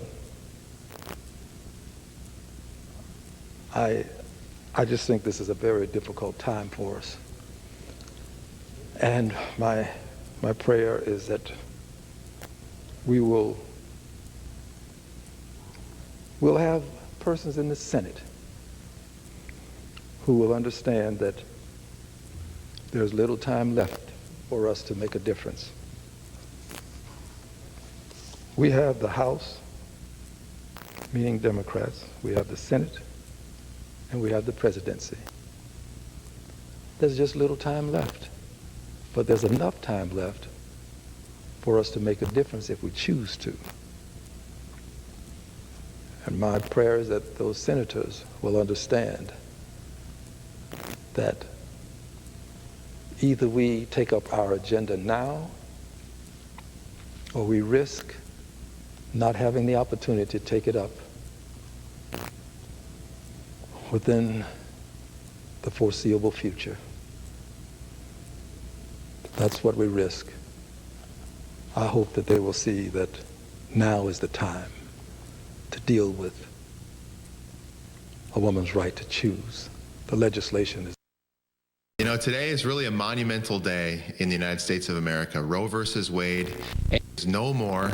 And this is really a cause for celebration. I mean, for almost 50 years, this case that has brought so much hurt and so much death and so much guilt and regret is finally over. I am devastated and upset about the Supreme Court's ruling. Today is a huge step back for women in the U.S. and especially in South Dakota with our trigger law. We've lost autonomy over our own bodies. That has been the law of the land for nearly 50 years. According to South Dakota's trigger law, abortion is now a Class 6 felony, punishable by up to 2 years in prison and up to a $4,000 fine. A special session would further the conversation about the future of abortion in South Dakota. You know, there's been some informal conversations that we've had in the past, but I think really now is the time that pro-life South Dakotans are going to start to work together to craft legislation to make sure that we're protecting babies and that we're protecting mothers and fathers and being very pro-family as well. Lawmakers who are for abortion rights worry the conversation will go beyond just that medical procedure. For example, access to birth control, fertility procedures like IVF, even basic medical care during a miscarriage have all been under attack by legislators in the South Dakota legislature and the governor just in these past 2 years. It has not yet been announced when that special session would be. South Dakota is going to remain a pro-life state. In my mind, the fight for women to control our bodies is not over. In Sioux Falls, Lauren Zolik, KELO News. 12 other states also had trigger laws in place to ban abortion, including North Dakota and Wyoming. Digital reporter Jasmine Jackson digs deeper into the trigger laws. You can read her KELOLAND.com original online now. But across the border in Minnesota, abortions remain legal. In a tweet, Governor Tim Walz says today's ruling changes nothing in the state as long as he is governor. Walz adds that Minnesotans deserve to decide for themselves about when to make the most important decision of their lives. The governor says that he works to fight to protect access to reproductive health care and abortion. Turning to weather today, lots of sunshine, at least on this part of the state, Jay. Yeah, lots of sunshine really across the area, Bridget. Now lots of heat and the humidity, and we're starting to see some thunderstorms fire up in central South Dakota. Pittsburgh's Babe Adams. Successful. While conservative lawmakers rejoice, supporters of abortion rights are responding with a mix of dejection, anger, and resolve. Planned Parenthood North Central State's leaders calling this a horrible, devastating day. This decision has put women in significant danger for their health and well-being. The overturn of Roe represents a clear and present danger to women's health and lives in this country. Planned Parenthood says they are increasing resources to states where abortion is still legal to help serve women seeking abortions from states where it is not. Meantime, both Planned Parenthood and the ACLU expressing concerns that today's ruling could lead to the other rights being removed, such as access to contraception and gay marriage. As always, we want to know what you think. We asked your opinion on the Supreme Court's ruling. The latest results of our non-scientific poll say that 59.81% of you do not agree with the Supreme Court ruling from earlier today. We don't want to lose track of the fact that it is a first alert weather day. Yeah, and already hot out there, getting a little humid too, and I know Tyler has been busy in the First Alert Weather Center tracking some of that. The heat and humidity, like you just mentioned, Andrea, really leading to these storms, and we saw some... Say you could go Right? We're the core of today's decision to upend the scales of justice and eliminate a fundamental right for women in this country. Of course, Wolf, now the question for the White House is what they are going to do in response to this. The president today talked about some measures, talking about the Justice Department defending the rights of women who want to travel out of state if they can't get an abortion in their home state to go to another state. He talked about eliminating barriers to access to abortion medication that you can get in the mail. But really, there is only so much the president can do. There's no executive action that he can sign that can restore this constitutional right that was taken away with this ruling from the Supreme Court today, which is why you saw President Biden urging Americans who believe in the right to have an abortion, the right to choose, to go and vote come November in the midterm elections, telling them to elect more pro-choice lawmakers and saying that they should make no mistake, he does believe Roe versus Wade is on the ballot this November, Wolf. Yeah, we're showing our viewers pictures of demonstrations in many cities all across the country right now. Caitlin Collins at the White House, thank you very much. Let's bring in our team of legal analysts, Jeffrey Toobin, Laura Coates, and Jennifer Rogers. Laura, what does today's ruling mean for millions of American women? It means that we woke up with certain rights and we're going to go to bed with less rights than our grandmothers had, our mothers had. In some instances, including myself, my great-grandmother had. And this is something that essentially the Supreme Court is saying, actually, you never should have had that right in the first place. It was so egregiously wrongly decided that those rights never should have existed in the first instance. The problem, of course, is that while many people might look at it right now and say these are the rights impacting women, there are a lot of things now on the horizon that under that same judicial philosophy that if it wasn't part of the nation's long-rooted history, then it should never have existed. Well, that's going to include things like same-sex marriage and same-sex sexual relations. It could include things like contraception and marriage, and could extend beyond to things such as interracial marriage as well. This is, in fact, a solemn day because it seemed as though the rights that we thought we had never existed at all, according to the majority of the Supreme Court. You make an important point. You know, Jennifer, COVID-19 at Sanford Health today. The young boy receiving his shot around 9 o'clock this morning, with many more eventually expected to follow. His mother is a pediatrician and spoke with us about why she believes it's important to get younger kids vaccinated. One, I think it's great to protect the children from getting COVID and or if they've had COVID from getting it again. Then the second thing is that if your child is sick, most likely you're the one who's going to have to stay home with them. And so, you know, with just the financial burden that can place on the family. For more information on scheduling vaccinations, you can visit Sanford's website at www.sanfordhealth.org. Still to come tonight. Dance again. Channeling the energies, the ideas. We passed the relevant bill back in.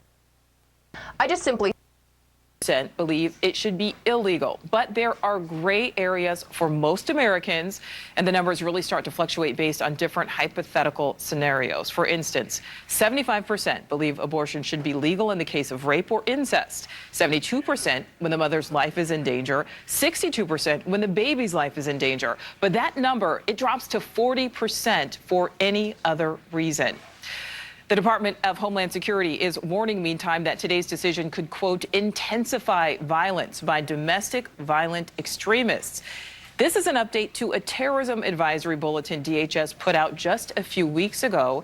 And News Nation's Tom Dempsey is live just outside Washington in Chevy Chase, Maryland. That's where two of the justices live, Tom. So what more are we learning today?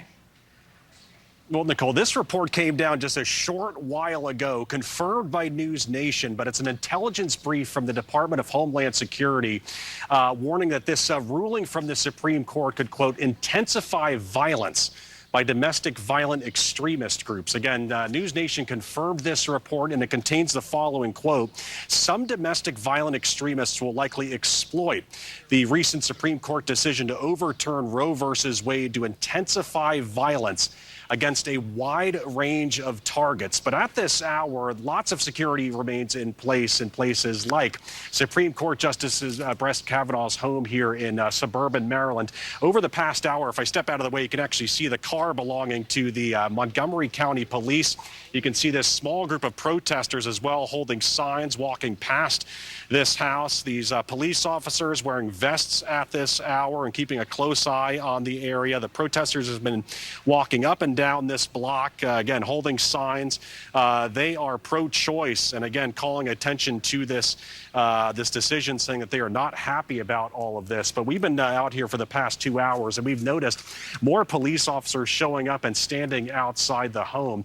Keep in mind, just about 2 weeks ago, not far from where I'm standing, police actually arrested a man who allegedly traveled all the way from California with a gun, allegedly with pepper spray and zip ties, all with the intention of allegedly wanting to murder Justice Brett Kavanaugh. Again, that man was later arrested. He pleaded not guilty, but he remains behind bars.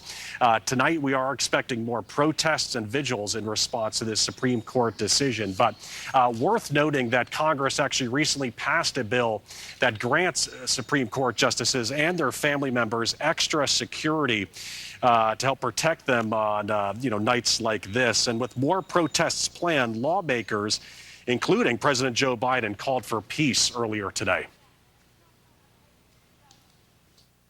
We must stand against violence in any form, regardless of your rationale. I call on everyone, no matter how deeply they care about this decision, to keep all protests peaceful. Peaceful, peaceful, peaceful. And also worth noting, Nicole, another group are following their activity, a group called Jane's Revenge. Some of our viewers may have never heard of them. They are a militant pro-abortion group. They have what's being called a night of rage in response to this Supreme Court ruling. They have been, they've claimed responsibility for vandalism in a dozen states. And again, they are planning some sort of a response to this ruling, Nicole. All right, Tom Dempsey live for us just outside of D.C. with that update. Thank you. Well, we want to get you back to that major breaking revelation now in the Gabby Petito murder case. The first look at Brian Laundrie. Society if they can't make those decisions for themselves. And that's why the majority of Americans support abortion being legal. Well, now it's up to those Americans in those states to make those decisions. Carrie, Elizabeth, thank you very much. Let's look at what is being done now to maintain security for the justices on the high court. Senators have been rebuffed so far in asking for emergency funding and for existing laws to be enforced. Congressional correspondent Aisha Hasni has that part of the story from Capitol Hill. I call on everyone to keep all protests peaceful. Peaceful, peaceful, peaceful. Tonight, the president is calling on Americans to refrain from violence as calls for pro-choice protests spread nationwide. Some of those calls coming from members of Congress. We have to build the streets. Right now, elections are not enough. Protests outside the justices' homes, which are illegal under a federal statute, have been ongoing since the draft court opinion leaked in May. You don't care, people die. And just this month, police arrested an armed man outside the home of Justice Brett Kavanaugh for threatening to assassinate him. He has pleaded not guilty. And yet Congress is heading home soon for July break without passing emergency funding to help protect the justices.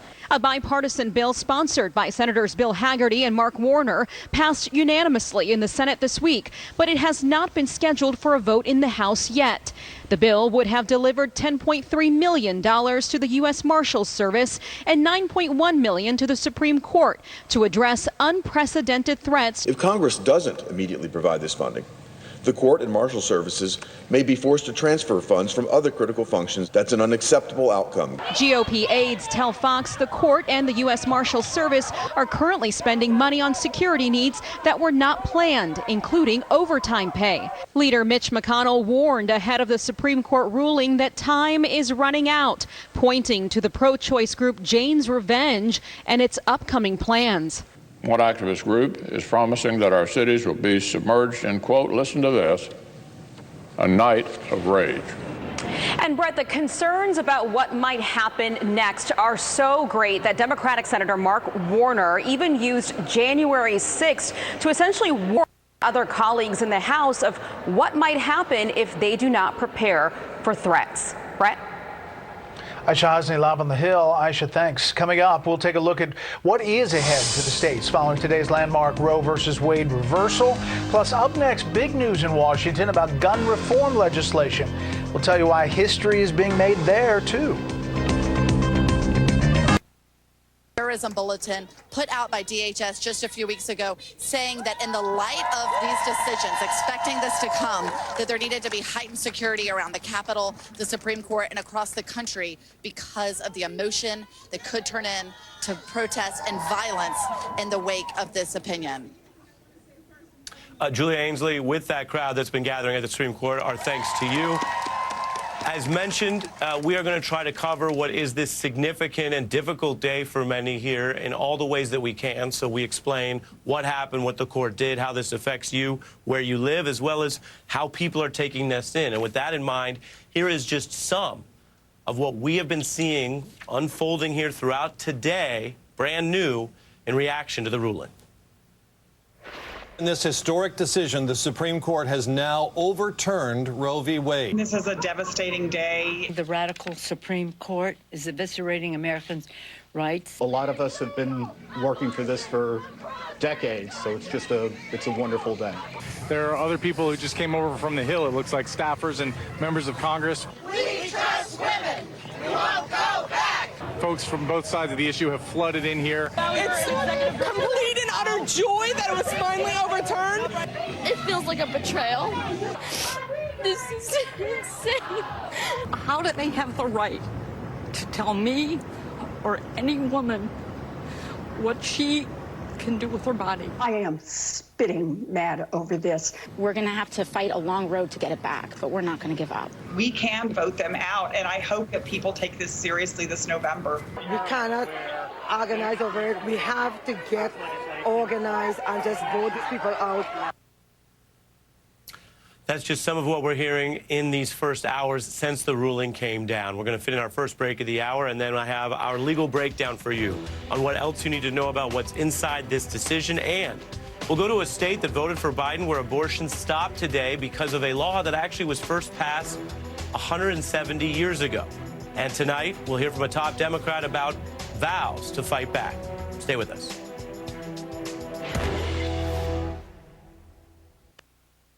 Tonight, authorities the vaccine.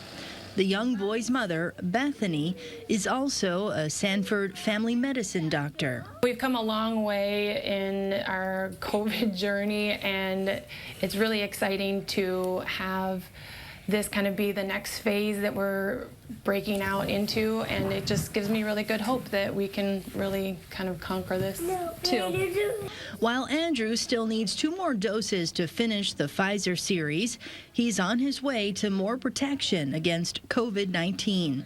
In Sioux Falls, Kelly Volk, KELO News.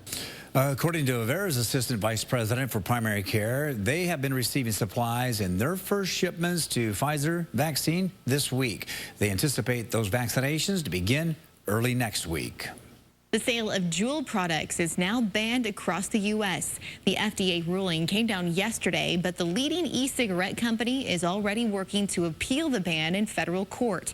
While the company is now responsible for pulling their product off store shelves, many Sioux Falls vape shops say the ban won't have an immediate impact on their stores. We stopped carrying Juul about 2 or 3 years ago. I could see like more of the gas stations maybe and stuff like that. I know sell a lot more of like the Juul and stuff, but like the smoke shops, it's not as popular here. The reason we stopped selling it is just because it wasn't selling for us, so.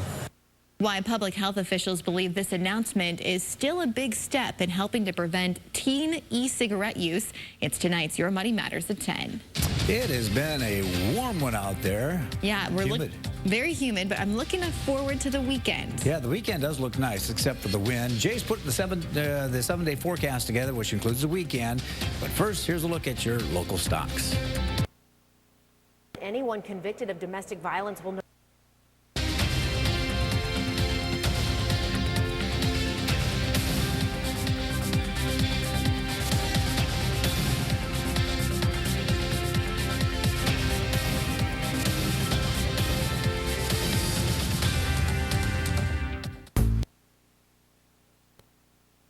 trafficking.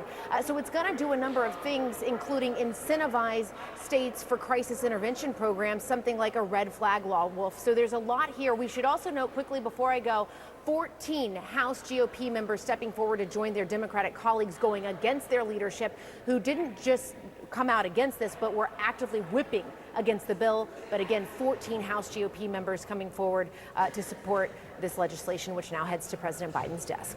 And he is expected to sign it very, very soon. All right, Jessica Dean, thank you very, very much.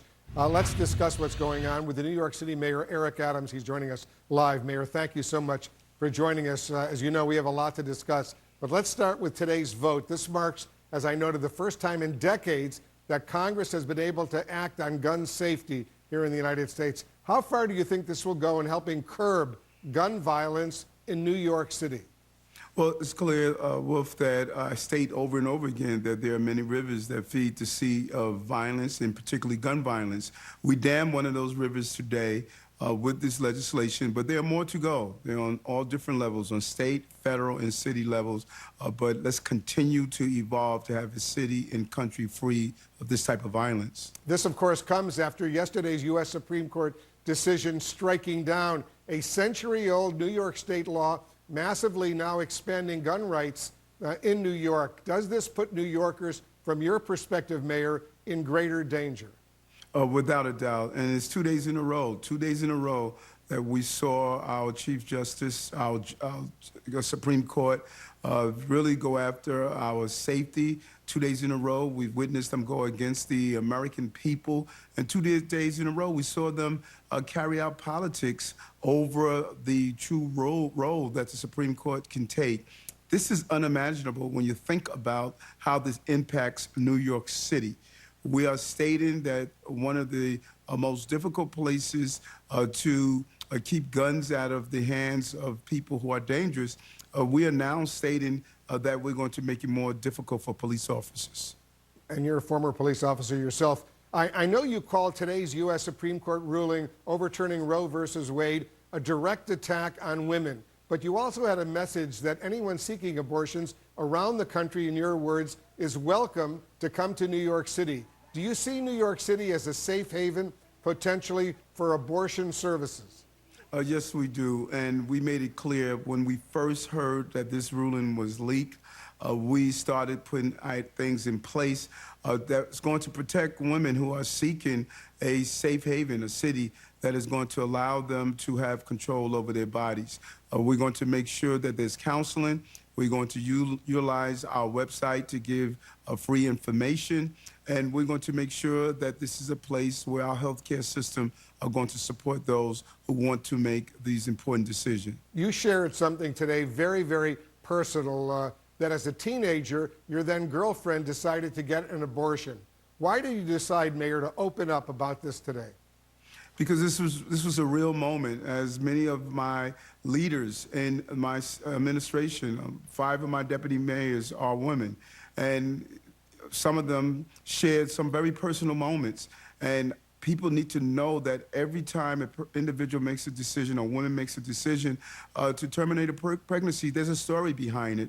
And my life would have been different, and the child that was born would have been different. And Linda made an important decision that I believe she had the right to do, because it was her body, and she made that decision based on where I was in my life. The New York City Mayor, Eric Adams, thank you so much for joining us. We'll continue this conversation, to be sure. We see demonstrations in your city, in New York City right now, in the aftermath of this U.S. Supreme Court decision. Appreciate it very much. Coming up, we're tracking these demonstrations around the country. Look at the pictures we're showing you right now as Americans react to the Supreme Court decision overturning Roe versus Wade. We'll also get reaction to the ruling from the chair of the House Progressive Caucus, Representative Pramila Jayapal. She's been very personal on this issue as well.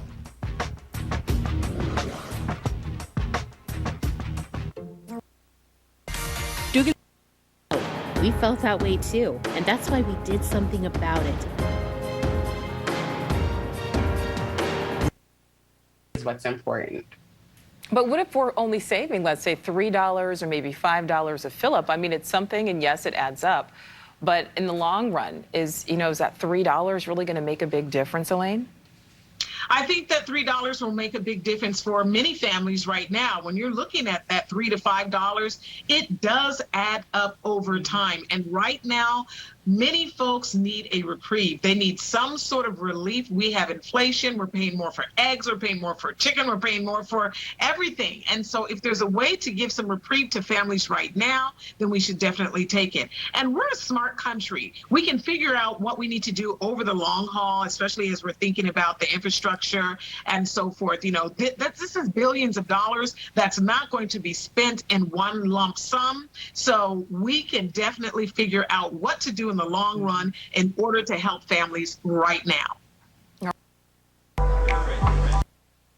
Put it, a type of opinion that would uphold, based on what we can tell, states that want to force people to carry their rapist baby to term. That's part of what's in here.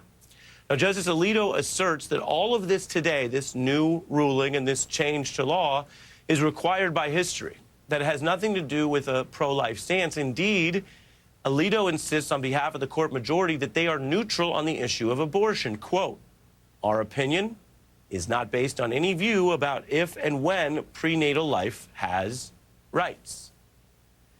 Now, this matters. Again, I mentioned if we're going to be a democracy, we're going to deal in facts and self-governance, think about what this court wants everyone to believe today as they exercise power over people's lives and bodies. They are claiming with a straight face in writing it's all a neutral exercise in history that just happens to overlap with what sounds like a personal religious agenda about life or prenatal life, as well as the multi-decade right-wing effort to get these very people on the court. It is hard to believe, in the most diplomatic, nicest way possible, to say it. It's hard to believe that that's true.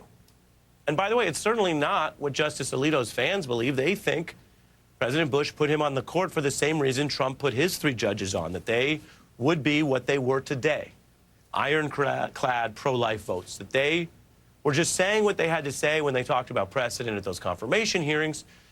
And look no further than Alito's own writing today in this opinion to see some of the tells about why abortion is just different. This is not legal history. This is not external science. This is Justice Alito admitting why he did what he did. Because to distinguish against other also popular rights, he promises this case will be different, meaning the court will not necessarily take out other rights because abortions, quote, destroy potential life. Well, right there, when you just read what they say, that's not neutral. That's a view of life and when it begins and what its value is. The 3 dissenting justices point out that the court does not, quote, act neutrally when it leaves everything up to the states. It's taking sides against women who wish to exercise the right. And, on the other hand, taking sides, quote, for states that want to bar them from doing so.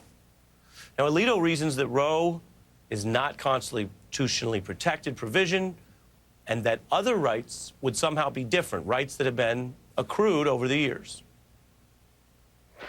A historic decision about abortion. In the first 3 months of pregnancy, only the woman and her physician may decide whether she may have an abortion. Supreme Court's historic ruling on Monday upholding the legality of abortion but allowing states to impose restrictions. The court ruled in favor of 2 Texas men who challenged a state law that made homosexual conduct a crime. It was another historic day at the Supreme Court. Marriage equality is now the law of the land.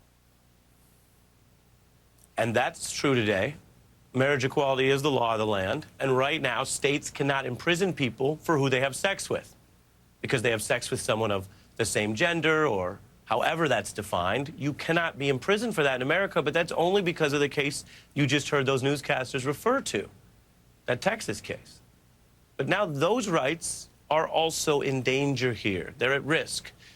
And Alito says it's unfounded to fear that anything could happen to those rights. Quote, unfounded.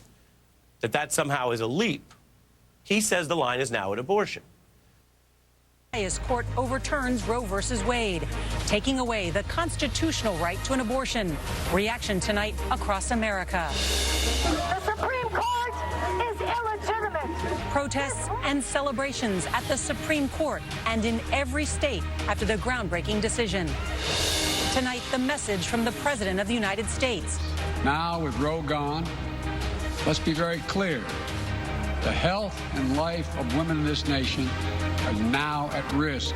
And the reaction from Donald Trump and Republicans. The people have won a victory.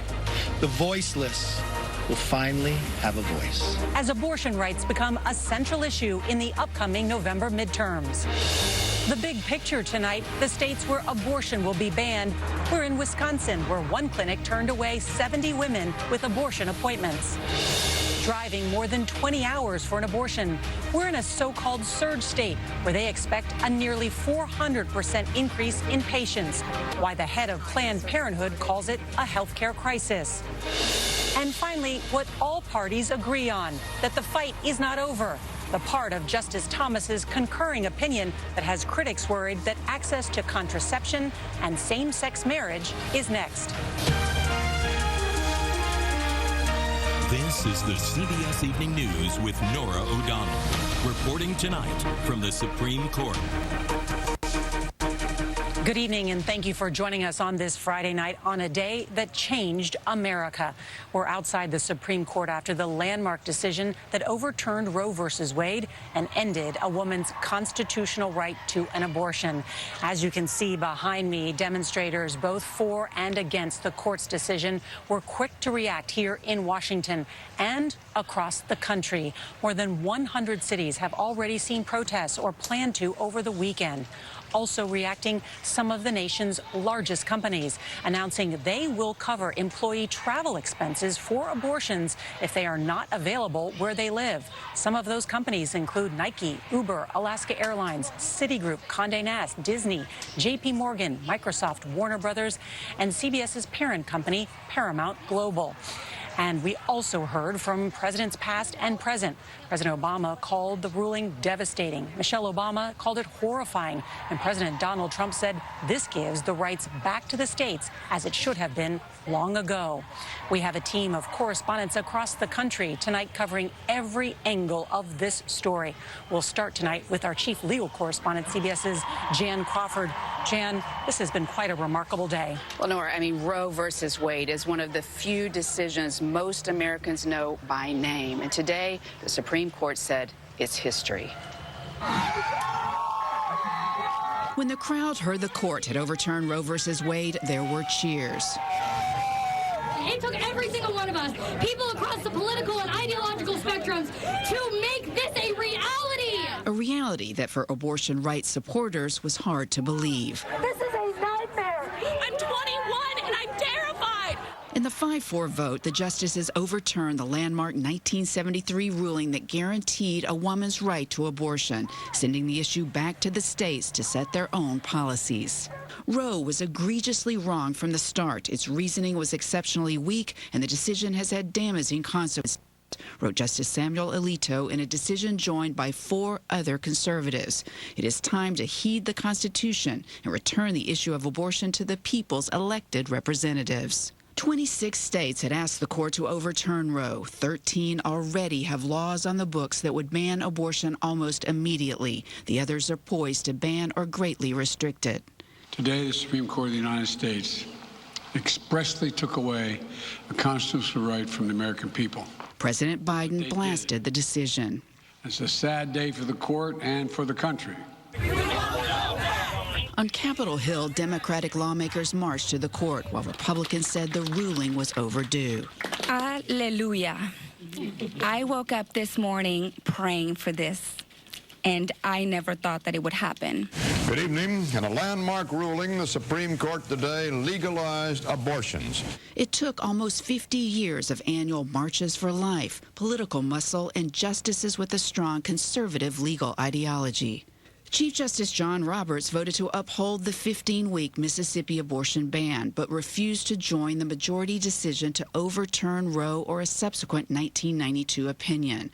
With the court's newest justices, all nominated by former President Trump, there were 5 votes without him. Republican Susan Collins and Democrat Joe Manchin, who voted for Neil Gorsuch and Brett Kavanaugh, said they were duped, with Collins releasing a statement that they were both insistent on the importance of supporting long-standing precedents. but also a factor. The 2020 death of Justice Ruth Bader Ginsburg, a champion of reproductive rights, gave Trump his third nominee, who provided the key fifth vote. The three remaining liberals joined in a fiery dissent. Whatever the exact scope of the coming laws, one result of today's decision is certain: the curtailment of women's rights and of their status as free and equal citizens. And Jan is with me here with more. So Justice Clarence Thomas wrote a separate opinion as well. It has some wondering, is same-sex marriage, is contraception next? Well, I mean, that's right, because those are grounded in some of the same rights. But the court, in the majority opinion, said no. How could we be any more clear? This case is different. Abortion is different because it involves a human life. Those cases, the right to contraceptive, the right to same-sex marriage, are not being cast in doubt or threatened by this ruling, the court said. But Justice Thomas wrote that separate opinion saying he thought they could be on the table. But that's one justice. It takes 5. But what if the states move on same-sex marriage or to block contraception? Well, then that would be challenged. It would come right back to the Supreme Court, and you'd probably have 8 justices then.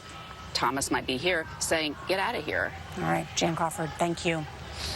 The real life and political implications of today's ruling cannot be overstated.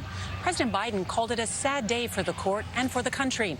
He promised to keep fighting for reproductive rights, but made it clear it is up to Congress and the voters.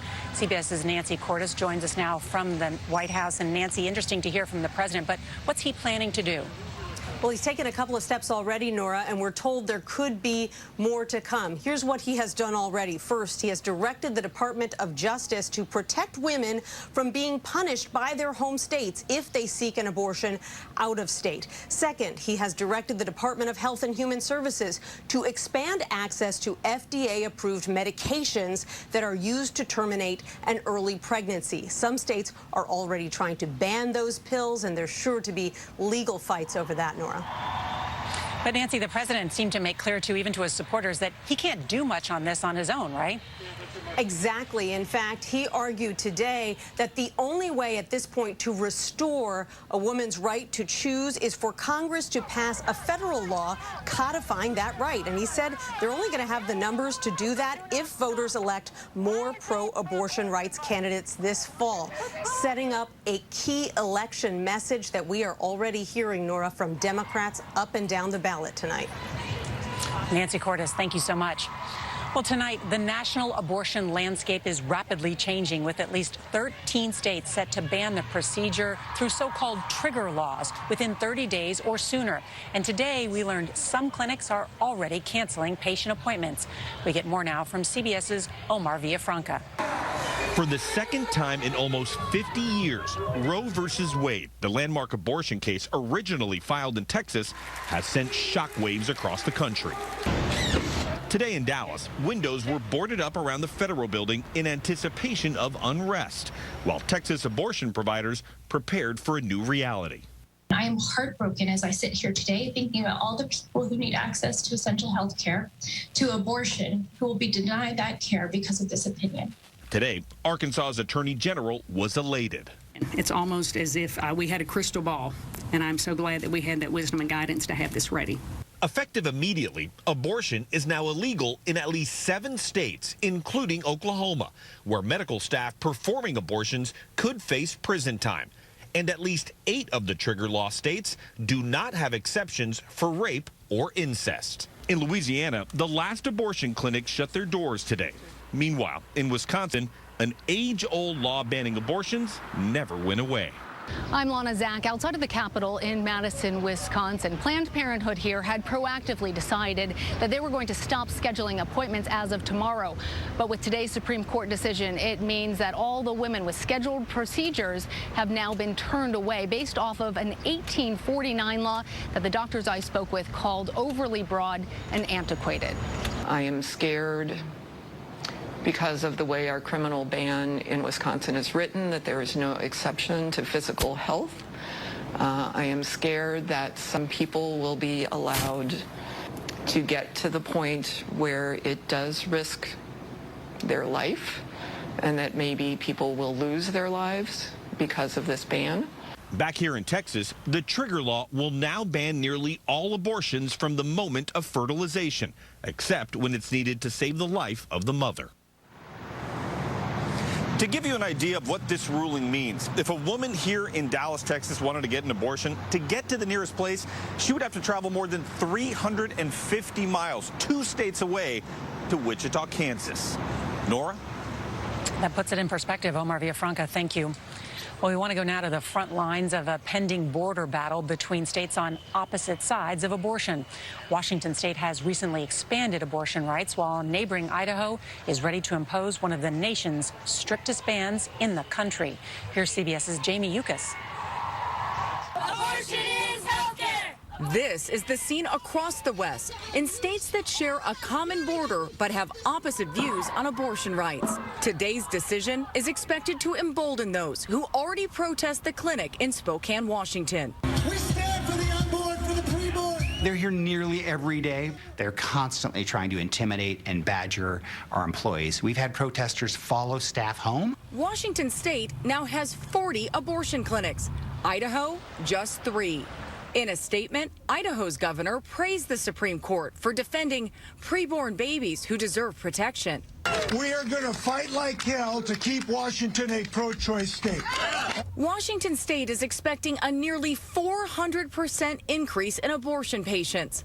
Already, nearly 60% of those coming for care on the border are from Idaho. Others have driven more than 20 hours from Texas. Mother of 2, Elizabeth Kiefer Krause, is thankful she did not have to travel to another state. Life-threatening conditions caused her to terminate 2 early pregnancies. I did not have the time. I would have died bleeding out in a car on the side of the road, trying to get somewhere that would help me. And that is the future we are about to face. But nationwide, assaults against abortion providers are up 128%. Well, my husband put it this way: how does it feel to work somewhere where 70% of the population thinks that you're the devil? This clinic was vandalized last July. Now employees are preparing for the worst.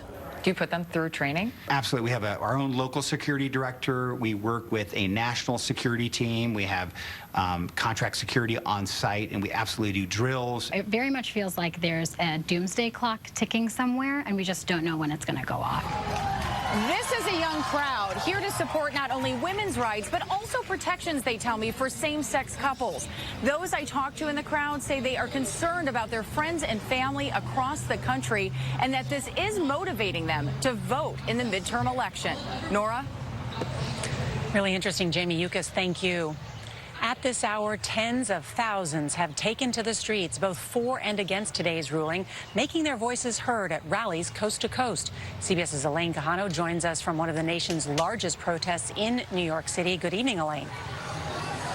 Good evening to you, Nora. All day long, the crowds have been steadily building here at Washington Square Park in New York City, as you can see from our camera position inside the park, as well as our aerial camera from overhead. Now, across the nation, at least 100 demonstrations are planned in the coming days. This protest here in New York City has been peaceful, but people here say that they are angry and in disbelief over the Supreme Court's decision, and they are determined to make their views known. They believe the High Court is out of step with most Americans on this issue of abortion access. In our CBS News polling from just last month, 2/3 of Americans said they wanted Roe versus Wade kept in place.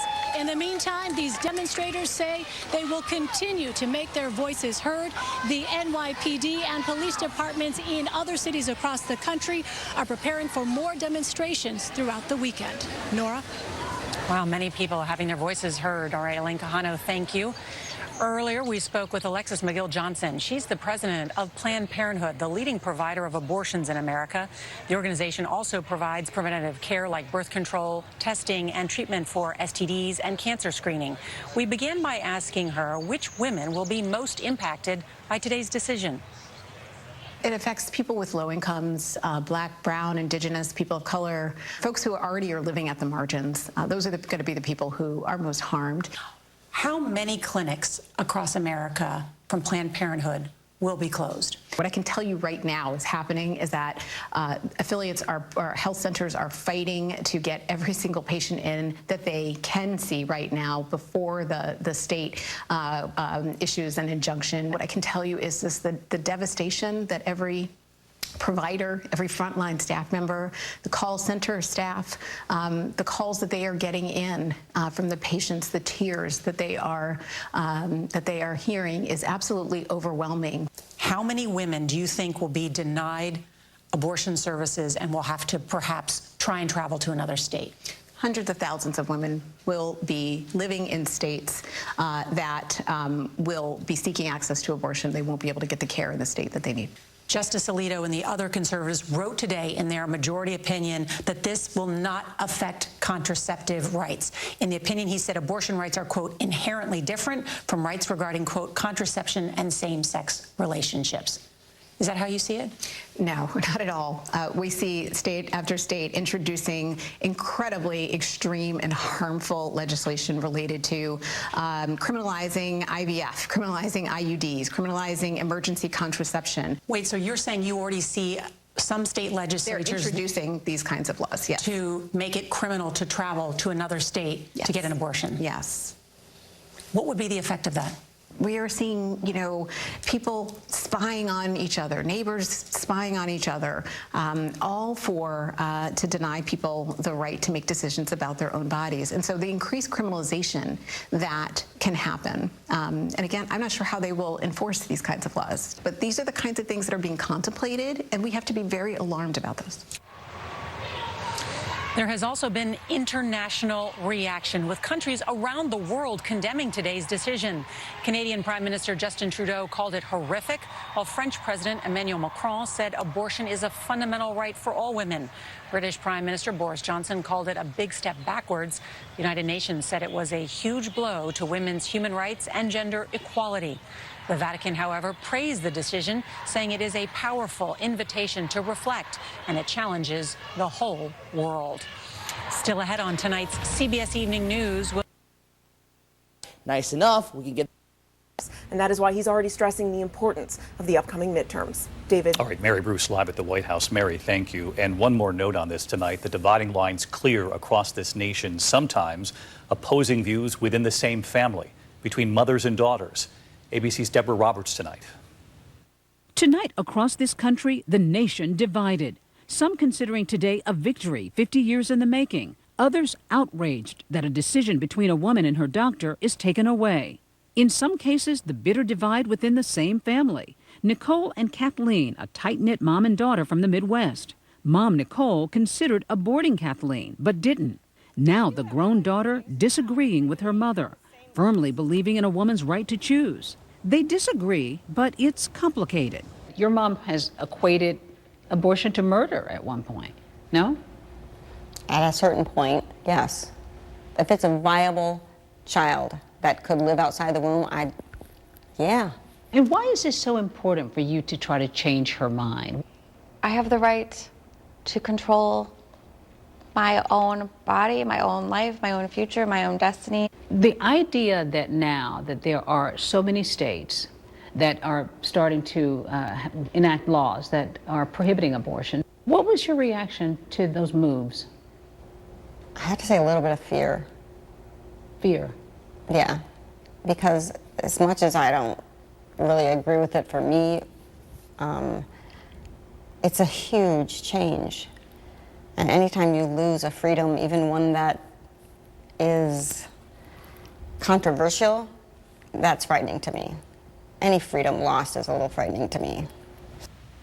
Despite her views, she's concerned about other women, she says, stepping into this new territory. This is a complicated and passionate conversation, no doubt being had across dinner tables all across the country tonight, with women like Kathleen, David, determined to convince their moms that they are entitled to the same right to choose which their mothers had all those years ago when they faced tough decisions. Dividing lines in the country and sometimes within the same family. Thank you, Deborah. Really important tonight.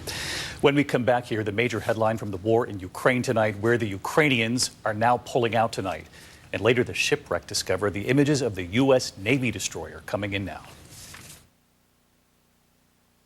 Type 2 diabetes? Discover the power of 3 in the Ozempic Trizone.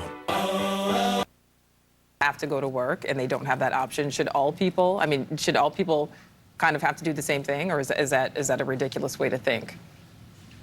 You know, I mean, that's like saying almost that teachers need to work throughout the year just because everyone else works throughout the year, right? Like that there are some positions and some jobs that you take, and I'm grateful for our first responders, right? There are some jobs that you take that do require a certain level of a presence, right? Now, does that mean that companies that have those kinds of positions need to do more to acquire staff and employees that help to give some flexibility regarding days off, time away, right? So that people can stop and reset in this moment?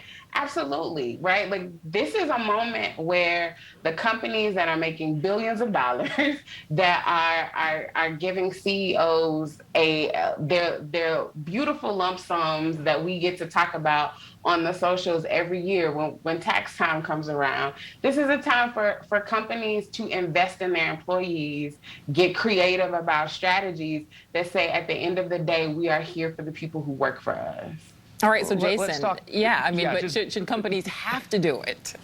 Well, of course they should not have to do it. That is an absolute ludicrous position that no serious person could actually see the government mandating that you have to set a certain schedule of either hybrid or remote work. That is, of course, absurd. But let's talk about the folks that you just mentioned, the folks who have to go to their workplace, the baristas, the wait staff at a restaurant. Guess what? They're going to soon be out of a job because we are choosing to bring people into remote workforces, which means they're not going downtown. They're not going into their offices where during their breaks they would go out and get a cup of coffee, or during lunch they would go ahead and get together down the street or go to the corner store. Those are the people who end up getting hurt. The people who are the lowest wage workers here will end up getting hurt. So this idea that we should just stay at home, there are serious unintended consequences to that. Beyond that, to be clear, and the data backs this up, people are not as efficient working at home as they are, in general, working in the office. The data has backed that for years and years and years. I know people like to pretend that they're just as efficient when they're sending you that email at 10:45 in the evening that they otherwise would have sent at 3:45 in the afternoon. We went from a separation of work and your life. We wanted a work-life balance. So we brought the job to the home. That's a good point. Tell me that makes sense. That's a good point. All right, Elaine, what do you think? Well, you know, I am here on this panel. I actually have employees, and we had to send our employees home. Of course, during the pandemic, I reside here in California, so we were quarantined at home for a lot longer. We went from being completely at home to eventually doing a hybrid situation for our employees and really thinking of some really creative ways to keep them happy, keep them engaged, and also make sure that we're getting the work done. Now that we have been released from quarantine, we have brought our team back in a modified hybrid position. And the folks are happy. We are even keeping our eye out on that four-week work week. That could be really interesting, most especially during the summer months. As an employer, my goal is to make sure that my company, of course, moves forward so that we can continue to make money. But at the same time, I want my employees to be happy. I want them to be healthy. I want them to enjoy coming to work. And so we're trying different things, and we're looking at this, and we're listening to what works for them. Well, Elaine, let's talk about what Jason said. I mean, did you find when your employees were home or with this hybrid, are they as productive? Well, we set forth guidelines, and we said to folks, listen, this is what you can do. And this is what we did here at our company. We said that you can start work as early as 6 o'clock in the morning, but no later than 6 o'clock in the evening. This way, they had flexibility. So if they had small children changing diapers and this and that, and they had to stop down for a short amount of time, They did not feel that stress and pressure. And so we keep that same guideline right now. So we're working, we're listening to these folks, because we have women here at our company that have small children at home. But we did find productivity. We found ways to be productive. We found ways that work. And in addition to that, when we do come here in the office, all of the local restaurants and local baristas and things like that, as a company, we provide those sorts of things for our employers. So we're making that investment into our community, whereas before we weren't doing that sort of thing, but we're doing that. So I think you can see, we'll definitely see some change, but our folks love it. All right. Well, I hate to cut off the roundtable right now. We unfortunately have run out of time. The roundtable very talkative today. Brett, I'd like to see how this actually plays out, because a lot of those trigger laws you're talking about were put in place a long time ago, and views on this have changed over the years. Most Americans are kind of in the middle on this question. A lot of them were, for instance, in favor. There's lots of majorities for, like, the Mississippi 15-week ban, which was what was in front of the court. So even some of those trigger laws may not stick. We've got a long way to go to see where states shake out on this. Yeah, Leslie, it's also interesting that the president said today that the U.S. would be an outlier in the world. But in Europe, if you look at different nations, a lot of them have bans or some restrictions on abortion already. And the current position was kind of an outlier. The majority of people that I know that are pro-choice, and I include myself in that, Brett, they are not people that want, and the majority don't want, late-term abortions. They do want limits. They have problems with no exceptions for when the mother's life is in danger, or like we have in 10 of those 41 bans in 10 states currently. Of those 26 states, there is no exception for rape or for incest victims. Those are the things that are most problematic to those of us that call ourselves pro-choice. Yeah, Morgan, Hillary Clinton tweeted out, most Americans believe the decision to have a child is one of the most sacred decisions there is, and that such decisions should remain between patients and their doctors. Today's Supreme Court opinion will live in infamy as a step backward for women's rights and human rights. And I saw someone tweet out, what will live in infamy is that you should have campaigned in Wisconsin, because elections in 2016 had consequences for the Supreme Court and this decision today. The 3 Supreme Court justices, because she didn't campaign in Wisconsin. You're right. I was just thinking that. And that's why 2 people who are not very friendly to each other, former President Trump and Mitch McConnell, deserve a lot of credit in Republican and conservative legal circles for getting these justices through today. And I can tell you there's a lot of people that think that other Republican presidents may not have stood by their nominees the way President Trump did. And so you're going to see, I think, a little bit of bump in support for him for this ruling today. Could there be, Kimberly, a pro-life benefit for Republicans in the midterm election? Yeah, I think that that's possible. I mean, this goes both ways, and this is one of the reasons Trump was elected, was because of his Supreme Court list that said that he was going to put those kind of people on the court. All right, ladies, thank you very much on a historic day.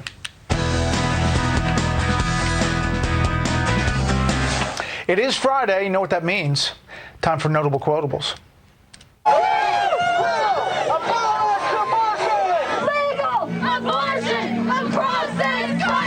What a great day. This is a story. There's no point in saying good morning, because it certainly is not one. We cannot allow New York to become the wild, wild west. I'm calling on Congress to suspend the federal gas tax for the next 90 days. People need a holiday from Joe Biden's bad policies. We don't need a gimmick. Inflation is hitting my people so hard, they're coughing up bones. Are you saying that we would rather have lower gas prices in America and Putin's iron fist in Europe?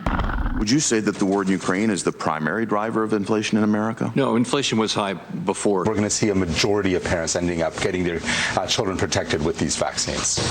We need more money to plan for the second pandemic. There's enough fentanyl coming across the border to kill virtually everybody in America. Based on actual investigations, actual witness interviews, these allegations simply had no merit.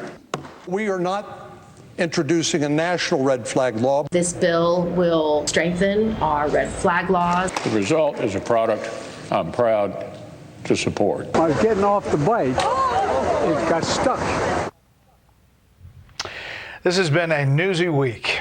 this weekend joined Martha McCallum on Fox News Sunday. Her guests, Senator Lindsey Graham of the Judiciary Committee and Georgia Democratic gubernatorial nominee Stacey Abrams. Don't want to miss that. Thanks for inviting us into your home tonight and every night. That is it for this special report. Fair, balanced, and unafraid. Covering all the news, and there's a lot of it this week. We've got you covered on all angles. Jesse Watters Primetime is up next, maybe even early. A couple seconds. I'll take whatever seconds you can give me. Thank you, Brett. Guaranteed women the right to Roe v. Wade, taking away the constitutional right to ramifications it will have now and for years to come. I can't even remember when the Supreme Court last revoked a right that an American citizen held.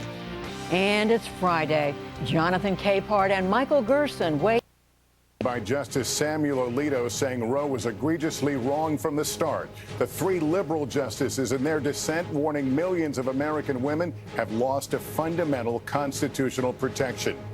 The impact: roughly half the states expected to ban abortion, 13 states with trigger laws banning abortion immediately or soon. Clinics in several states already turning women away.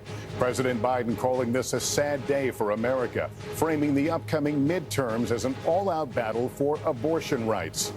And the far-reaching fallout: could a national ban on abortion be in the future? And how Justice Clarence Thomas opened the door to overturning the rights to contraception and same-sex marriage, too. Another major story tonight: Congress passing the most significant gun safety bill in nearly 30 years, now on its way to President Biden's desk. And our NBC News exclusive one-on-one with Ukrainian President Volodymyr Zelensky. His message about the Americans captured while fighting in Ukraine, what he's now vowing to do. This is NBC Nightly News with Lester Holt. Good evening, everyone. Where do privacy and personal freedom begin, and where do they end? Questions that have framed an enduring divide in modern America. One many thought was settled nearly 50 years ago when the Supreme Court affirmed a constitutional right to an abortion. Today, the court answered that question again, this time on a 5-4 vote, taking away what was regarded as a fundamental right. Right now, new laws banning abortion are taking effect in several states, just hours after the court overturned the landmark Roe v. Wade decision, leaving it to states to decide whether abortion is legal. Justice Samuel Alito, in his opinion, writing Roe was egregiously wrong from the start. A draft of the decision leaked to the public weeks ago took away the suspense of the moment, but not the euphoria of victory for abortion opponents, nor the sting of defeat felt by abortion rights supporters. Here's the scene right now of crowds gathered outside the Supreme Court in protest and celebration. Our team ready to cover it all, starting with Pete Williams. Outside the court, now ringed with a security fence, opponents of abortion rights cheered. Complete and utter joy that it was finally overturned, but the determination, a steely determination, that the battle is not over. Legal abortion on demand! Legal abortion on demand! For others, it was what they were dreading ever since the court signaled in December it was likely to overturn Roe. It feels like a betrayal. It feels like my country doesn't love me and appreciate my body as a woman. The court overturned nearly 50 years of abortion precedents in a ruling that was a first. Never before has the court granted and then taken away a widely recognized constitutional right. The court voted 5-4 to overturn Roe. Chief Justice John Roberts said going that far wasn't necessary to uphold Mississippi's law banning abortion after 15 weeks of pregnancy. The court voted 6-3 to uphold that law.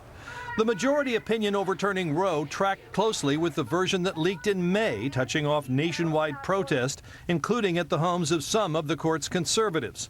Justice Samuel Alito's majority opinion said no right to abortion is protected by any constitutional provision. The Roe decision, he said, was egregiously wrong and deeply damaging. Like Winston Churchill said, this is the end of the beginning. It's been a 50-year battle to protect unborn children. But we now have those battles in every state. Unlike other court rulings based on a right to privacy, Alito said abortion is different because it involves a potential life. So he said the ruling does not undermine the rights to same-sex marriage or contraception, though Justice Clarence Thomas said the court should take another look at them, too. The ruling does not make abortion illegal, but it's no longer a constitutional right, so that leaves the issue up to each state. It's likely to become illegal soon in about half the nation. Some states have already banned it as of tonight. The rest of the banned states are likely to follow in the coming weeks. Justice Brett Kavanaugh, in a controlling concurrence, said states that ban abortion cannot make it a crime for their residents to travel to a state where abortion is legal to get the procedure. At the Court of Appeals or later the Michigan Supreme Court were to overturn that, then the 1931 law would spring back into effect. But as of right now, it is unenforceable. So everything remains the same as it was yesterday at this time, but just for now. Corporate America also responded. The Walt Disney Company announced it would pay for employees' travel if it was needed to access family planning and reproductive care. Citigroup, JP Morgan Chase, Netflix, and Amazon, among others, had already pledged to offer similar benefits. From overseas, leaders weighed in on the historic ruling. British Prime Minister Boris Johnson. I think it's a big step backwards. I've always believed in a woman's right to choose, and I stick to that view, and that's why the UK has the laws that it does. Canadian Prime Minister Justin Trudeau tweeted it was horrific. French Prime Minister Emmanuel Macron wrote, "Abortion is a fundamental right for all women." This is what democracy looks like. As the day wore on, the crowd outside the Supreme Court grew. Gatherings are expected in cities across the country later tonight. For the PBS NewsHour, I'm John Yang. To unpack today's Supreme Court opinion, including its conservative majority and the liberal dissent, we turn now to Marcia Coyle of the National Law Journal. Welcome back to the program, Marcia. This is a big one. Put this in context, though. In the pantheon of major Supreme Court decisions, where does this one fit? This is huge. It's been, I can't even remember when the Supreme Court last revoked a right that an American citizen held. And so this one was nearly 50 years old, had also been reaffirmed multiple times. And rolling the clock back, essentially. Is that right? Absolutely, it does. It's going to be, there will be a patchwork of laws around the nation, either having abortion legal or illegal. Will we see some of the deaths and injuries that occurred pre-Roe when desperate women may have gone to back alley type abortions? I don't know. It will depend on how some of these abortion laws are structured. We did have an inkling this was coming, the leaked draft opinion written by Justice Alito that came out in May, and we see some of that same language in this opinion. I want to quote from part of today's decision, and I'm quoting, "We hold that Roe and Casey must be overruled. The Constitution makes no reference to abortion, and no such right is implicitly protected by any constitutional provision, including the one on which the defenders of Roe and Casey now chiefly rely. That provision has been held to guarantee some rights that are not mentioned in the Constitution, but any such right must be, quote, deeply rooted in this nation's history and tradition. And the right to abortion does not fall within this category." So explain what the Justice Alito was getting at there. Judy, the conservative majority on this court approaches the Constitution and constitutional rights by looking at the text of the Constitution, tradition, and history. There are many respected American historians who disagree and also challenge the ability of the court and judges in general to do the kind of historical research that is required to reach these kinds of conclusions. But be that as it may, the majority did do that analysis and found that, as I said, abortion did not fall in that category. So, Marcia, as we see the Chief Justice, John Roberts, he does sign on to the majority opinion, but he also writes a separate concurring opinion saying the court erred, in his words, by completely overruling Roe and Casey. And I'm just quoting from what he wrote. He said, If it is not necessary to decide more to dispose of a case, then it is necessary not to decide more. Surely we should adhere closely to principles of judicial restraint here, where the broader path the court chooses entails repudiating a constitutional right we have not only previously recognized, but also expressly reaffirmed, applying the doctrine of stare decisis. So do you see the Chief Justice saying? He wanted to only deal with the line that Roe and Casey drew about abortion bans, that you could not ban abortion before viability. That's at 22 to 24 weeks. He felt that that was not a clearly justified line. He was concerned about the court's legitimacy in making this ruling at this time. And he agreed with that part of the Alito majority opinion that did get rid of the viability line, but he would not, as you said, go so far as to overrule the entire Roe and Casey decisions. And Marcia, as we know, there was a strongly worded dissent by the 3 liberal justices.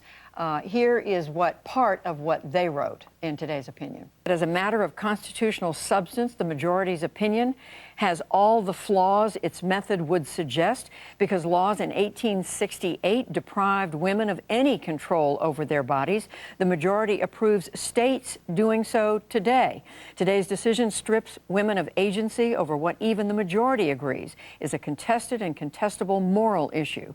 It forces her to carry out the state's will, whatever the circumstances and whatever the harm it will wreak on her and her family. In the 14th Amendment's terms, it takes away her liberty.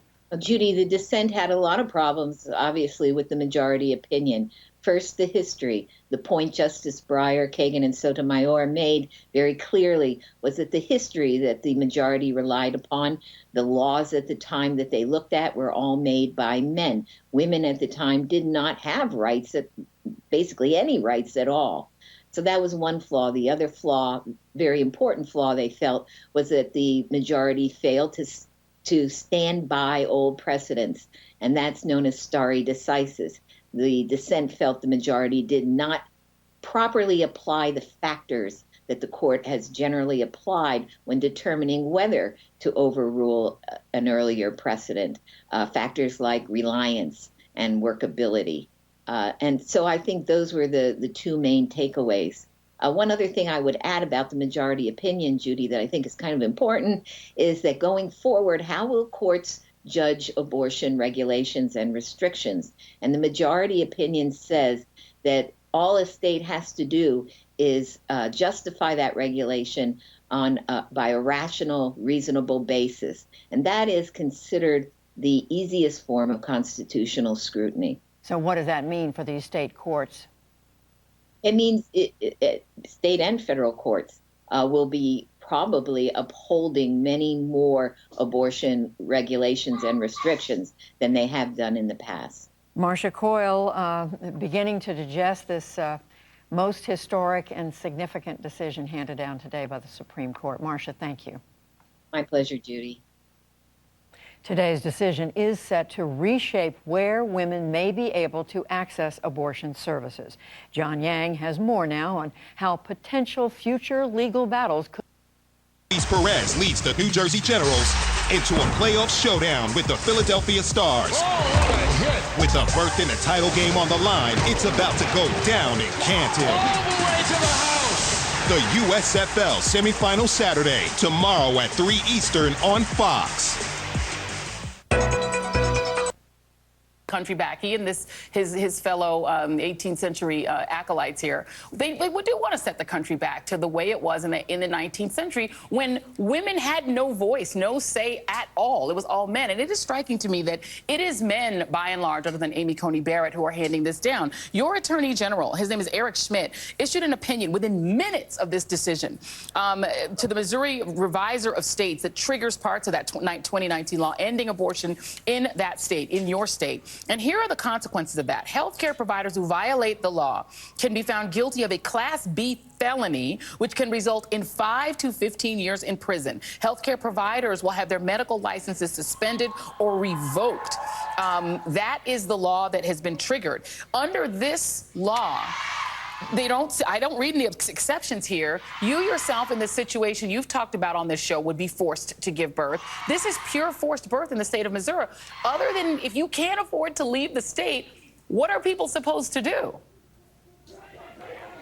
Right now, first of all of that is horrendous. And you know, as far as our attorney general, our governor, and our Republicans in this state, you know what? I hope that when the still of the night hits them, and when they sit and they have to think about all that they've done for political points and political gain, I hope that their conscience starts to beat them up, because I hope that they get the reminder or the thought of that little 12-year-old girl that was raped by a family member that became pregnant and can't get an abortion, and how that will affect her life or affect that person's life moving forward. I hope that it tears them up, that they have no grace, that they don't walk in grace, and that they don't have mercy. I hope it tears them up bit by bit.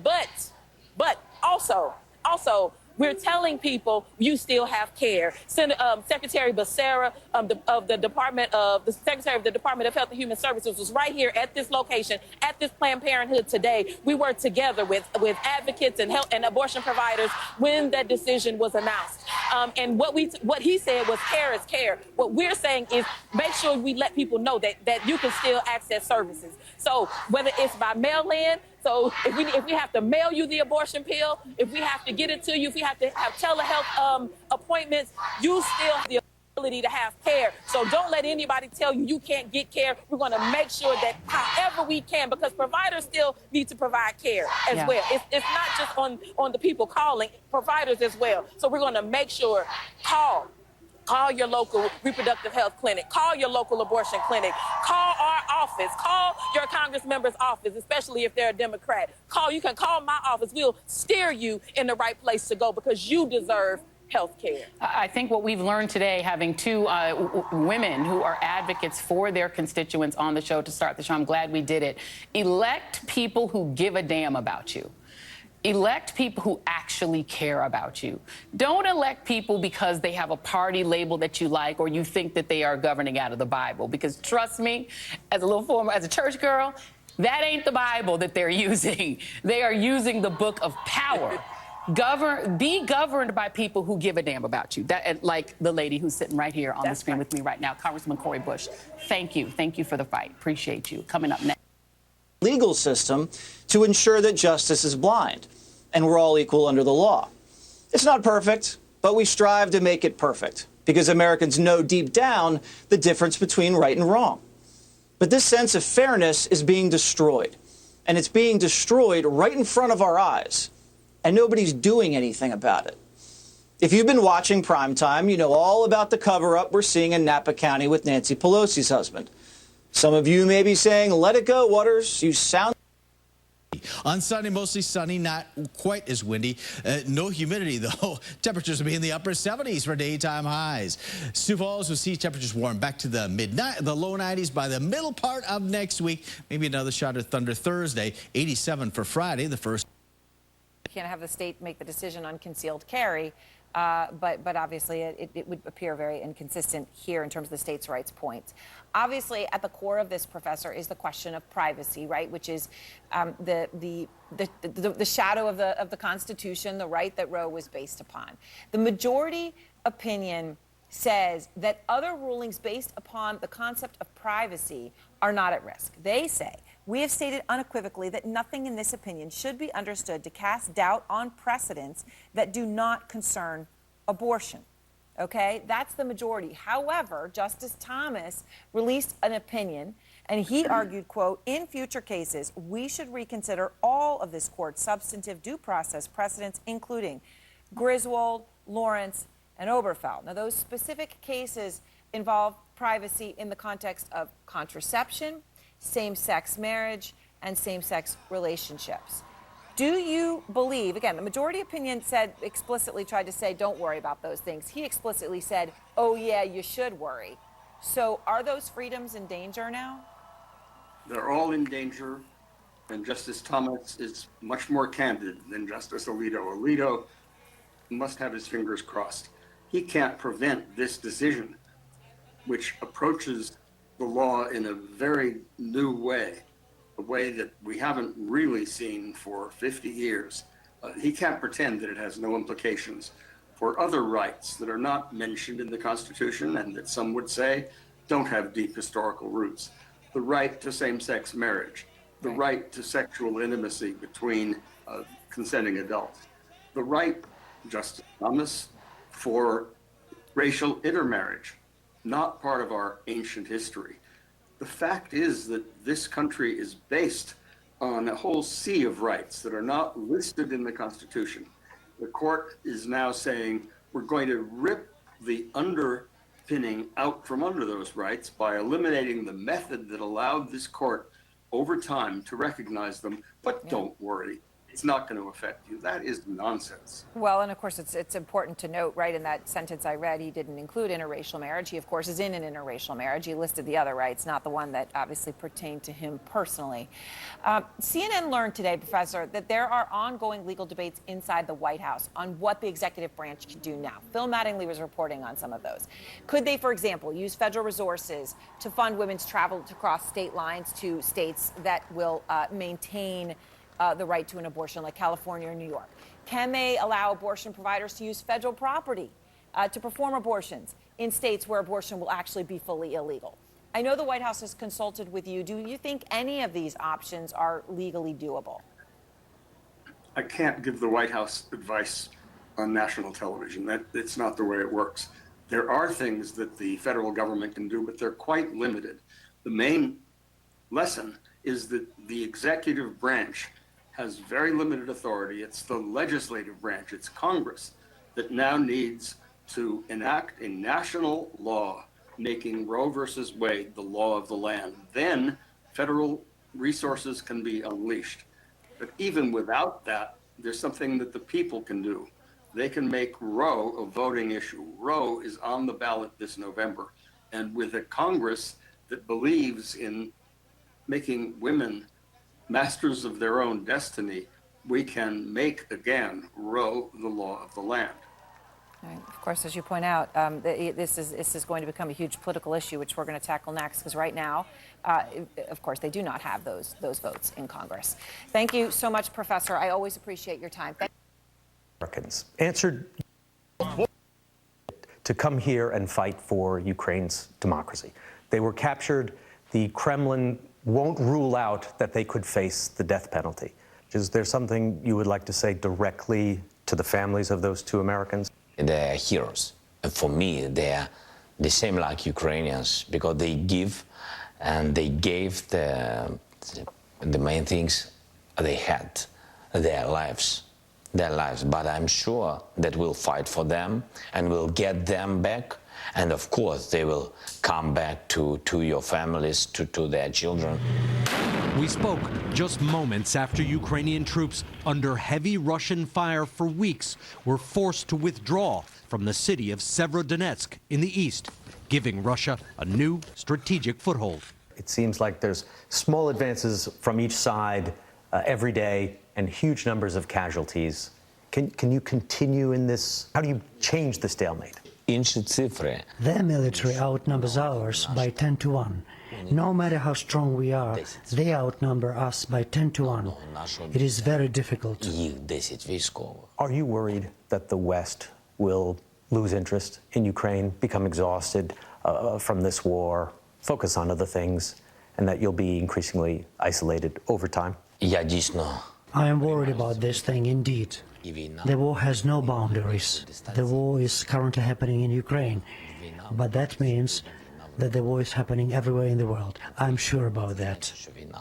President Zelensky thanked the United States and President Biden directly for the weapons he's received so far, but said he needs a lot more. Lester? Richard Engel, thank you for that. And Richard's conversation was part of the Aspen Ideas Festival, for which NBC is the media partner. You can watch the full interview this Tuesday on NBCnews.com. Up next here as we continue some of the iconic moments that will define this consequential day for America. We're eating and drinking. Jeep or Ram inventory anytime. I have lost hope in the court, but I have a lot of hope in the people. Now is the time for us to fight back. And that is exactly what we are planning to do. We are mobilizing people across the country to ensure that they know what is at stake, to ensure that every lawmaker, every corporation, every university understands the impact that this will have on their constituents, on their workforce, on their communities, on their students, and to ensure that no one gets to stay neutral in this moment. No one gets to say, well, that's a complicated, controversial issue I don't want to touch. When it starts to impact your community, you will have to take a stand, and we're going to force everyone who is in every community to have that conversation around what's at play right now. The anti-abortion movement, many of its leaders are now saying they are not stopping with this. They are going to look now to try to ban abortion nationwide. How will you respond to that? They've been forecasting this for so long. We can see how incredibly emboldened that they are, that they're showing their entire playbook. Not only do they want to push for a nationwide 6-week ban, which Mitch McConnell said he would take up if he became Senate Majority Leader again. We know they will be moving to try to identify opportunities to amend the Constitution for other protections.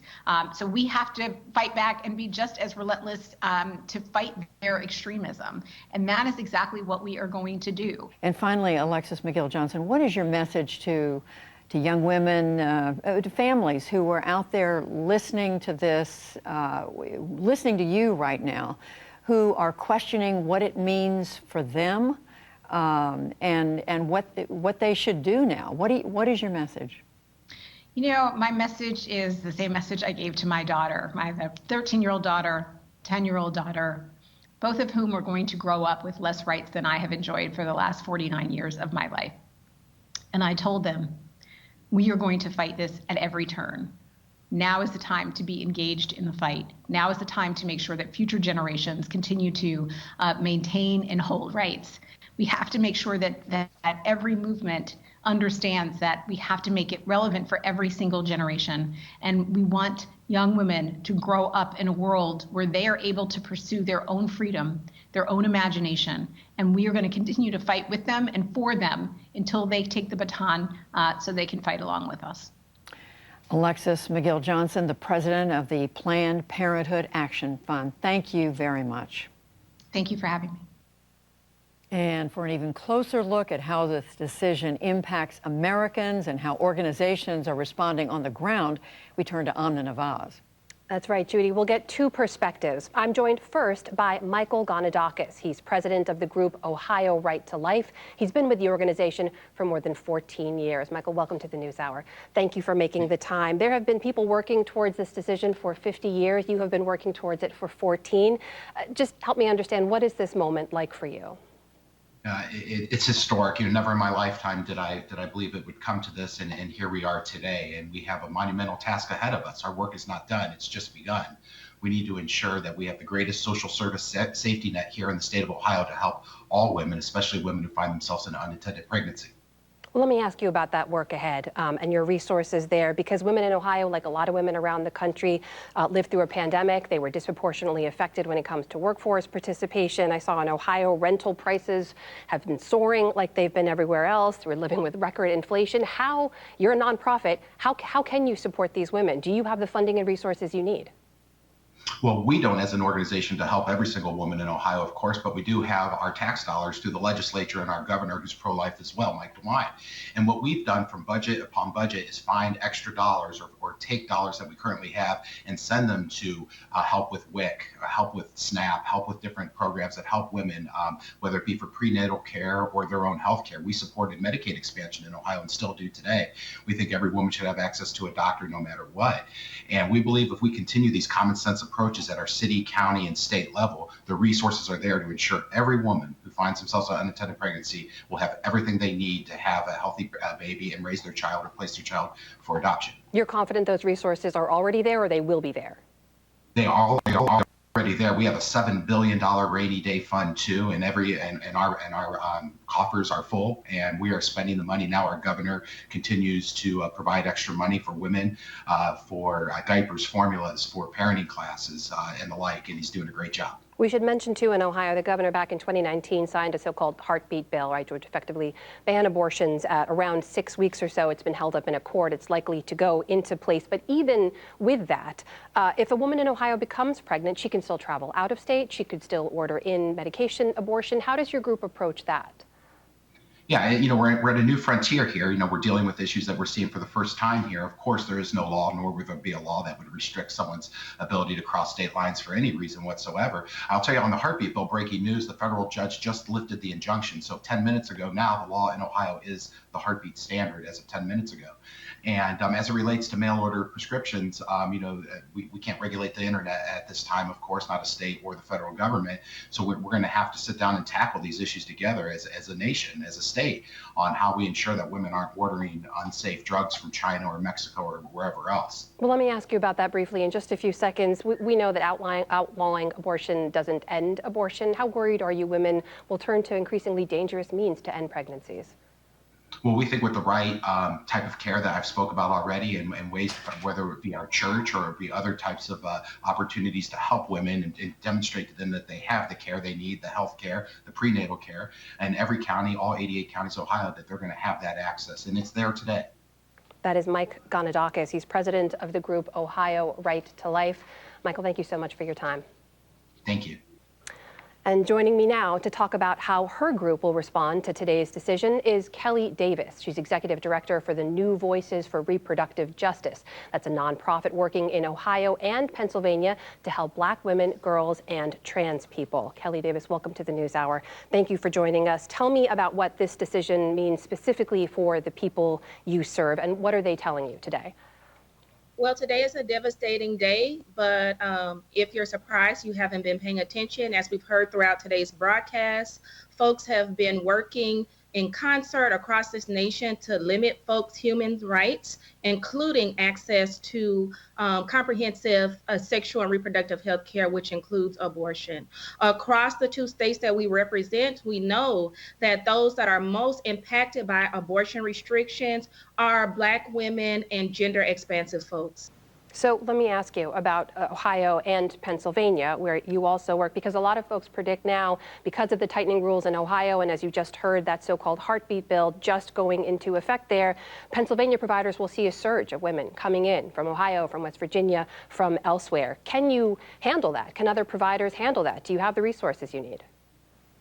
Well, for the states where abortion is still legal to absorb, the influx of patients from states where abortion is now illegal because of trigger bans, we know that that can't possibly be the case. Also, not everyone has the means to be able to travel. Again, folks that are disabled, folks that are living in poverty, who do not have access to sick leave or childcare, are having challenges traveling. Also, to ask a healthcare system which has been plagued by infectious disease and record numbers of resignations and ill healthcare workforce to absorb even more of an influx of patients is morally and epidemiologically unconscionable. Kelly, you just heard Michael Gonadakis say that he's confident there are state resources available in Ohio. They will step up. They will support these women. Do you believe that will happen? No, because it hasn't happened. States have had horrible budget deficits because of the COVID-19 pandemic. In Ohio, we have children today living in poverty, right? We have infant formula shortage, right? And so, and a worsening Black maternal morbidity and mortality crisis. And that was with Roe being the law of the land. Without it, we all know those things are going to skyrocket, causing widespread death and disability, which maims communities of color the most. So once abortions now, as we know, are essentially banned in Ohio, just give me a real life example here. If there's a woman there, this new heartbeat bill has gone into effect, she becomes pregnant, she wants to end her pregnancy, what are her options? What can she do? Well, I just want to say that a 6-week abortion ban is effectively 100% abortion ban because the vast majority of people do not know that they're pregnant within 6 weeks of their pregnancy. And so now this person, this hypothetical person, but this is the real life for tens of thousands of people across the state, have to secure childcare, have to take off of work, sometimes have to travel to neighboring states that require multiple doctor's visits, have to pay out of pocket, right? All of those things we know, particularly marginalized groups do not have access to. But that's what we're committed within the reproductive justice movement, to giving folks the access that they need wherever abortion is legal today. Kelly Davis, in the few seconds we have left, how does this change the work you do? What are you doing differently today that you weren't doing before? It doesn't change anything. We're just working smarter, harder, faster, with more commitment and passion, now more than ever. That is Kelly Davis, Executive Director of the New Voices for Reproductive Justice, joining us tonight. Thank you for joining us.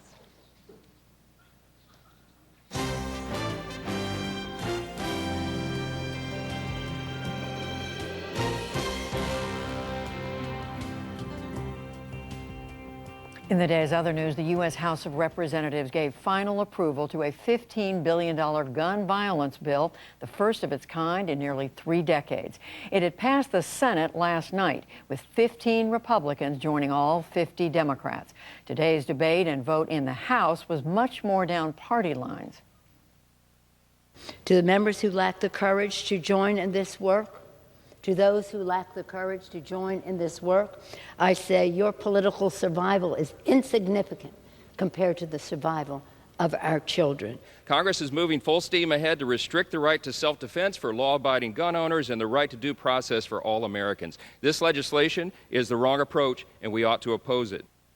Among other things, the measure curbs gun sales to people convicted of domestic violence, and it helps fund state laws to take guns away from people who are deemed dangerous. In Ukraine, government forces conceded control of the eastern city of Severodonetsk, a major milestone in Russia's advance across the Luhansk region. The regional governor said that fighters were pulling back to avoid being encircled. Now we're in the situation where it makes no sense to stay in positions that have been smashed to pieces during many months of fighting, because the number of casualties in these poorly fortified areas will grow every day. Russian forces are also advancing on Lysychansk across a river from Severodonetsk. It now becomes the last major pocket of Ukrainian resistance in the region. The official earthquake death toll in eastern Afghanistan has risen to 1,150. That word came today as the devastated region shuddered again with a heavy aftershock.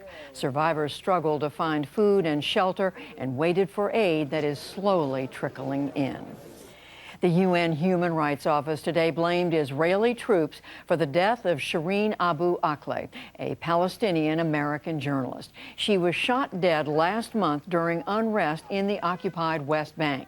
The UN review concluded that she was hit by, quote, seemingly well-aimed bullets fired by Israelis, not Palestinians, and it called for a full investigation.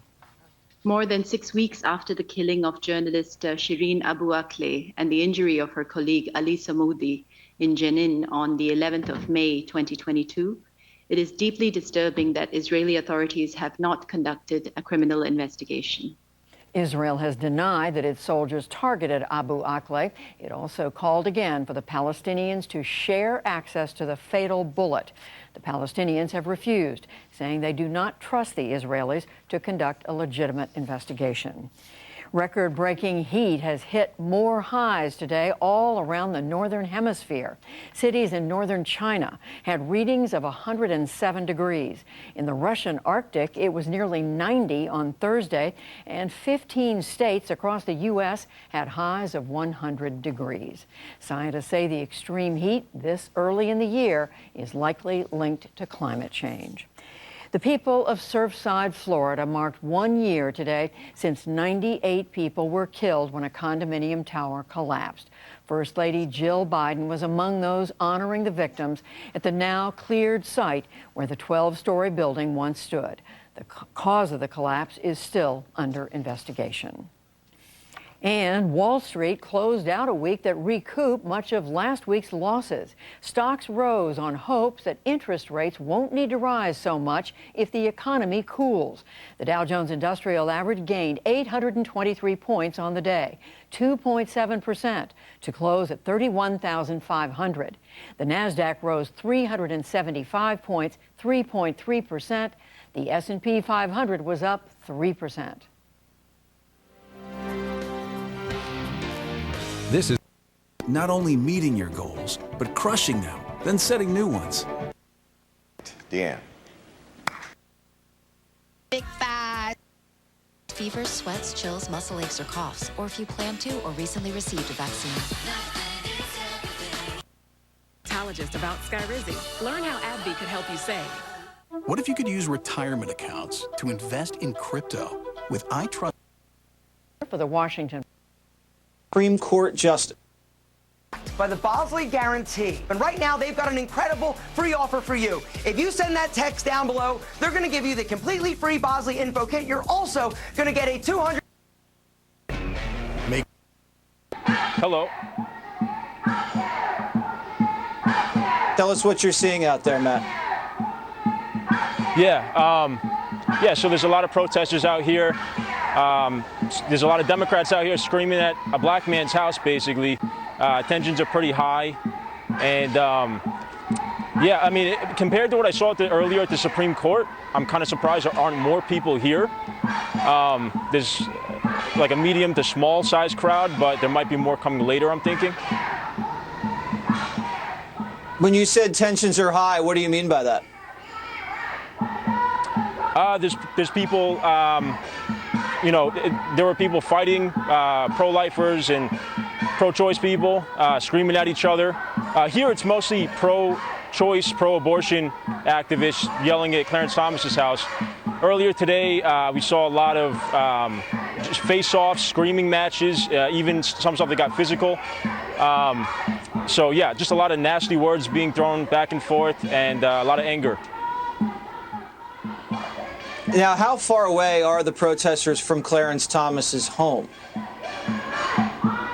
They're right outside, I think, the private property line here. So they're right on the line between the street and his front gate, or his front entrance area here. There are some law enforcement out here, I think, that are set to keep things peaceful. Yeah, so they're not right up at his front door. We saw a couple patrol cars around here, some officers. I would say less than 15, maybe 10 officers. There's not like riot shields or anything around here, so. All right, we'll keep an eye on it. Thanks so much, Matt. It's not just Clarence Thomas's front lawn where abortion activists are creating a scene. All across the country, crisis pregnancy centers have become targets of the violent left. Since the Roe draft opinion was leaked, there have been over 40 incidents of violence and vandalism against anti-abortion clinics. Axios reports that abortion pills are now the thing that they're zeroing in on. Abortion travel bans are now the next frontier for the people who are, you know, from a religious point of view, wanting to have the country governed the way they want. Here's one for you, Janai, that is, to me, this takes the cake, honestly. Jamison Foser retweeted this article, and I went through and read the whole article, including 2 articles that this gentleman wrote, that says that the next thing that people should do, a state can of course impose criminal penalties on abortion providers, including length in prison sentences, but some states will not stop there. Perhaps in the wake of today's decision, a state law will criminalize the women's conduct too. And the idea for this conservative is to put women in mental hospitals, to lock women in mental hospitals who get illegal abortions, to treat them as if they attempted a suicide.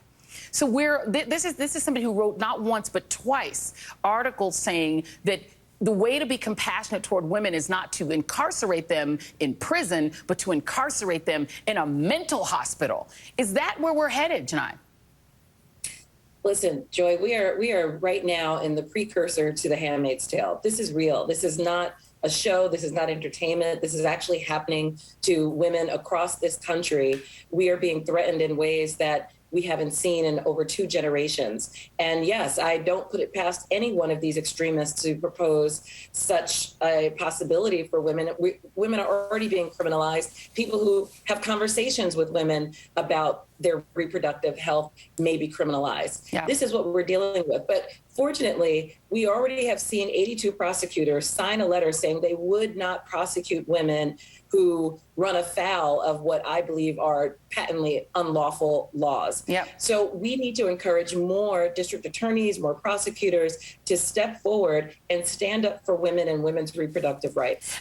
And Jim Obergefell, is this going, are we looking at a broad coalition now? Because these are now group rights. We are now facing women, LGBT folks. We're all now in the same skillet. Can you foresee a movement that brings all of us together in order to fight what really is religious zealotry being acted out through the Supreme Court? I certainly hope so, Joy, and that's exactly what we need to do. We need to fight together, because when one right that we have enjoyed, one right we've come to rely on, is taken away by this court, all rights are at risk. And we have to fight together. We have to stand together and say, we all are Americans. We all are human beings. We all deserve certain basic rights. And we cannot allow this court, this extreme right-wing court, and extreme right-wing legislators across the country to take us backward in time. Indeed. That's what this court is doing. For now, we have separation of church and state. You better defend it, because they're coming for that, too. Jim Obergefell, Janai Nelson, thank you both. Up next, the conservative Supreme Court's fixation on imposing their own right-wing religious ideology on all of us. We'll be right back.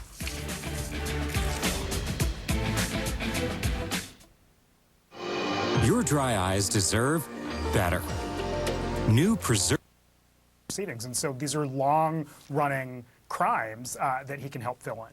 So, you know, look, there's a lot of subpoenas dropping. There was the incredible, the monumental, raid of the Department of Justice employee Jeffrey Clark that Trump had wanted to take over as acting attorney general, who was doing his bidding.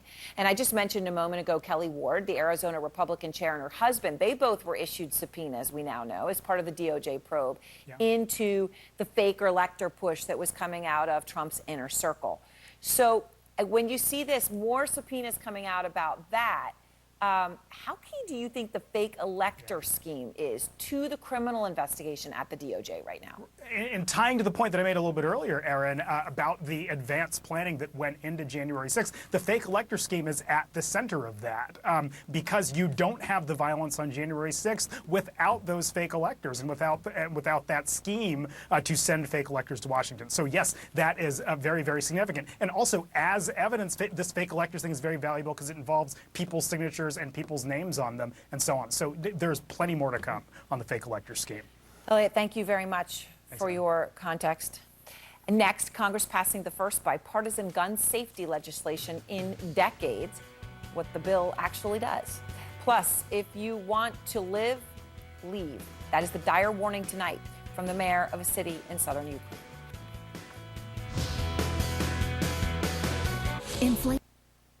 Watches and warnings. There are those severe thunderstorm warnings again north of Pier right now near Gettysburg. And the areas in blue, that is a severe thunderstorm watch till 10 p.m. The Storm Prediction Center is monitoring areas just east of there for either a new watch to be issued or the extension of the current watch. And that would probably include Aberdeen, Watertown to Huron and Mitchell. Not sure about the Sioux Falls and Brookings areas. We will watch that fairly closely, so be sure to stay with the First Alert Weather Team throughout the evening hours for the latest updates on that. Aside from that, temperatures are in the 80s and 90s. It is 96 in Sisseton, 92 in Sioux Falls. We've dropped to 80 now in Pierre thanks to that thunderstorm moving through. The dew points in the 60s and the low 70s. And look at the dew point in Mobridge, 77 degrees. Something you see mostly in Florida or the southeastern states and not in northern South Dakota. But that's how much humidity we have in the atmosphere, which is going to fuel those thunderstorms. And with the amount of moisture we have in place, and here's a look at those feels like temperatures, with that, it's potentially going to create those storms to produce a lot of rainfall. And like I mentioned, we've already seen that south of I-90 in Millette and Todd counties so far this evening. Southerly winds right now about 5 to as high as 20 miles per hour. but those winds are going to turn back to the north and west later tonight once that cold front moves through.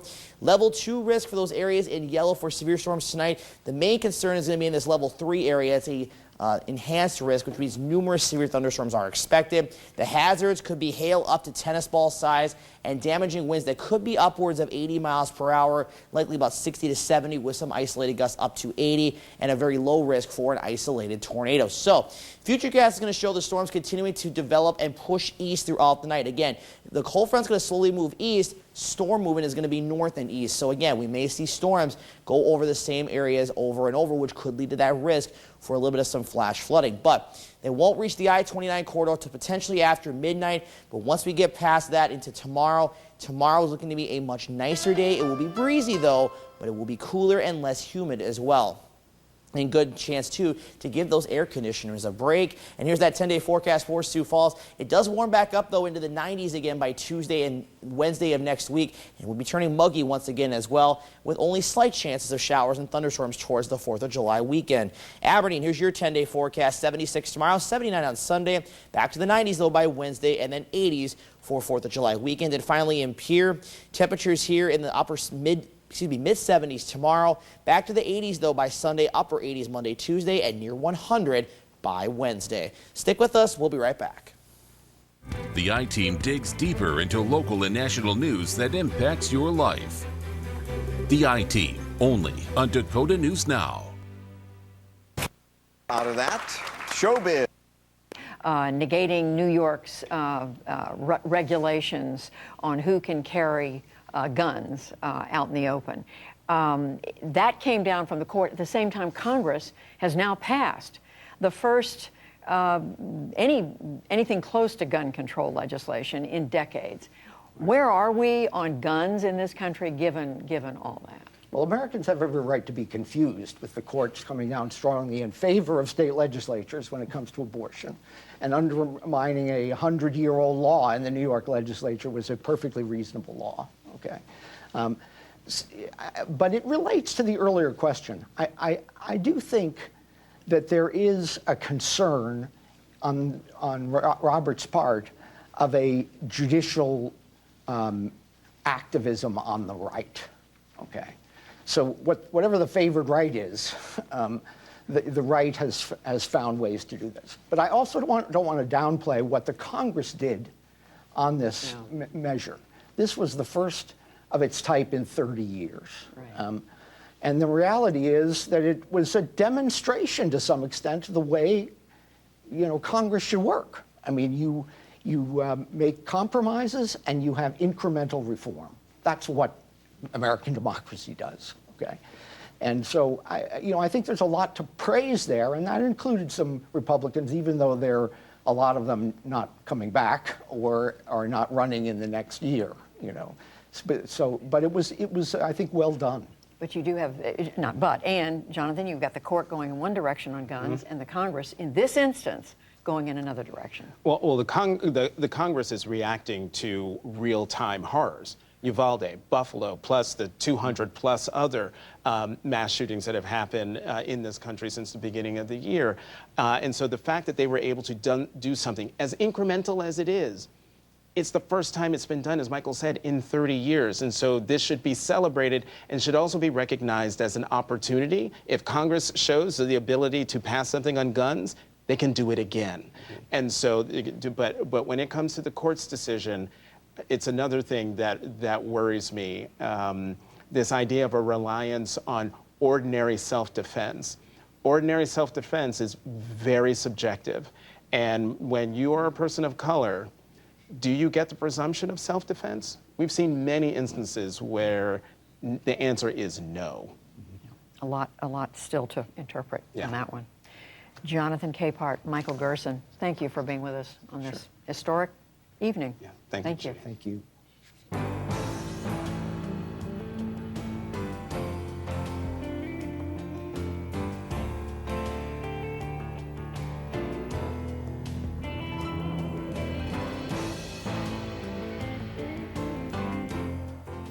And for more... A real challenge. That's why I use the Freestyle Libre 2 system with a painless one. And then they pull and you know what is the lie, but then you're forced to acknowledge the truths around the matter as well. And that's really painful as well, because it's easy to just be like, that's a lie, I ain't do no hoax, that. But then at the same time, then they bring out drug stuff. And then and then you're like, ooh, I did do that. Kennedy, were you just kissing Smollett?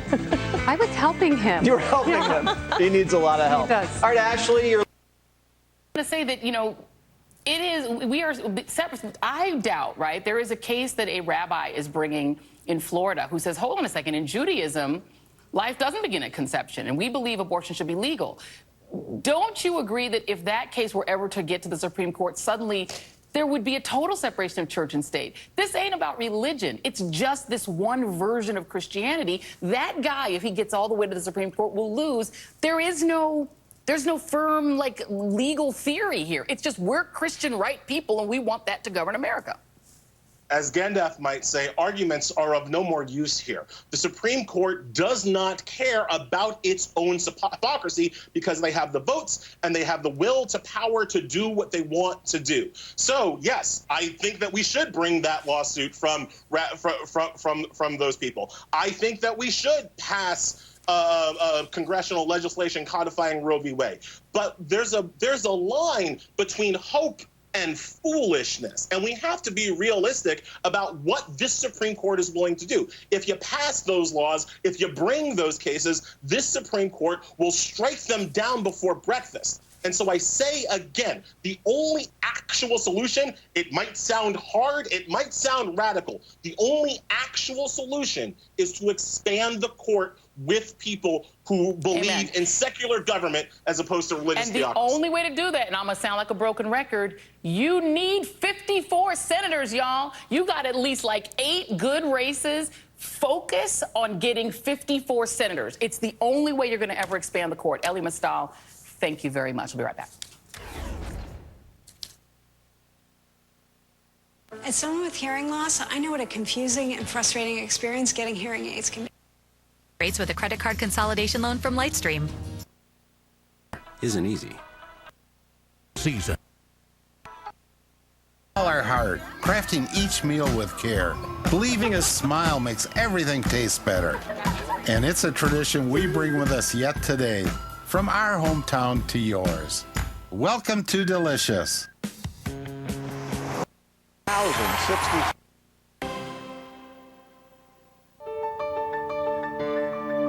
You're watching PBS. I think that the data shows a pretty... Feeling like ice cold.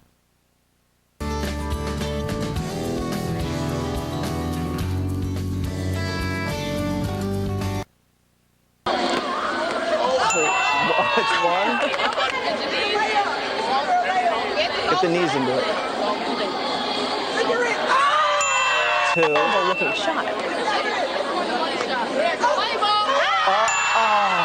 3. That's where all the confidence in the leg. There. Don't make some noise!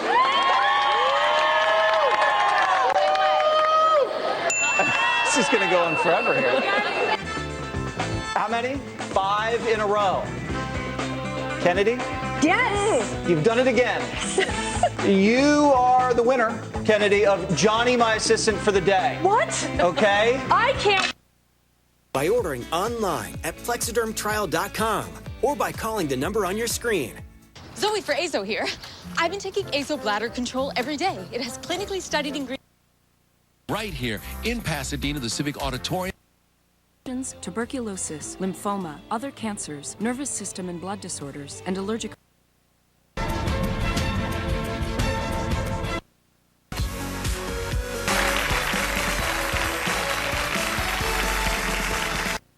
From Dakota Life in winter. While our commitment to keeping you informed has never been stronger, it's good to get away from the drumbeat of news. Closer look at the world around us. Eat less. It is a prescription-only treatment and is not for pregnant women or people allergic to its ingredients. Talk to your doctor or visit. I need commercial grade TNT, the good stuff. All right? So health first aiders in awareness in Watford over a year and a half ago, and it's being successfully delivered by Watford and West Herts Chamber of Commerce and many amazing volunteers. So I know he understands the importance of mental well-being and mental health. Sadly, bullying can have a lot. That is encouraging the committee to weigh in with EPA to urge the agency to consider lowering methane. This is more than 120,000 people remain trapped without water in the utterly destroyed city of Mariupol, according to its now exiled mayor. This all happens as Ukrainian forces are starting to pull back from the key city of Severodonetsk, which is one of the last major holdouts for Ukraine in the Luhansk region of the Donbass. But even amidst what frankly has been a lot of setbacks and loss, Ukrainian soldiers fight on. You've seen Volodymyr Demchenko on this show fighting on the front lines. And this week, he's managed to find some joy amidst the losses. He posted a picture of what he called puppy therapy, just those desperately needed moments for the soldiers in Ukraine who are fighting for their country and its liberty tonight. Thanks so much for joining us. Don't forget you can watch Out Front anytime on CNN Go. AC 360 begins right now.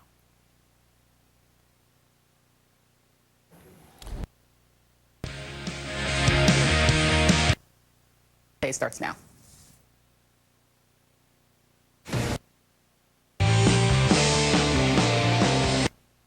This in America in our lifetime. All right, Leland, thank you. Tucker Carlson tonight. After nearly 50 years, the single shoddiest, most destructive Supreme Court decision in American history has finally been struck down. Roe v. Wade was overturned. The right to life has been vindicated. After 50 years, the High Court reverses course, putting the future of women's reproductive rights into question. Their newspapers tomorrow reflect the seismic shift that has just taken place in America. The main headline for the Columbus Dispatch reads simply, Roe overturned. The sub-headline says what the U.S. Supreme Good evening from Los Angeles. I'm Chris Hayes. It is a brutal day for American democracy, for American women, specifically for all Americans who can become pregnant, for all Americans, really. A right matters. There's nothing surprising about today's decision. It was only a matter of time before Roe v. Wade was overturned. That's been Plus, thousands of bees invading a 100-year-old house. How the couple who lives here got them. Is expected to ban abortion sometime after that. And then there are 12 other states. We're going to show you them shaded in purple on a map that the pro-choice Guttmacher Institute says are either certain or likely to ban abortion based on some combination of laws previously on books or current political trends in the states. But that's just the effect today of the Supreme Court's 5-4 decision. What happens tomorrow and months and years from this moment, that we don't know. In fact, many Democrats even a tiny sliver of subjective insight into what it would feel like today, if I could. But if you feel a sense of deep mourning and keening rage today as the court undoes 50 years of precedent by overturning Roe, you are not wrong to feel that way.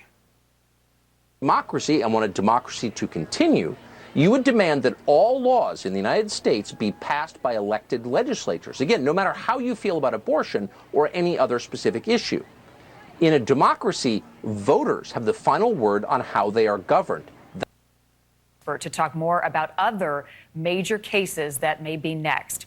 Let's start with Kelly live outside the Supreme Court tonight, where, Kelly, more people gathering at this hour.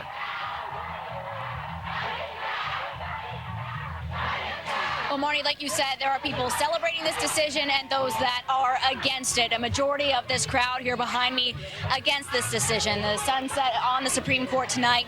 These folks aren't going anywhere. I'll tell you, it only keeps getting bigger and bigger as the night goes on. We saw a big flood of people coming in from Union Station. That's the big metro station here in Washington, D.C., outside the Capitol building. And the crowds continue to grow and get louder, but it has been peaceful and calm. Folks saying and telling us they're heartbroken but hopeful around this crowd. Here, others we talk to are conclusion, but instead, Anderson represents a new chapter, however angry they are about that. say and have said over and over and over that they will continue to fight. The people here who are elated by this decision actually say the same thing, that they will continue to take their efforts to the states. So for both sides of this issue, again, this is not a conclusion, but rather this will redirect efforts all across the country. But let me show you a live look at what policy of the government upon the vital questions affecting the whole people is to be irrevocably fixed by the decisions of the Supreme Court. The instant they are made in ordinary litigation between parties and personal actions, the people will have ceased to be their own rulers. That's Lincoln.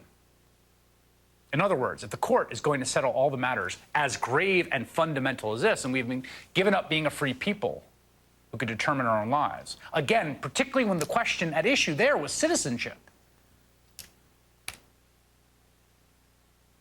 So you're beginning to see why precisely 0 people throwing tantrums today have bothered to explain the law or the principles that supposedly underlie Roe v. Wade. Not one of them. Instead, they're yelling, as they always do, suspending the January 6th hearings to start an insurrection. And that would have... The court reverses course for one reason and one reason only. The composition of this court has changed. At the White House, President Biden was quick to condemn the decision. Now, with Roe gone, let's be very... So Capitol Police is leaning on their law enforcement partners. They've ramped up security. They have their civil disturbance unit on standby here. The Metropolitan Police Department also has their civil disturbance unit ready to go. Anderson, that is the security scene here.